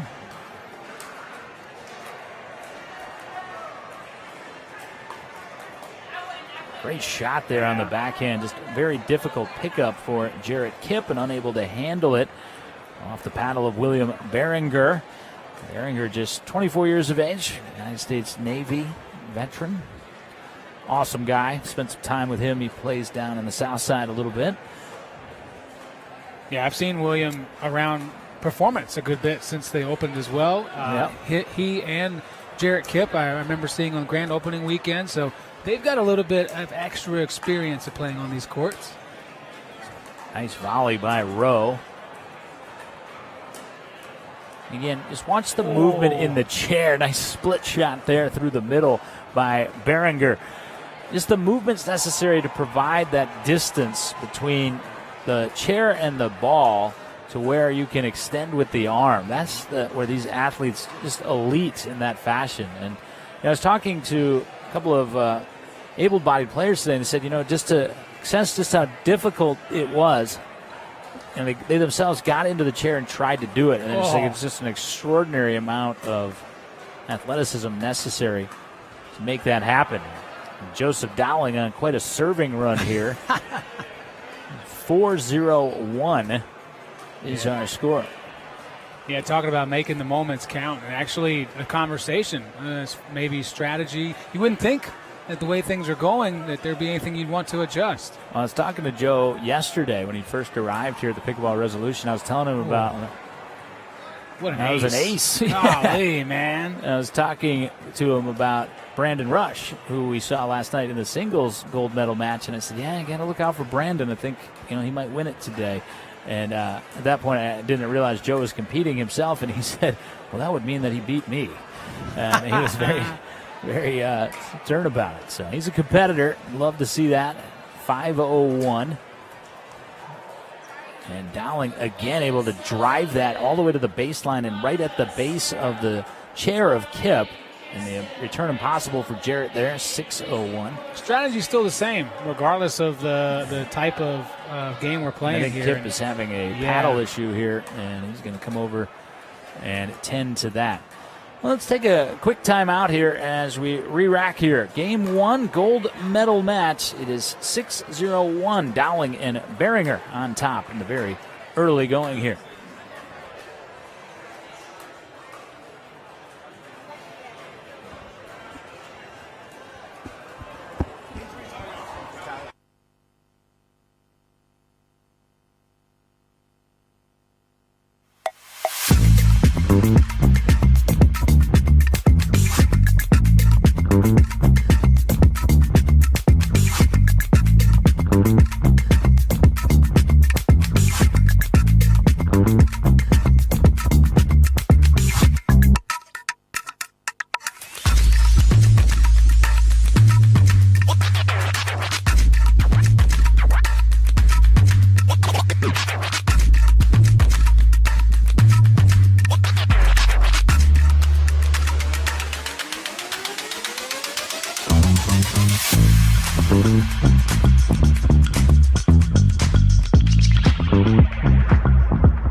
Introducing Skechers Pickleball, the official Performance Pickleball RVA, looking at the tandem of Joe Dowling and William Behringer. They have a commanding lead in game one. 6-0-2 is our score. You're also looking now at Jarrett Kipp, who unfortunately nicked his hand there on his chair, just a small cut on his left pinky, and he gives a thumbs up as he was tended to with the bandage. So just a brief injury timeout there, and we'll resume play in our wheelchair doubles gold medal match. Quite the run here at the outset from Joseph Dowling and William Behringer, and it's primarily been Dowling who's been setting the pace here for this team. Yeah, for sure. And to your point you made in the beginning or towards the beginning of this match, they're just keeping the ball back of the baseline and no chance really for Kipp and Rowe to get up to the kitchen at all and be the ones in control. Great start and a really good job by Behringer and Dowling to take this strategy and maybe take it all the way to 11-0. 7-0-2 just rapidly became 8-0-2 there, and it's that Dowling serve. He's getting it all the way to the baseline. And as I've learned in wheelchair adaptive pickleball, the ability to get your momentum going forward is so crucial, especially in doubles. And now it should be there on the serve return, but just a rifle shot down the middle, and it is 9-0-2 for Dowling and Behringer. This has just been a strong performance. And doing it with a new ball, too, by the way. They were already rolling, and the ball cracked. Cracked on the first new point. Ball and no harm. No issue. Yeah. Wicked slice backhand from William there. Getting to see the skills of Tyler Rowe a little bit. Great get by Tyler. Oh, tough angle. That was in. It looked like. Wait for the call. Yeah, waiting for the call. And it was out, actually. Just a little bit wide. And actually, Behringer was the first one to acknowledge that. Yeah. So 0-9-1 on the side out. And Jarrett Kipp is the server. Well, Jarrett, local guy, Deep Run High School graduate. Fortunately, he was injured, a spinal injury in September of 2020, but that has not slowed him. That's not all that long ago, of course, and he has gotten back into the swing of competitive action in a variety of different sports. You just have to admire, coming back after something that substantial in terms of your ability to walk, quite simply. And he competes in, get this, Joe, lacrosse, competitive cycling, rock climbing, and archery, and he's also an ambassador for Sportable. So, heck yeah, I love that. That's taking life by the horns. Yeah, for sure. And of course, it only puts a bigger spotlight on what Sportable does, what they provide, and giving them an outlet when life is making it to where it could be easier just to give up and not have much to look forward to. And these guys look forward to practice, they look forward to drilling, and they certainly look forward to this tournament. We've been talking about it for a long time, and it's lived up to the billing for sure. Tyler Rowe's got a little something going on his serve now. 3 points quickly scored for the Kipp Rowe tandem. And change-o, it is 3-9-2. Dowling got that all the way to the baseline and unreturnable for the side out. Again, we'll be joined by Amy Smith. She's our great friend from Sportable. She makes a lot of these programs happen, has been such an ambassador for pickleball. Like I mentioned last night, exploding in popularity amongst athletes in wheelchairs and, of course, not. And, we've seen that, and they've had such great tennis competition for adaptive athletes for many years. Yeah. And now pickleball, when you think about it, the court surface is kind of a perfect venue for it, and as she will more than likely tell us, a lot of new players coming in with every passing event. That was another phenomenal serve by Dowling, and the return attempt came whistling right towards me as Jarrett Kipp got the paddle on it. So far, that's the difference maker in this match is whoever's serving seems to have the advantage. Yeah. And just going deep for the most part, too. I misspoke. It wasn't the serve of Dowling. It was Behringer, and back-to-back just incredibly deep serves will net game one for Dowling and Behringer. So game one goes to the, can we call him the old guy? You can't call him the old guy.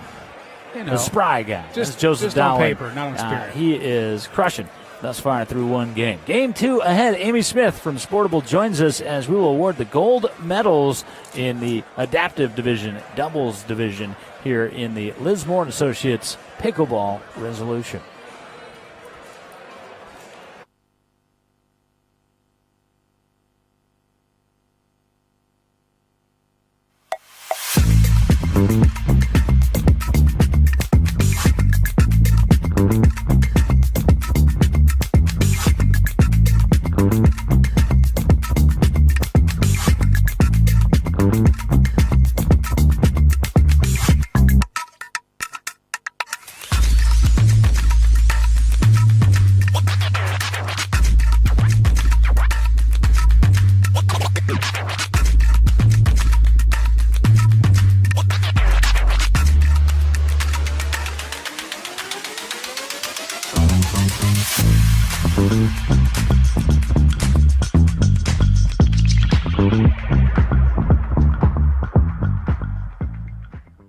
I have no idea what I would do without Neighbor Force. This is my mother, and she's been using Neighbor Force for about 5 years. About 5 years, yes.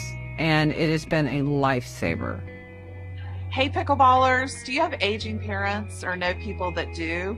Well, Neighbor Force could be the answer if you need just a little bit of extra help. No contracts, 1 hour minimum. We are definitely the people to call. Or are you looking to get involved in your community? Being a neighbor at Neighbor Force could be the answer. We would not conflict with your pickleball matches. You can work whenever you want. It's almost like volunteering with a paycheck. Neighbor Force is the bomb.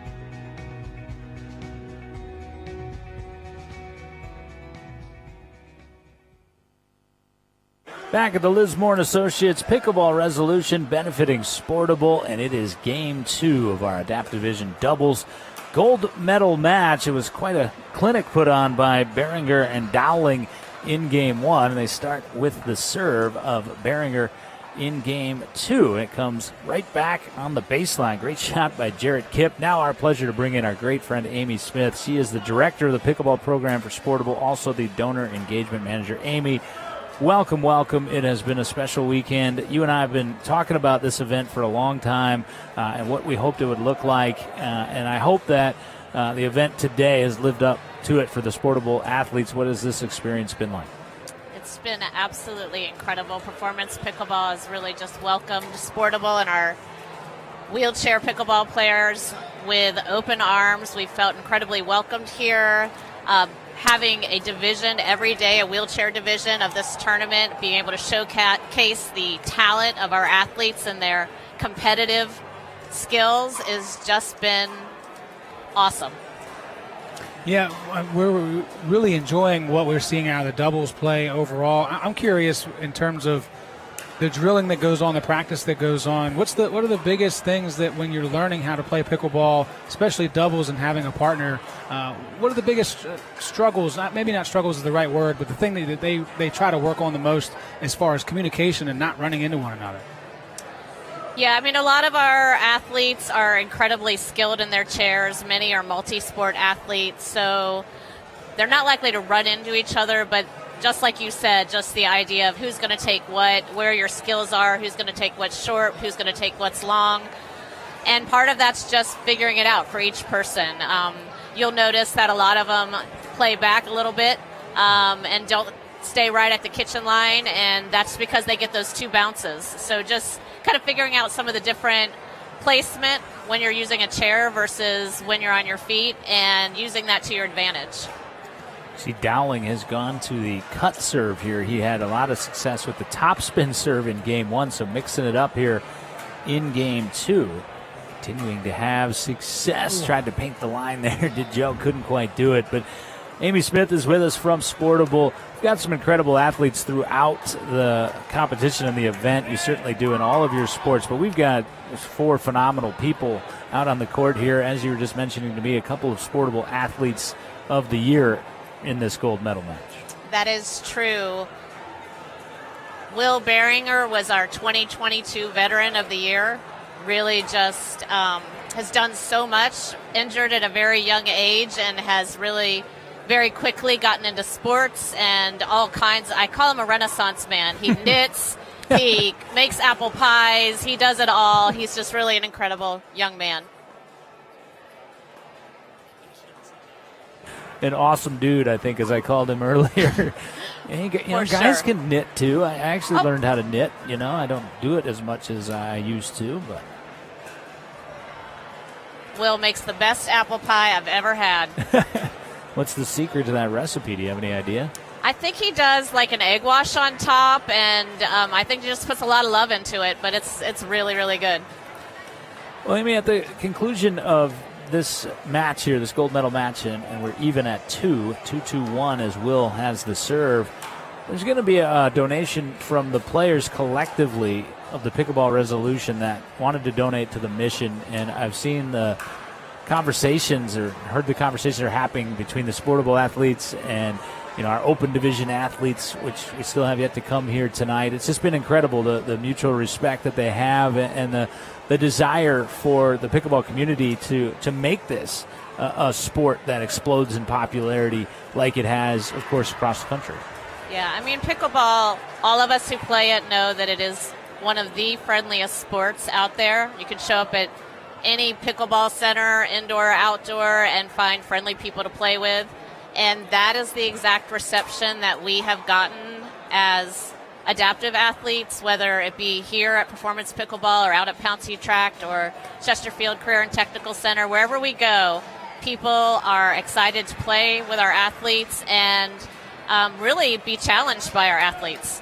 You and I had an interesting conversation. You did such a magnificent event with Jay DeVilliers. The reason we brought Jay back for the pickleball was his interaction at your event with Sportable last year. But I remember you and I were talking about the one challenge on the pickleball courts, particularly in the parks, is that they're generally built outside with a slight grade to them. Of course, that's for drainage, like you would see in a football field, but we didn't have that issue indoors, and we did make these courts perfectly level.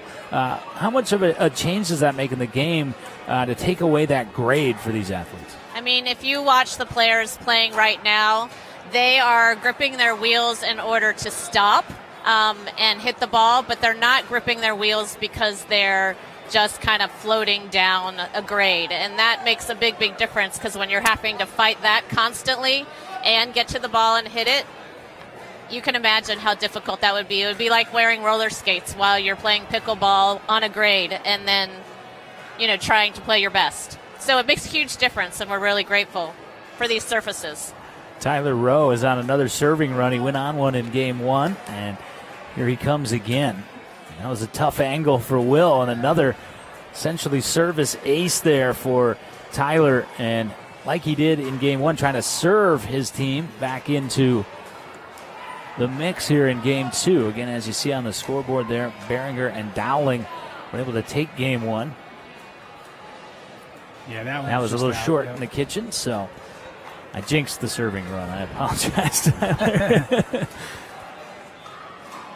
Well, Amy, I wanted to circle back to the chairs themselves here. These are, competition athletic wheelchairs, obviously not what you see, just during everyday life.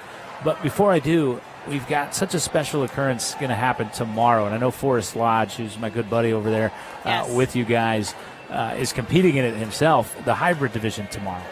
Yes. How awesome is that going to be? That's going to be an adaptive athlete with an able-bodied athlete competing together as a team.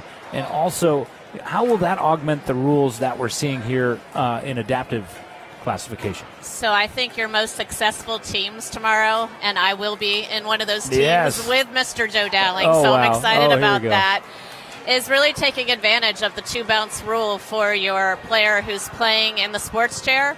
So there is no need for me to try to run and take something that's really short if Joe can get to it because of that second bounce. And so we've just really got to use both of our strengths and what we're allowed during play in order to capitalize on those opportunities to win the game. So how were these partnerships formed? It seems that you and Joe, this might be a strategic alliance here. Joe and I have been talking since he played in the Sportable River City Slam, which is our tennis tournament, our big tennis tournament we have every year, and we got talking there about pickleball, and so we've been buddies ever since. I read his memoir. He's an incredible guy. and it was just meant to be. Yeah, Joe's awesome. I was telling this Joe earlier, I spent a lot of time with him and his wife this morning. He was one of the first athletes here, and we made some modifications to his chair to get him ready to advance here to the gold medal match. A sweeter guy you will not find. That's right. The chairs themselves, the sports chairs, they're lighter, of course. They've got the angle to the wheels, which provides that base, that wider base for athletic competition. You've, of course, seen that in wheelchair basketball as well. As Dowling going on another serving run here, 4 points away from gold. That's where we want to take you to next. Huge adaptive basketball tournament coming here to Richmond soon. That's right. We will be hosting the NWBA Nationals April 4 through 14 with a junior tournament the first weekend and an adult tournament with 3 divisions the second weekend. Expecting 100 teams and 1,200 wheelchair basketball players.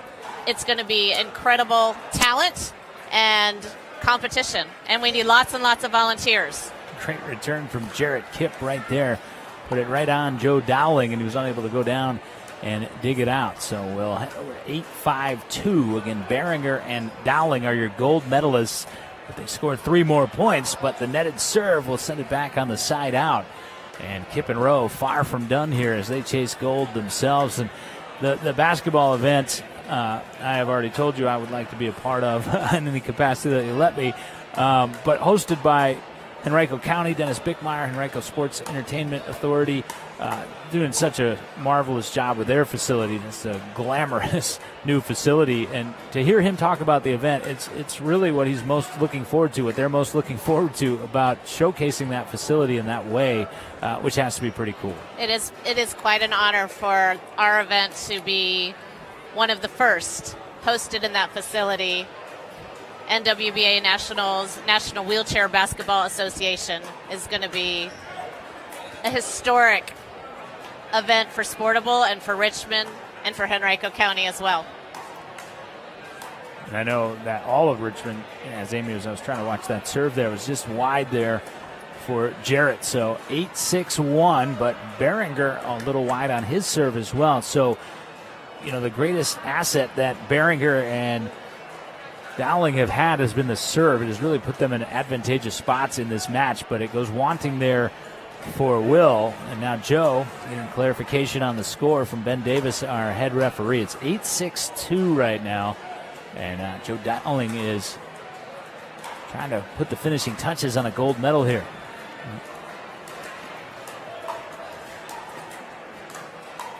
Great shot there by Tyler Rowe. We got to talk a little more about Brandon Cash. He's my man. We've become friends since we met last year, and he's been our hype man over in the medal area. He just oozes with enthusiasm. We got to watch him compete last night in men's singles. Who's his partner for tomorrow? Brandon is playing with Margaret Golden. She is a Sportable volunteer. She was actually our Volunteer of the Year in 2022. She just is a volunteer who's at anything and everything, tennis, pickleball, whatever it is, Margaret's going to be there. And so she wanted to be a part of it. They're good buddies, and they're going to be a force to be reckoned with. Forest Lodge is partnered up with who? As we've got a Forest delay Lodge here. is partnered up with Ryan Beal. He's a wheelchair tennis player, and he'll say, I'm a wheelchair tennis player first, but he's going to come and dabble with a little pickleball. Those tennis players do tend to do pretty well with pickleball, so we'll see how it goes. Yeah, we'll have them hooked in no time after tomorrow. That's what happens with those tennis players coming over to pickleball. Agree. Just a slight issue here. We saw that Jarrett Kipp had that cut on his pinky finger, which he came over and said it's nothing as we bandaged it up, but it's really not nothing because the grip hand on the wheel, if you have a cut there, I would imagine, Amy, can be pretty painful regardless of whether he views it as a minor cut or not. Sure, and a lot of times when people start playing adaptive sports, they get blisters on their hands from all the pushing, but they just build calluses and they push through it like you do anything. Hey, Amy, real quick you mentioned volunteering twice so far. What is the best way, the preferred way for people to get involved and figure out how they can get involved? What's that process like? So you can go to sportable.org, sportable.org, and click on volunteer. There you can volunteer for any of our 16 programs as well as National Wheelchair Basketball Association Nationals. What does that look like for a volunteer? What should they expect when they get involved with you guys?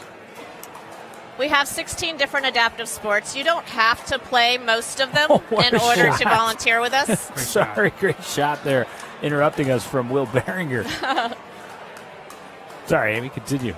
But we have volunteers who help load and unload equipment. We play our sports all over the city of Richmond, Henrico, Chesterfield, and so equipment travels with us in order to play these sports. And so our volunteers help with that. They help, sometimes they get in chairs and play wheelchair basketball alongside of our athletes, rebound balls, whatever it might be. If you have coaching experience, we love to have coaches volunteer with us as well. And at NWBA Nationals, you have the opportunity to be a greeter at the airport or at the Henrico Sports and Entertainment Complex. You can be a scorekeeper. There are so many different ways to get involved, whether you're a sports enthusiast or not. You really will be a part of history if you just come on out and volunteer for that.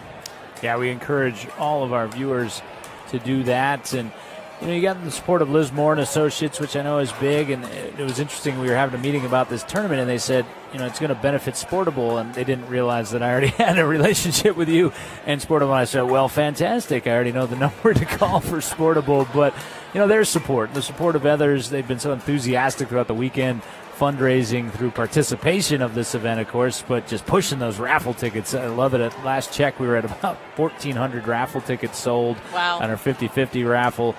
Just delightful people there at Liz Moore and Associates. We are incredibly grateful to Liz Moore and Associates. They couldn't have been more enthusiastic. They are so supportive of inclusivity in every aspect, including sports, and we consider them great partners. We hope we'll be able to do this again next year. Great shot by Jared Kipp. That was a gold medal preventing backhand right there from Jared, and he hit that with some gusto back at Joe Dowling. Not so fast, my friend. 7-10-1 coming back over game 2. Rowe and Kipp need it to prevent the gold medal clinching win for Behringer and Dowling, but Behringer with a nice lob over the top of Rowe there.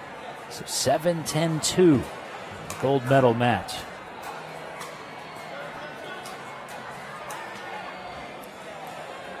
Oh, great recovery from Joe. And a great poach there as well from Behringer. Will earn them the side out. Look at the smile from Will, because Dowling was pinned back a little bit there. That was a great shot by Jared Kipp. Said Joe was recovering there, Joe Hutzler, and needed that assistance. Got it from Behringer. So now will serve for the gold medal here. In the first ever adaptive division doubles division. Great get against the fence line from Rowe. But that will do it. Your gold medalists, Will Behringer and Joe Dowling, as they take doubles gold in our adaptive division. First ever here at the Liz Moore and Associates Pickleball Resolution. That was every bit as awesome as we were expecting it to be. Amy, thank you so very much for who y'all are and what y'all do and letting us be a part of this and showcase this tremendous group of athletes that you have. We couldn't be more grateful. Performance Pickleball is a wonderful place. We're going to have a check presentation, Amy, from the players right here. Our director of events and my wife, Renee Laaser, is making her way over here. So I wonder if you wouldn't mind championing that. We'll get you off headset here and out onto the court for that presentation. I'm actually going to let Joe Hutzler take it away on the broadcast, and I'm going to join you out there for that as well. Awesome, awesome stuff. Congratulations on the weekend. All right. I'll do my best to translate.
You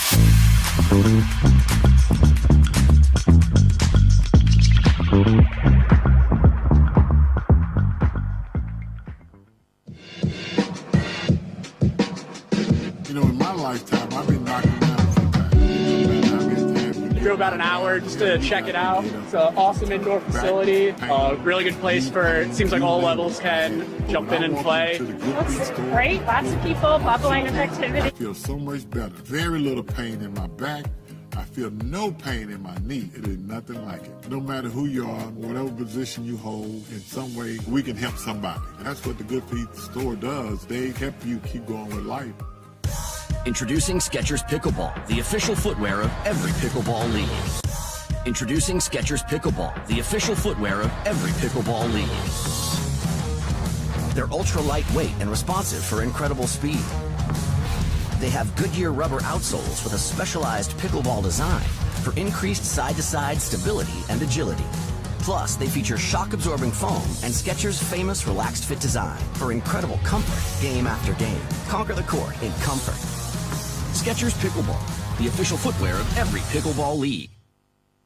I did a Good Feet commercial about 4 years ago, and I thought maybe I should check in with you. Yeah, I'm still wearing my Good Feet arch supports. They give you the freedom to move without pain. I worry about how warm or cool to dress on trail, but I don't worry about my feet anymore. I put my arch supports in and forget about it. I'm Deidre Haven, and this is still my Good Feet story. You too can get back out there with arch supports from the Good Feet store. You know, in my lifetime, I've been knocked around a few times. No matter how many times you get knocked down, hell, you got to get up off the turf. Back pain, knee pain, you name it, I had it. But when I walked into the Good Feet store and got fitted for arch support, I feel so much better. Very little pain in my back. I feel no pain in my knee. It is nothing like it. No matter who you are, whatever position you hold, in some way, we can help somebody. And that's what the Good Feet store does. They help you keep going with life.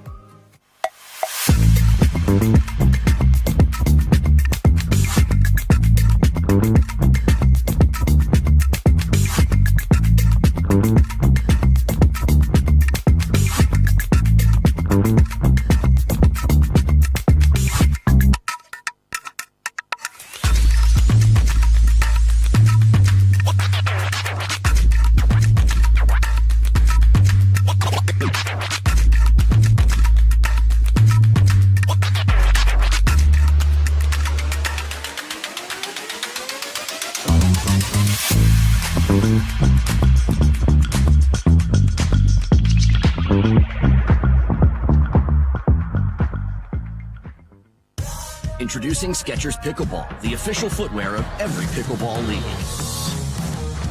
They're ultra lightweight and responsive for incredible speed. They have Goodyear rubber outsoles with a specialized pickleball design for increased side-to-side stability and agility. Plus, they feature shock-absorbing foam and Skechers' famous relaxed fit design for incredible comfort game after game. Conquer the court in comfort. Skechers Pickleball, the official footwear of every pickleball league. I have no idea what I would do.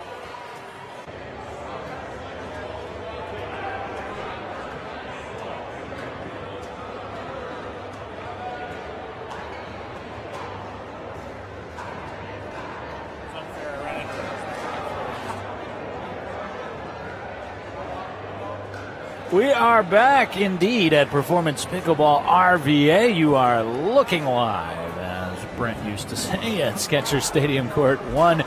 We got a doozy coming up here. This is the bronze medal match, and it features some of our favorites here. We've got Jason Renner, Rosen Naidenov, who trains here at Performance Pickleball with Jonathan Medina Alvarez and Jason Renner. They're going to take on Jonathan Trong and another visit from Cameron Luring. Feel like Cameron's been on Stadium Court 1 quite a bit as they have played their way back here as we thought they might.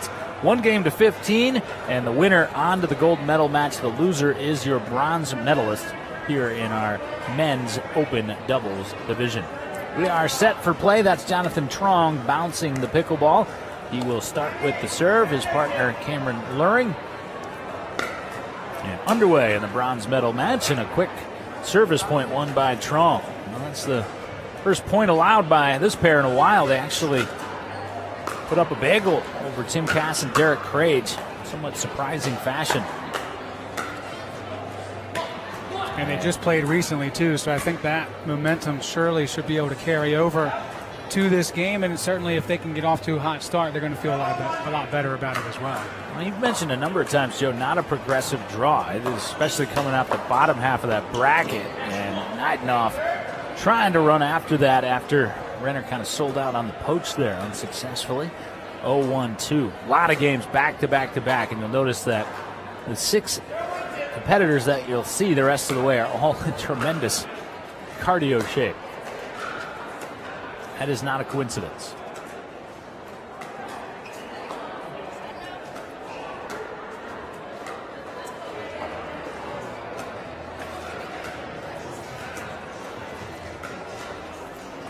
And Neidenoff forced that overextension from Trong to even this up. Again, 1 game to 15 to advance to the gold medal match to take on Jonathan Medina Alvarez and Jaden Broderick.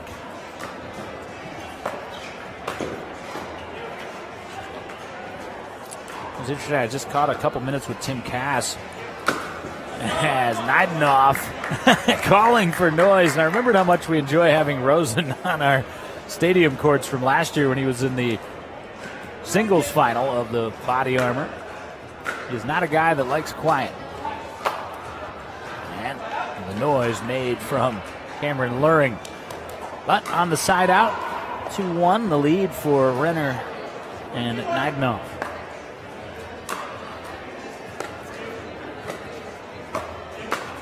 Ernie back in position off the Ernie for the put away.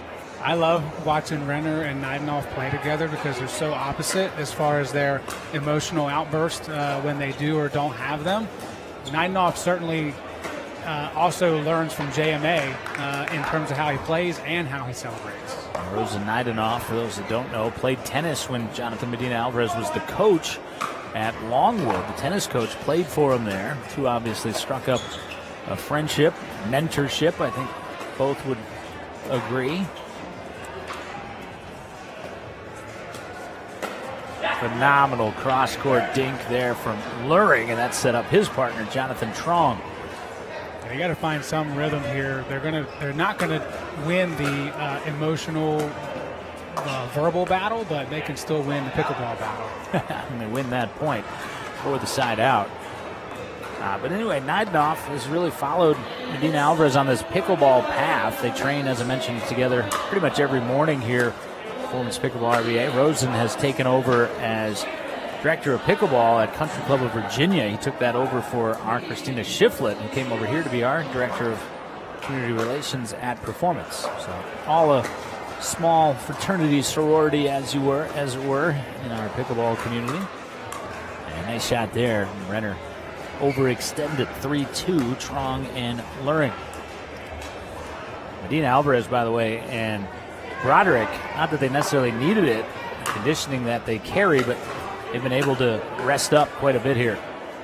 A long road back to this bronze medal game. I saw Jonathan during that last break we had. He's just hanging out in the kitchen with his pullover on, just like a fan at this point, watching all the matches. Well, I know he's a fan of Renner and Neidenoff. He certainly likes Cameron Luring and Jonathan Trong, but I think like that matchup would be a tantalizing one. As again, Trong's drive zips off the top of the tape, and oftentimes that millimeter between a tremendous drive and striking that tape. And you can see Cameron Luring. We haven't seen him miss that shot much over the course of the weekend. He seems a little off thus far. I'd say both of them do in a way. Trong and Luring, neither one of them are making easy efforts out of some of these shots that we've seen throughout the weekend. So the toll is being taken the later we go into the day. Yeah, great shot there, though, from Trong. 3-3-2, Neidenoff serving. Oh, hatchet backhand from Renner. Like you said, not going to win the verbal battle. And once again, verbal reaction It's the emotion coming out of these guys. It's fun to watch them play well, together. And if they'll continue to win points, that's only going to ramp up as well. They need it. It's just something, that extra thing, a lot like Medina Alvarez, they need that extra bit of fire to keep them going. 4-3, and 3-4 on the side out. Saw Naidenov got exactly what he wanted there. Just there a little too eagerly. Trong. Yeah, that was a mental error there from Trong that led to a physical one. You know, sometimes a lot of players will do this. I do it all the time. You hit a shot and you go, well, what was the expected outcome? You know, and on that looping drive, I'm sure Trong would tell you, I'm not sure what I was even trying to hit. Deepest return possible from Naidenov. Had him pinned back for a moment until they didn't. Did a great job of working up to that, too, because I was thinking they were putting themselves in a tough spot, staying back at the baseline, but it works out. 5-3-2. And Trong short on the drop. So 3-5-1. Jason Renner serving. Now there are nice guys, and then there's Jason Renner. He's in a category unto himself. Yeah, that he is. But don't let that mistake you. He is a fierce competitor. Like my wife, he is a rabid Philadelphia Eagles fan. We'll have to wait it out till Monday night for their playoff game.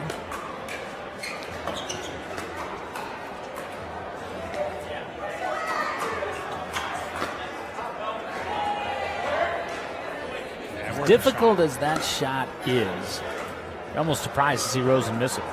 Yeah, absolutely. And a lot of these players that we're seeing at this level, surprised to see them miss those because they drill it. They practice on those. 4-5-2. Just like that. We have seen that a time or two from Luring, and Renner just smiled and said, what do you want me to do there? Well, this match has been what we thought it would be. Back and forth thus far in our bronze medal match.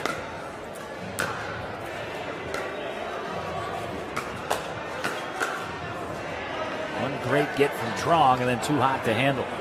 Yeah, it was interesting. You could even Trong's reaction. He knew that he lost a little bit of that grip. As soon as the ball hit the paddle, it shook in his hand.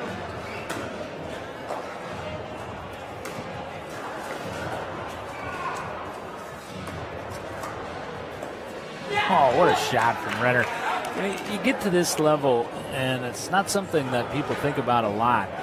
It's targeting different feet. And you see right there, he targeted the left foot. And I also think he screwed up the rhythm a little bit for Loring, he's going to cross court. Maybe, okay, it's going to go to Rosen, and I'm going to be able to wait for this ball to come back. And Renner steps in and a little baby poach to bring it back over. So that timing can also be a weapon to your advantage. 5-2, cross court drop. Off the forehand.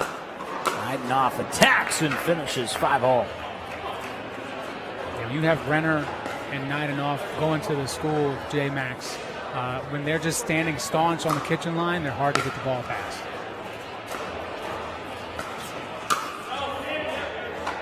And Renner tagged the shoulder there, whether intentionally or not. 6-5, it was an effective shot. See Renner sporting the pillow, and officials asking, was it out? And Renner saying, no, it hit him. Glancing off the left shoulder of Jonathan Trong. So 6-5-2. See Renner rocking the pillow, as is Naidenov, both Pello-sponsored players. Renner is also a performance team-sponsored player. There's the pro collection of players that we have assembled to represent us. Split shot there from Cameron, and he does that so very well. He waits till the opening emerges. Tightly closed, inclination is to slide step a little bit, flicked right past it.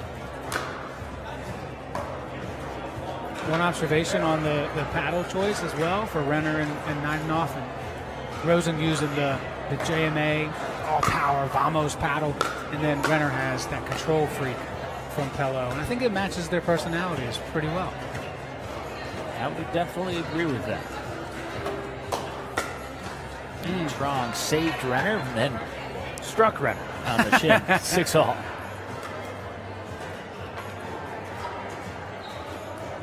For those watching and have an interest as well, I talked to Luring this morning. is wearing Holbrook, but his deal with them expired in 2023. So if anybody's looking for a great up-and-comer, maybe you can get in on the action with Cameron Loring. Side out. I don't think that's going to take long for him to get scooped up. More performances like this. Yeah, Holbrook, though, cool brand.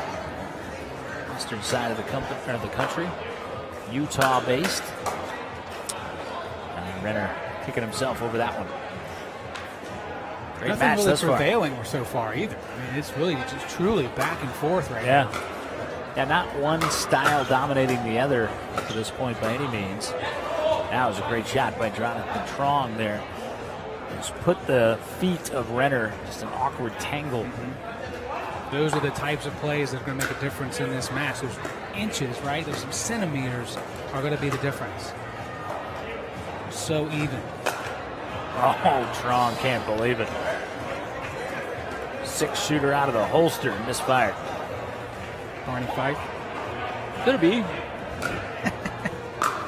Wow, did not think we were going to get Barney Fife reference to that. I like that.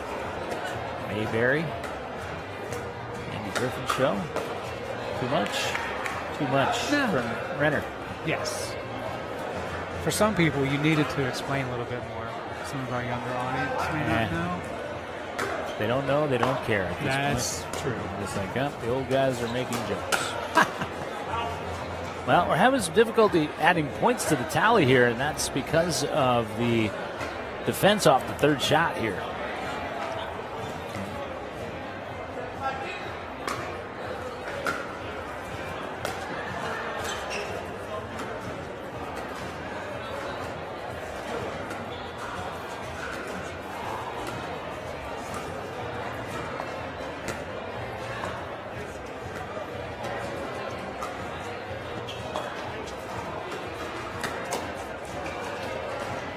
Bailed out Neidnoff there.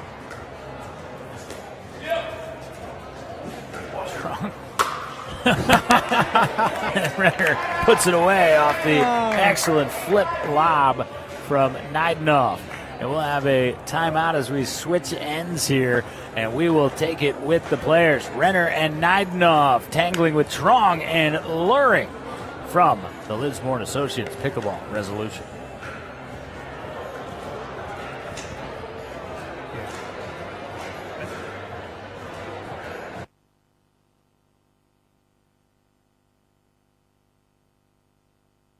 You know, in my lifetime, I've been knocked around a few times. No matter how many times you get knocked down, hell, you got to get up off the turf. Back pain, knee pain, you name it, I had it. But when I walked into the Good Feet store and got fitted for arch support, I feel so much better. Very little pain in my back. I feel no pain in my knee. It is nothing like it. No matter who you are, whatever position you hold, in some way, we can help somebody. And that's what the Good Feet store does. They help you keep going with life.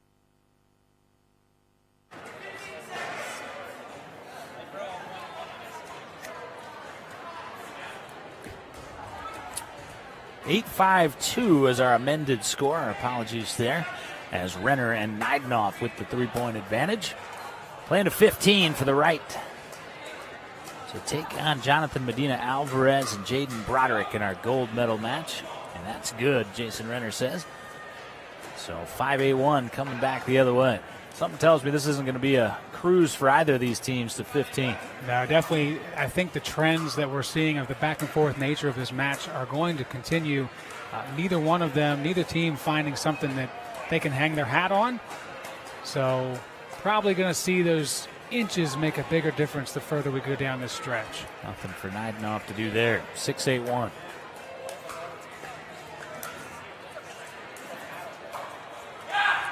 Caught him on the elbow. 7-8-1. So change of ends, change of momentum here, as we've seen so many times. And a timeout's going to be taken by Neidnoff, and Renner will keep it here. Very cool moment there with the Sportable athletes and the awarding of the check from the players like these guys. $500 pooled for Sportable from the players in the field. That's just a small token of the overall donation that will be made from the weekend.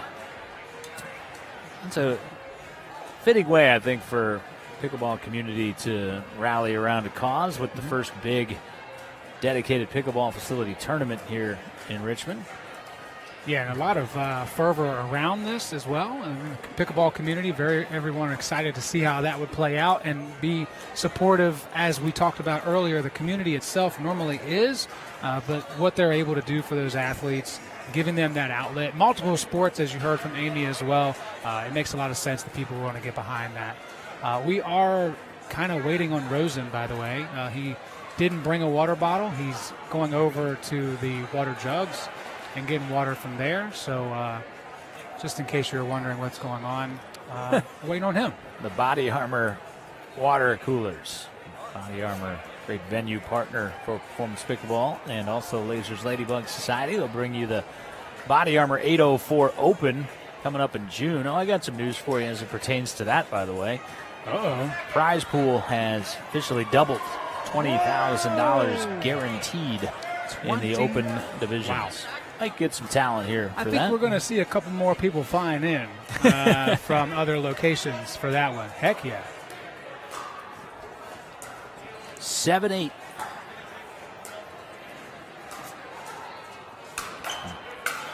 What a get from Luring. It was in vain as Naidenov puts it away secondarily. 7-8-2.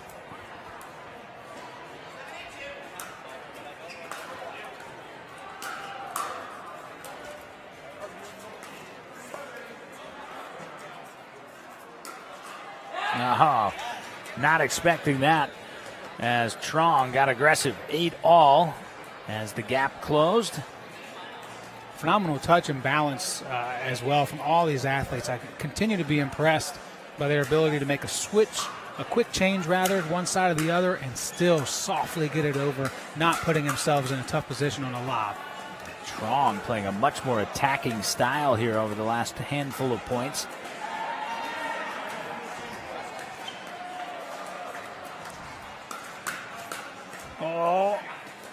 What a get from Renner. What a shot on the follow-up from Luring. 9-8 on the serving run here for Luring and Trong. 8-5-2 was the score at the switch, everybody, just to remember that. Yep. And again, Trong has been taken over since then. Continues that roll. 10-8-2. Timeout one already taken by Naidenov and Renner. They have two, so one remaining for them.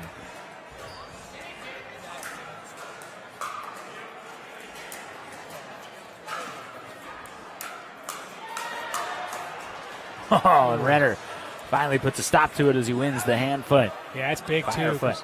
Trong was definitely feeling it. You could tell he wanted to get into that battle quickly, didn't want to dink. So good on Renner for being able to battle back. 8-10-1.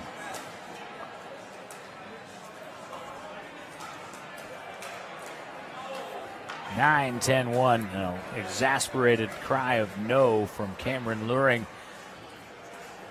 Gave one away there. 9-10-1. Just a little low in that point of contact from Luring. Renner was poaching. It was there. Just couldn't execute. 9-10-2.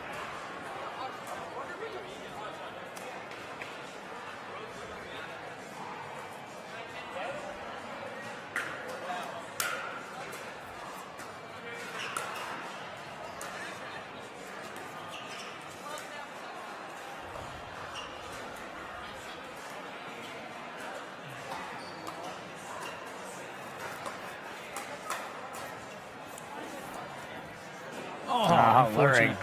Incredible efforts, but could not get there. 10-10-2. Playing the 15, win by 2. Winner on to the gold medal match. It's Medina Alvarez and Broderick. Oh, the tape giveth and the tape taketh away for Renner and Naidenov. Oh, man. Side out. The fifth player in pickleball always wins. Net always gets the point. You know, here, obviously in the parks, I'm usually the one that said, hey, who put these nets up? And I can't do it here. Nope. No excuses. 10-10-2. But the actual answer is Christina Schiffler. Uh-oh. if the tape's ever giving you trouble while you're playing here. Her fault. Big cry of exultation from Renner on that shot. Yeah, we haven't seen that or heard that in a while. Remember the early jump to the lead that Neidenhoff and Renner took. They were very vocal and very physically emotional. You could see it. But we haven't seen a lot of that, and I think it's because they haven't had those moments where things work out strategically as they plan. So that was a huge point, and they still got served. 10-2. That was a great shot by Neidenhoff to gain the advantage in the point. Trong keeping him in there.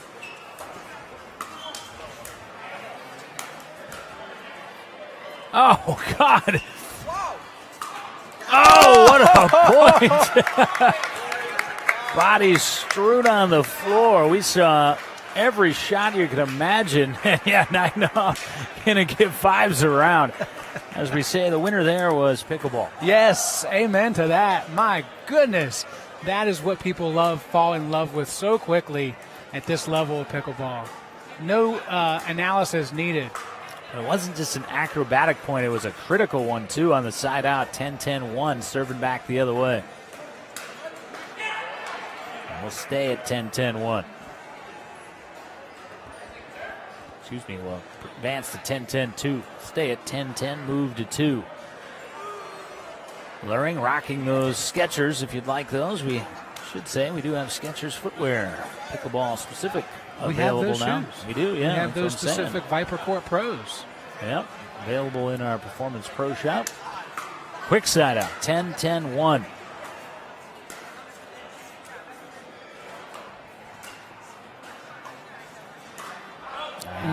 Interesting, yeah. Yeah, Renner, I think, changed thinking mid-shot. Yes, for sure. And that paddle, when he hit that, there was no doubt it was going to go straight up. It wasn't flat. There was no punch to it at all.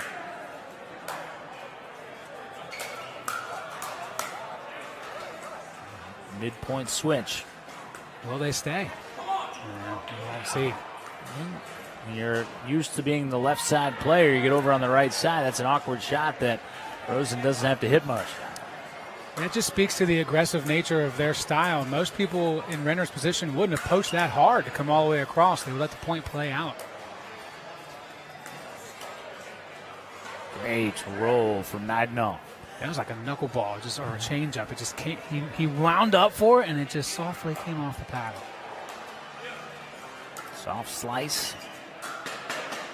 Yeah, but that was a mistake there from Neidenhoff, a rare one. And easy one for Jonathan Trong. 11-10-2, Luring serving. Oh! Renner blocking a beauty. Yeah, Renner gesturing as if he's like, I know that now. I know you're going to bring that. He tapped his head after that, saying, I could see it coming, so try something new. 10-11-1. Sweeping cross-court dink. And Renner came at Trong, and Trong said, I was ready for you as well, my friend. I got you covered, buddy. No problem. Bring it. 10-11-2.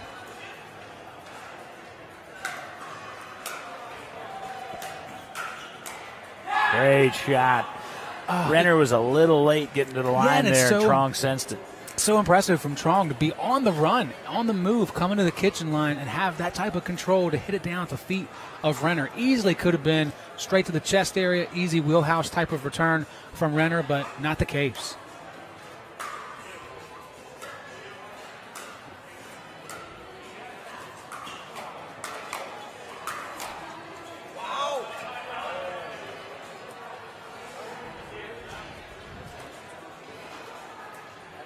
Neidenhoff called it out, the appeal to the officials. Both did not see it, so 11-10-2 to Trong.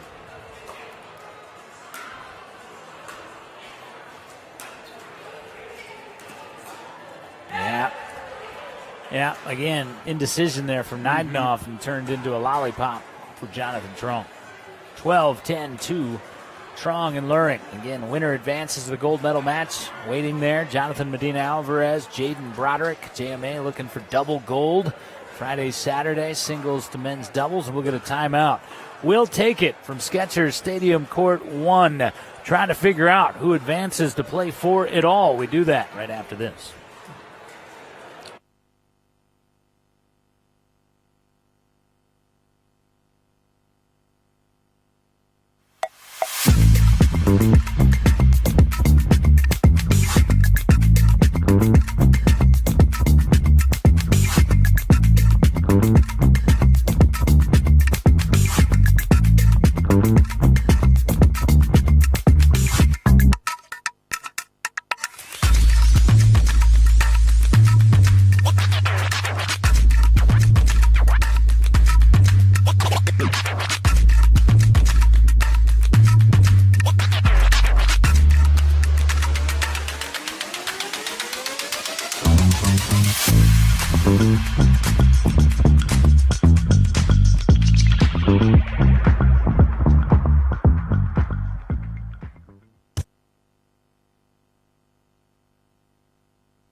Serve for Jonathan Trong,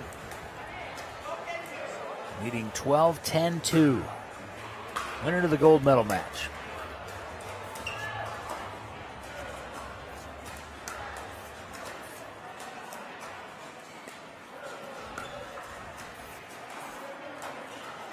Oh, what a shot from Luring, particularly under those circumstances. 2 points from an opportunity at goal. Now, Luring's backhand, two-handed backhand is always interesting because he does flick his wrist a little bit more than most, but that's where it pays off. He's able to scoop it even low to the ground like that and keep it in play. 13-10-2. Neidenhoff and Renner can't get the serve back. 14-10-2. Oh, it's a tough one to take if you're on the losing end of that. You're playing 2-on-1 and you still give up a point. That's rough. Trong trying to serve it out.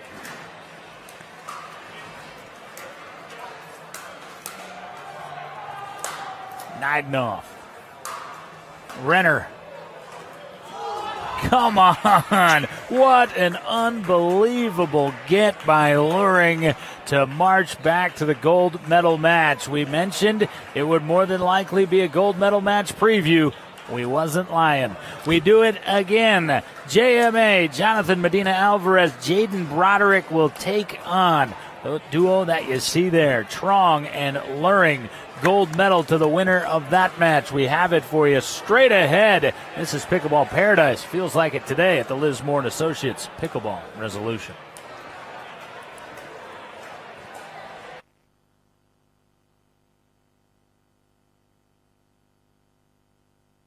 I did a Good Feet commercial about 4 years ago, and I thought maybe I should check in with you. Yeah, I'm still wearing my Good Feet arch supports. They give you the freedom to move without pain. I worry about how warm or cool to dress on trail, but I don't worry about my feet anymore. I put my arch supports in and forget about it. I'm Deidre Haven, and this is still my Good Feet story. You too can get back out there with arch supports from the Good Feet store. You know, in my lifetime, I've been knocked around a few times. No matter how many times you get knocked down, hell, you got to get up off the turf. Back pain, knee pain, you name it, I had it. But when I walked into the Good Feet store and got fitted for arch support, I feel so much better. Very little pain in my back. I feel no pain in my knee. It is nothing like it. No matter who you are, whatever position you hold, in some way, we can help somebody. That's what the Good Feet store does. They help you keep going with life.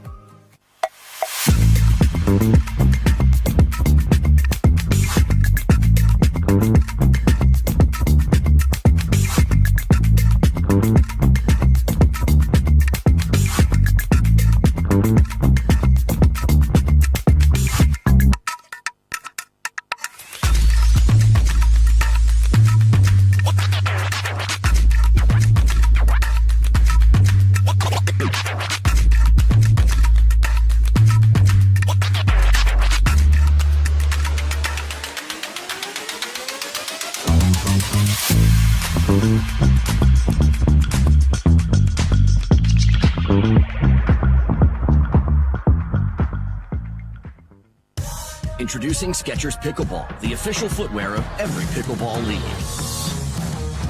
They're ultra lightweight and responsive for incredible speed. They have Goodyear rubber outsoles with a specialized pickleball design for increased side-to-side stability and agility.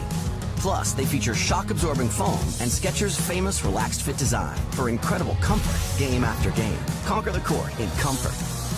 Skechers Pickleball, the official footwear of every pickleball league. I have no idea what I would do without Neighbor Force. This is my mother, and she's been using Neighbor Force for about 5 years. About 5 years, yes. And it has been a lifesaver. Hey pickleballers, do you have aging parents or know people that do? Well, Neighbor Force could be the answer if you need just a little bit of extra help. No contracts, 1 hour minimum. We are definitely the people to call. Or are you looking to get involved in your community? Being a neighbor at Neighbor Force could be the answer. We would not conflict with your pickleball matches. You can work whenever you want. It's almost like volunteering with a paycheck. Neighbor Force is the bomb.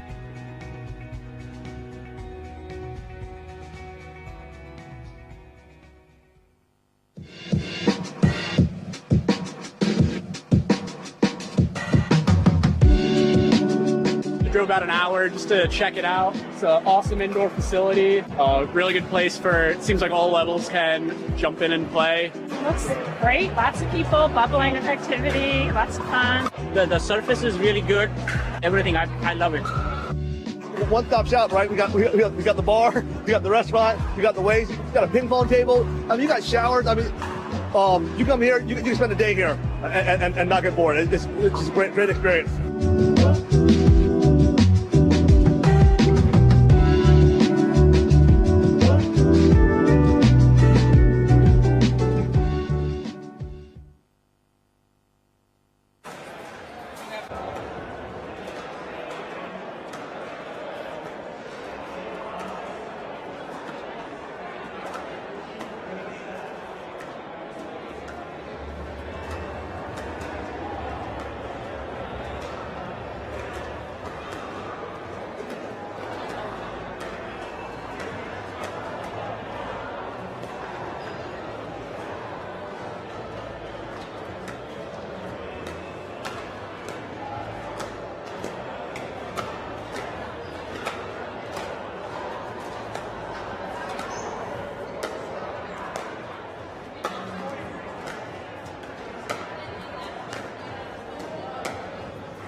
men's doubles gold medal match, the one that we've been building to all throughout the day, and we got the matchup, Joe Hutzler, that we were kind of expecting, although we didn't necessarily get here in the fashion that was entirely expected. We had some upsets, we had some dramatic moments throughout the course of this draw, but ultimately I think we got the two top teams paired up here this afternoon and evening. Jonathan Medina Alvarez, Jaden Broderick, they will take on Cameron Luring and Jonathan Trong. This one promises to be a sensational match, and the format, of course, in this gold medal match, best 2 out of 3 to 11. Medina Alvarez and Broderick undefeated coming through the draw, so if they take 2 out of 3, they are the gold medalists. It'd be a double gold for Jonathan Medina Alvarez. However, on the other side, 2 of 3 the other way, then we play a race to 15, and certainly that has happened a time or two in the past. We both spent some time chatting with the participants, the competitors in this gold medal match, and it's interesting. Cameron Luring, I went up and said adjustments from the first time, and he said absolutely. He said we've got to be more aggressive at the line. He felt like Jonathan Medina Alvarez got the best of them in that decisive game 3 in terms of the straight-ahead speed-ups. And then in talking to Jonathan Medina Alvarez, he said the opposite. He said we've got to not speed into them as much and turn them into guys that they're not. So it's going to be a clash of adjustments here. It sounds like JMA and they plan to try to get into that finesse, that dinking battle, whereas Cameron Luring and Jonathan Trong want to speed it up a little more quickly. And we did see that in game 1 of the first match. We saw a dinking battle to begin with. JMA and Broderick did take that one 11-5. And then Luring and Trong with more aggressive play in game 2. They took it 11-6, an 11-5 victory for JMA and Broderick in that third game. So the score doesn't really tell the story overall of how evenly matched that one was. But I definitely agree with the adjustments, especially from Luring and Trong that they talked about. By the way, I talked to Trong as well. He said, we just want to win. I said, no adjustments, just win. So he's a little less analytical Cameron about spoke it. for both of them on the adjustments. For sure, yeah. So they definitely want to make sure that they're the aggressors, not being the ones to react too much in this match. And certainly it's going to start here in the beginning of game 1 because Luring and Trong have the uphill battle. Well, Jonathan Medina Alvarez also told us if they want to win, and he acknowledged they definitely could, that being Luring and Trong, he said they're going to have to come at us because they're going to have to come at, speed up, and that sounds like exactly what they're planning on doing. So we'll see which style, which strategy wins out here in the gold medal match, but we know it is going to be an extraordinary match. And speaking of, let's look back at that bronze medal match. The athleticism from those 4 off the charts, just the oohs and ahs here at performance, also at a higher decibel level than they've been at any point throughout the day. Kudos to our bronze medalists, Jason Renner, Rosen Neidenhoff. They played sensational pickleball today, just bested a little bit at the wire there. Yeah, for sure, and they had to come through the bottom of the bracket pretty early on to battle through. Had a 15-0 win to get to the game you're looking at the highlights from. What a great start. That momentum from the 15-0 win carried over from court 2 to court 1. They were able to get out to an early lead, but credit given to Trong and Luring for weathering that storm. Not much talking between those two, just a lot of doing. And if you talk to Trong, of course, as I mentioned, that's what he does. He doesn't talk. He's just, I'm going to go out here and do this thing. And they certainly did that. Some incredible points, as you see there. Great work by their crew. In the end, it's Trong and Luring here for gold medal. Yeah, looking at some of the highlights of that match, and there was some acrobatic points, and that was the final one, which was not acrobatic. Jason Renner could not believe it ended on that, but what you didn't see was an extraordinary get on that point from Cameron Luring. There's Luring dancing around. There's his partner, Jonathan Trong. We are off and running in our gold medal match. Jonathan Medina Alvarez, another wardrobe change in that Lotto top with his sponsored logos, Performance, Pello, and La Cochina. And the tape popped that up. Trong couldn't adjust his upper half, and it'll be a side out for Medina Alvarez and Broderick. That's a weird one to get started with. That's why the chuckle came from Trong and Luring. They'll try to get back to work here. A little bit more fundamental. Quick point off the Broderick serve, 101. Again, 2 out of 3 to 11 to start us off. And Medina Alvarez coming with some of those aggressive single-style drives. I thought he could have done that more in the first matchup. Didn't feel he needed to, is what he told me. And not surprising, he's emptying the bag of tricks here now that all is on the table for the taking. And that's light work for Broderick right there off the heavy work of Medina Alvarez, 201. Yeah, for sure. And I'm really going to be interested. I know it's a tired kind of analysis, but going to be very interested to see if the rest helps or hurts Broderick and JMA. So far, they do look more rested. They do look more fluid and have a rhythm even for sitting as long as they did. Yeah, and that's to be expected. A 10-minute break was given to the players, Strong and Luring, after the bronze medal match to recuperate. And there's a couple of drives from Medina Alvarez. Very aggressive trajectory. A lead to a side out. A 2-1. There's Jonathan Trong. Just win, baby. He's an Al Davis fan. Yes, he is. Raiders fan. Yeah, Jonathan's coming right after him here in this first game of the gold medal match. This is a much more aggressive Jonathan Medina Alvarez than we saw in the first match. Also, equipment observation. Not that it means anything or not, with Trong putting on some K tape around that right knee. He did have an issue, it seemed, maybe with the right shoulder in the match with JMA and Broderick earlier. But it's been a long day. They've played a lot of games and matches. It's even for as young as some of these folks are, the body's still going to take a toll. Yeah, you're absolutely right. Another side off, although the first point was earned. The good news for these guys is on the Masters gel surface, it will hurt less than it would tomorrow with that force reduction. And here's the other thing. I've had some players comment to me when they're playing these long stretches of games.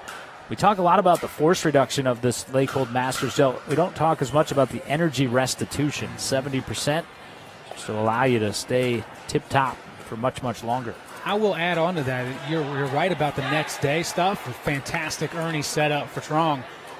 That's what people talk about the most is the next day. They still feel tired and worn out the day of because obviously you just went through all that, but it's that recovery that's so crucial, especially in a 3-day tournament. Luring to serve, 1-2-1. Yeah, you're absolutely right about that, Joe. Just teeing up the big man. Teeing up, yeah. Lanky lefty. You got to come with something better than that for Jaden Broderick. Yeah, I can tell you weren't as confident when you said it. Yeah. So we'll have to work on that. Oh, what an awkward bounce off the tape. It somehow stays in, clearly in, on the sideline for Jaden Broderick. There's a slogan for Gamma as Broderick has all their gear on. Even when you think it's out, it's in. Gamma Pickleball. Not bad. That's better than the lanky lefty. That was a phenomenal shot regardless of his nickname. There's a couple where they've just been right where Broderick wants it. You got to go after his feet if you can or slow things down a little bit. But that goes against the strategy, right? Luring and Trong, they want to go be more aggressive. Switch sign given behind the back there for Luring, and indeed they do switch off the serve. Yeah, I thought if Jonathan Trong would have given you adjustments, one of them may have been. You'll recall he had some trouble attacking the middle, not surprisingly, against the length of Broderick. But thus far, he's stayed with it. Well, you got to consider the fact that he's going middle against a lefty as opposed to a righty on that side. So the middle isn't as open when you got Broderick there with his athleticism and build, but also the fact that his paddle's naturally going to be in the middle. Not just a lefty with that wingspan provides so much whip. It just led me to another nickname idea for Broderick here in just a second. 4-1-2. And that's the shot that Luring has been dominating with, that backhand ATP. Couldn't quite get it there. Great start for Medina Alvarez and Broderick, 5-1-2. That whip-like effect from the long-limbed sometimes will earn you the nickname Gumby. He's from Greenville. I'm a huge alliteration guy. Greenville Gumby. Yes. I do like that one. That's better than Lanky Lefty for sure. Yeah, it's like more imaginative. And it's more personal. That's where he's from, where he resides. Heck yeah. Well, probably have to run it by him first. Unofficial. Yeah, unofficial. Well, Greenville Gumby with neon green Jonathan sporting that Pello Lotto shirt. Speaking of pillow, as side out needed there from Trong and Luring and obtained. Got to give a shout out to our man Bill Durham, the owner of Pillow Paddles and Pillow Pickleball. He's tuning in, checking in between matches, checking out our Performance Pickleball RVA YouTube channel. Real quick, back to the Greenville tidbit. That is also how these two meet, because Jonathan's dad lives in Greenville. So when he's down there visiting his dad, he does his best to meet up with Broderick and get in some games. Much needed point there for Trong and Luring. 3-5-1 opening game, best of 3-11 to start this gold medal match. Hearing a lot of cheers around Performance Pickleball RVA because we have our skill brackets going on over on Skechers Stadium Court 2, the women's 4.5 division. Man, we saw some talent in there. Absolutely. Trish Hammer, who's a performance player, teamed up with Carrie Wethington. They had them hooting and hollering over in Kitchen RVA. They definitely have a strong fan base. We're getting to that stage. We have a full bar, that stage of the day. Libations lead to much louder crowds. That is a known fact. And Broderick just dusted the line there. Cool. Yeah, it's tough from our vantage point, but nope. No, he did not. So 4-5-2. Just an adjustment real quick with the official on the scorecard.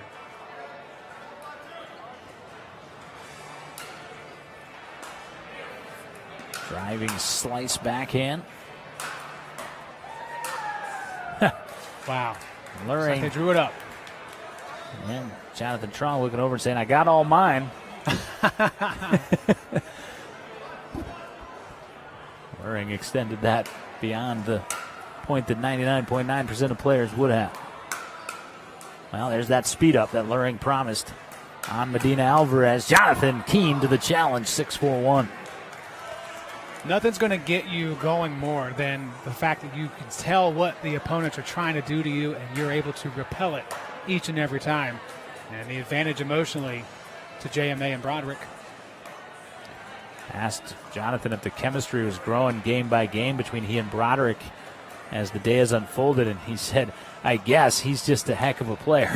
But he did also add that with the other lefty, he is really not accustomed to playing the left side as he is here, allowing the longer Broderick to play that dominant forehand side, which is the right side with two left-handed players. And he said, I'm just kind of learning as I go here. And he seems to be taking to it pretty well. We talked about it the last time they were on this court. He looks comfortable. They both look like they're playing really well together, good complementary pickleball.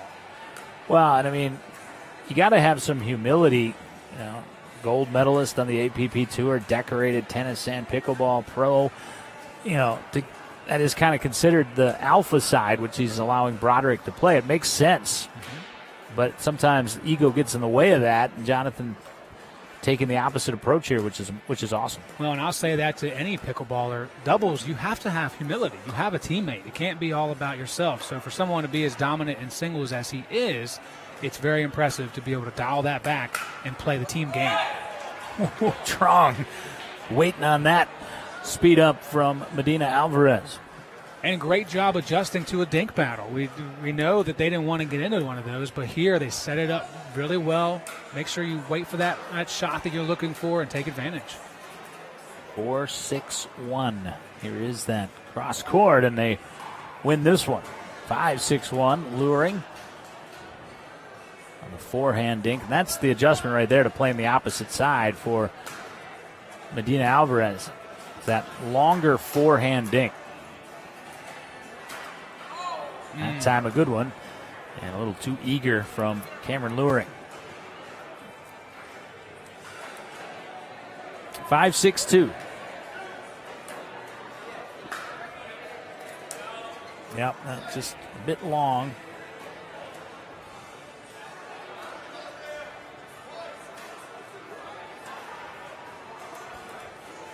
Six. Still. Yeah. Well, JMA is a little upset. I don't know if it's with the call or the fact that both officials, both referees said they didn't see it. Yeah. Yeah. I did see it. It was out. It was out from our vantage point as well. Kind of sitting right along that baseline. It wasn't out by much, but it was out. A reminder that our friends at Podplay bringing instant replay to Performance Pickleball RVA in the coming weeks. We would have been able to just hit the button. Ben could have just hit the button on the iPad. Right. Would have popped right up there on the screen. That's right. It's like tennis, man. Unimpeachable replay system, challenge system. Side out nonetheless, 6-6. I have used it, and it's been in the facility, and some of us, know how to hit that button and get the email sent to you. You really can see all the angles and be able to dispute something, albeit later on. It's not as instant as you'd like it to be, but it is a very good system, and the cameras are very well placed. And I actually went up and tweaked a few of those the other day with the help of Chad Silberman from Podplay. We got those dialed in even further on some of our further in courts in the facility. 6-6-2 on the Medina Alvarez serve. And it'll stay 6-6. So this game a little slower, I think, than was anticipated. Trong and Luring have had the best of it of late. Well, let's be honest. You can't go full bore, 100% speed for an entire match, an entire game. You're going to have some lulls. And right now we're on a teetering point. And these guys know it. It's 6-6. Whoever can get the advantage here on the second half of the game might be able to pull out the win. Great serve there from Luring, but Medina Alvarez the quickness to get to the line regardless.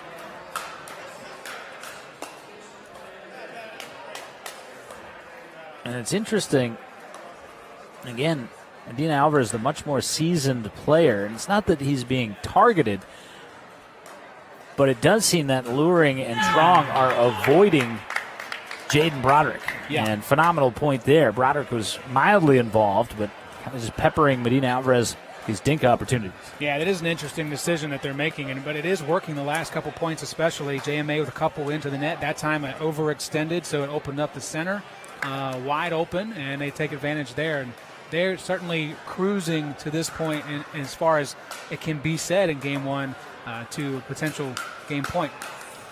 8-6, and that time Medina Alvarez said, to heck with this. Just put it right on the body of Trong. And sometimes you got to puff your chest out a little bit more and say, I know we had a strategy, but let's forget that for now. Let's just go tough and hard. 6-8. Man, Broderick. There's tough angle, speed ups. He is equal to it. And Jonathan, kill shot, 7-8-1. This has been the matchup we expected it to be. Maybe not stylistically, but from a competitive standpoint. Whoa, what a shot from Luring. And that was a change-up there from Broderick, and Luring somehow with the slice volley on a devastating angle. I don't know that you teach that. I think you just I don't, are born with that. I wasn't. Thanks, parents. Hey, we can talk good. 8-8. 8-8-2. Gold medal match, men's doubles open. It has been scintillating. Not a good drive from Medina Alvarez, and Luring was expecting something better, and his paddle was out of position because of it. Yeah, moving forward, that momentum, the energy coming forward, plus the paddle out of position, that's a tough one to take considering the momentum they've had. 9-8-2, momentum to Medina Alvarez and Broderick. It has swung swiftly in this opening game. It'll stay on that side, 10-8-2. And again, we've seen a much more restrained Jonathan Medina Alvarez during this doubles competition. I'm going to ask him after if that's just to maintain the composure. Jaden Broderick hasn't looked like he's needed it, but of his 17-year-old partner. Yeah, not much coming out of Broderick except for great shots and great control, of course. Yeah, look at that, broadcaster's jinx.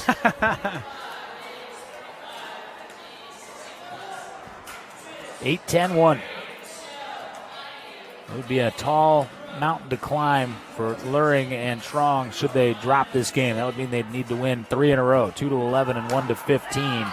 And Medina Alvarez with the hatchet forehand ATP. Come on. I was just going to talk about how Medina Alvarez always moves back to the center, and that's one of the ways that he coaches as well. He's going to tell you, come back and support your partner in the center, but it's opening him up to have to really stretch on those left-handed forehands. That time it worked out perfectly on the ATP.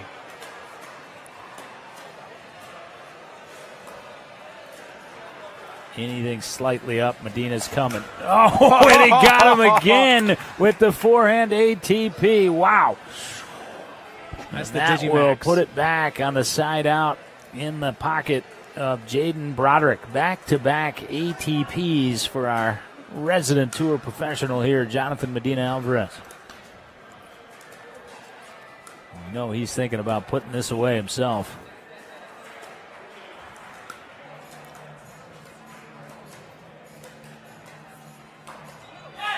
And surprise, speed up there from Luring. So they fended off one game point. One more coming on 10-8-2.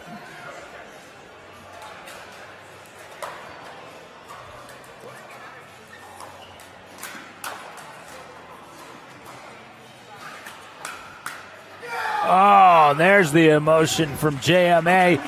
But it was Broderick right there who saved the day on that tape shot into the body, and he somehow got it back. But it's Medina Alvarez and Broderick who take game one game away from gold. It would be double gold for Medina Alvarez here in his adopted hometown and his home court at Performance. Game 2 ahead. Will it be gold for Medina Alvarez and Broderick, or will we be headed to a decisive game 3? The answer lingers in 2 minutes.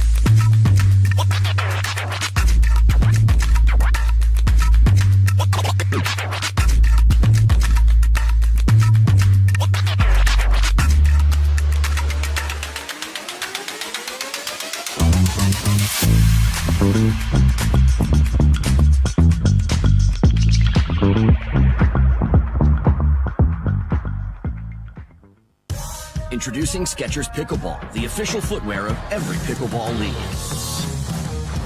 They're ultra lightweight and responsive for incredible speed. They have Goodyear rubber outsoles with a specialized pickleball design for increased side-to-side stability and agility. Plus, they feature shock-absorbing foam and Skechers' famous relaxed fit design for incredible comfort game after game. Conquer the court in comfort. Skechers Pickleball, the official footwear of every pickleball league.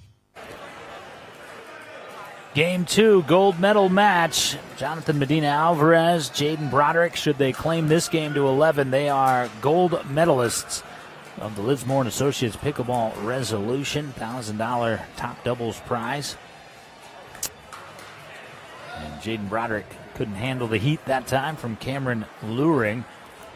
We were fortunate enough to be sitting here when JMA and Broderick, well, mostly JMA, was talking during that Only break. JMA was talking. And JMA talked about how the first point is so critical because they do have the momentum. They do have a chance here to continue to rack up that in their favor. So we'll see as they do get that first point if there is something to be said about riding that wave.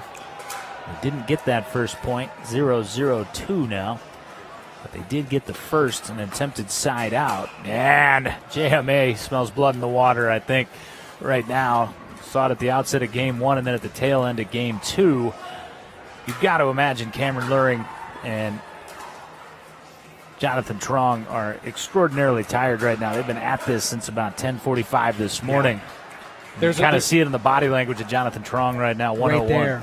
Yeah, the step, the quick step wasn't there that we saw earlier in the day. There's certainly something to be said for that. The tape is gone on his right knee, by the way, so maybe a hindrance in his mind. But either way, there's stuff like that where we've seen Luring take those no problem previously, but that time into the net.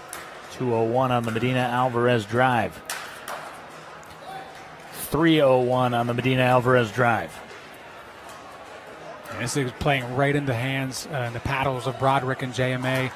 Medina Alvarez said, forget the initial strategy of slowing things down. Let's be the aggressor. Let's try to put this thing away quickly. 4:01 on a slower paced point there, played in the kitchen.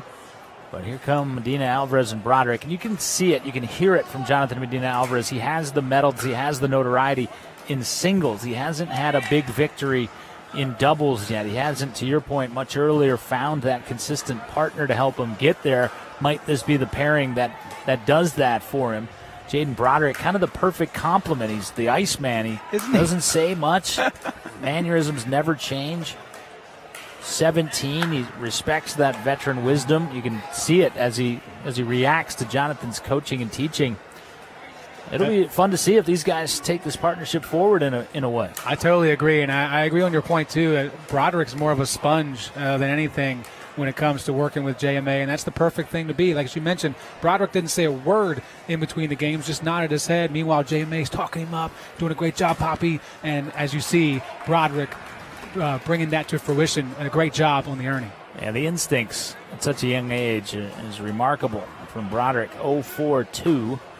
You know, we were just talking about this in the break, Joe.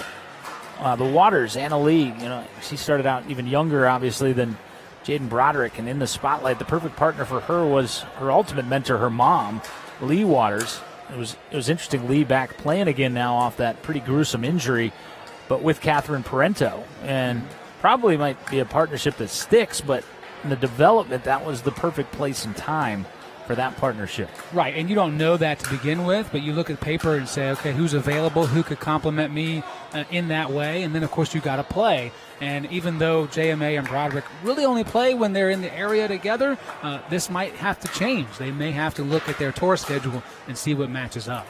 3-4 on a mini run there for Luring and Trong, but that spike from Broderick puts a stop to it. 4-3-1. A few more points on the board. Not a great drop there from Broderick. Now he works his way in. Medina Alvarez, it's the second or third time we've seen him have a little trouble with that sweeping forehand dink. And again, that's the move over to the left side. You hit that shot a lot. In the long run, it'll be great experience for him. In the short run, it's frustrating him. Oh, a little overreach. Yeah, and you could tell Trong lost his balance as well. Even after he hit that ball, he fell into the kitchen. So possibly if the ball got back over the net, it would have been a fault anyway. And Luring lost his balance there. And it's 6-3-2. I feel like you kind of stole a couple there if you're Medina Alvarez and Broderick, but a couple can be deadly in this scenario. All the way off the bicep to the ceiling. That's the velocity on that. Yeah, you can't let them just hang up there for either one of these guys to come charging in at it. That's going to be the result most of the time. 7-3-2. And Medina Alvarez with the cry to the hometown fans after ripping the forehand ATP. By my count, he's 4 for 4 on those in this gold medal match. Closing in on a gold medal, 8-3-2.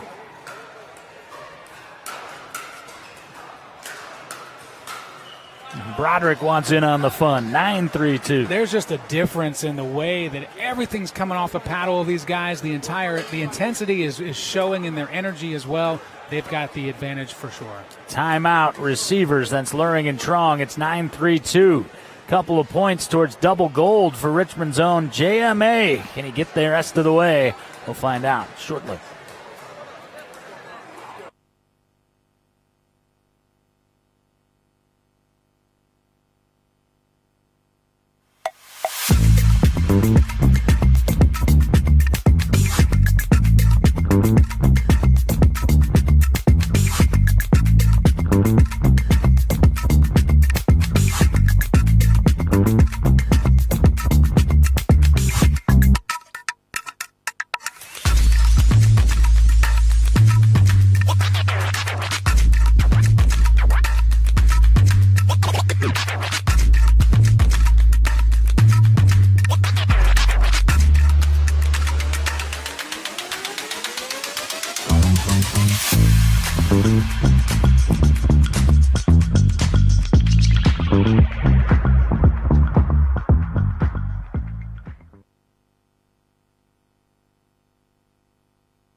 And that was a sensational sequence there, 10-3-2, and you can see Medina Alvarez and Broderick just coming straight in, straight forward, charging straight towards goal. There's a lack of touch with Loring and Trong that we haven't seen yet today either. A lot more lobs playing right into the hands of Broderick and JMA. JMA wanted that highlight winner.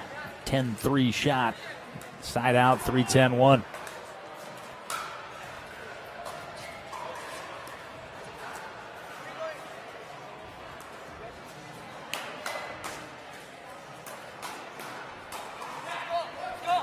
$4-10-1. You know Luring and Trong are not going to go quietly off the effort they've put in today.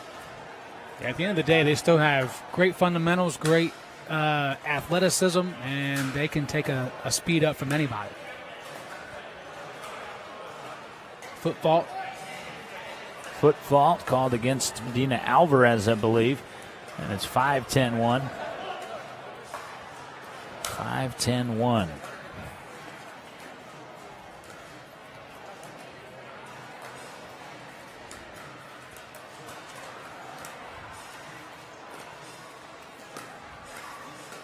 Pressure dink from Broderick and from Medina Alvarez.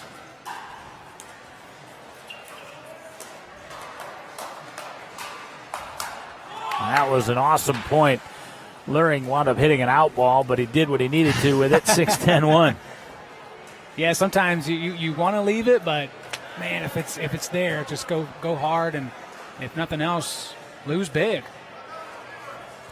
Timeout taken by Medina Alvarez and Broderick. We'll keep it with you here, though, and remind you that if you're enjoying what you're seeing, if you're played in the tournament, now at home watching, enjoying the experience, we got so many more events coming up here at Performance Pickleball RVA. Next up, Caritas Paddle Battle. That'll benefit Caritas, just a one-day event.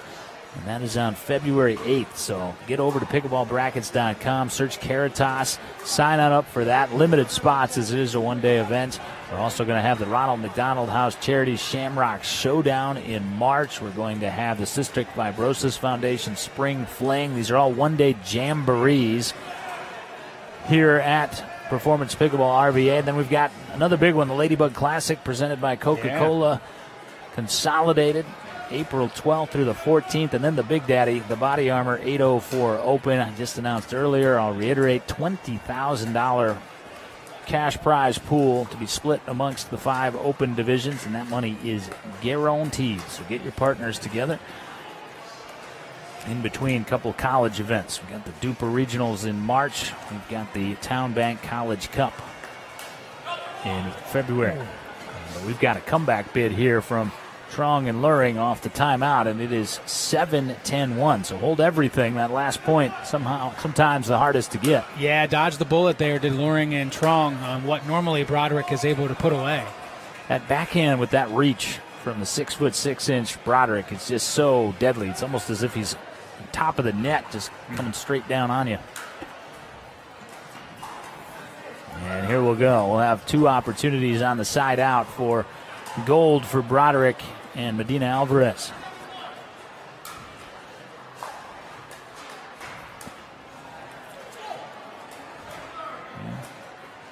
Tension of the moment leading to an unforced Your point error. still holds. That last point sometimes really tough. Medina Alvarez, 10-7-2.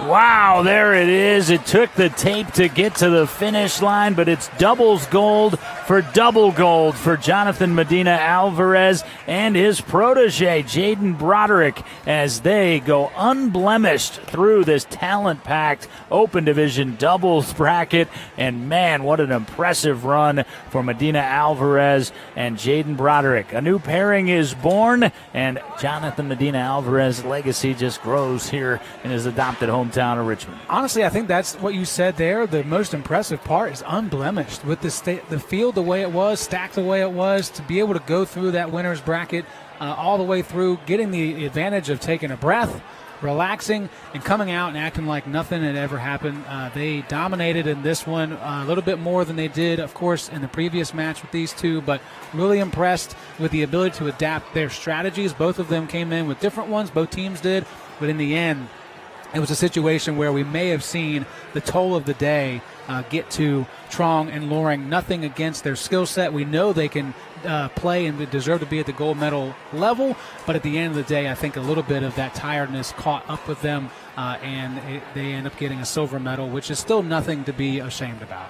Yeah, it's interesting. We called the first meeting between those two teams a gold medal match preview. I think it actually was more indicative of the gold medal and how it played out because, like you say, as we look back at the highlights, the aggressors in the second go-around, which was the gold medal match, as we see here for the most part, Medina Alvarez and Broderick. I think they won the battle and the war in that first go-around, so to speak, and knew it. Jonathan Medina Alvarez in that first go-around, that first meeting, waited till game 3 to just become the alpha player, even from the non-alpha side. And in this second meeting, he was that from the get-go. No question. And of course, Broderick was able to feed off of that as well, the way that he does, not getting in the way of that momentum shift. And at the end of the day, just overpowering in a way that we hadn't seen earlier in the competition. So what a way to finish things off here on the broadcast and set up another fantastic day tomorrow of mixed doubles, where we'll see all 4 of these competitors again. Yeah, going to be triple gold for Jonathan Medina Alvarez here in his hometown. What a way to start your 42nd year of life. Yeah, no doubt. This is day 2. He's already got 2 gold medals, 1 for each day. On that pace, it might be a record-setting calendar year for Jonathan Medina Alvarez. It was a record-setting day for us here at Performance Pickleball RVA.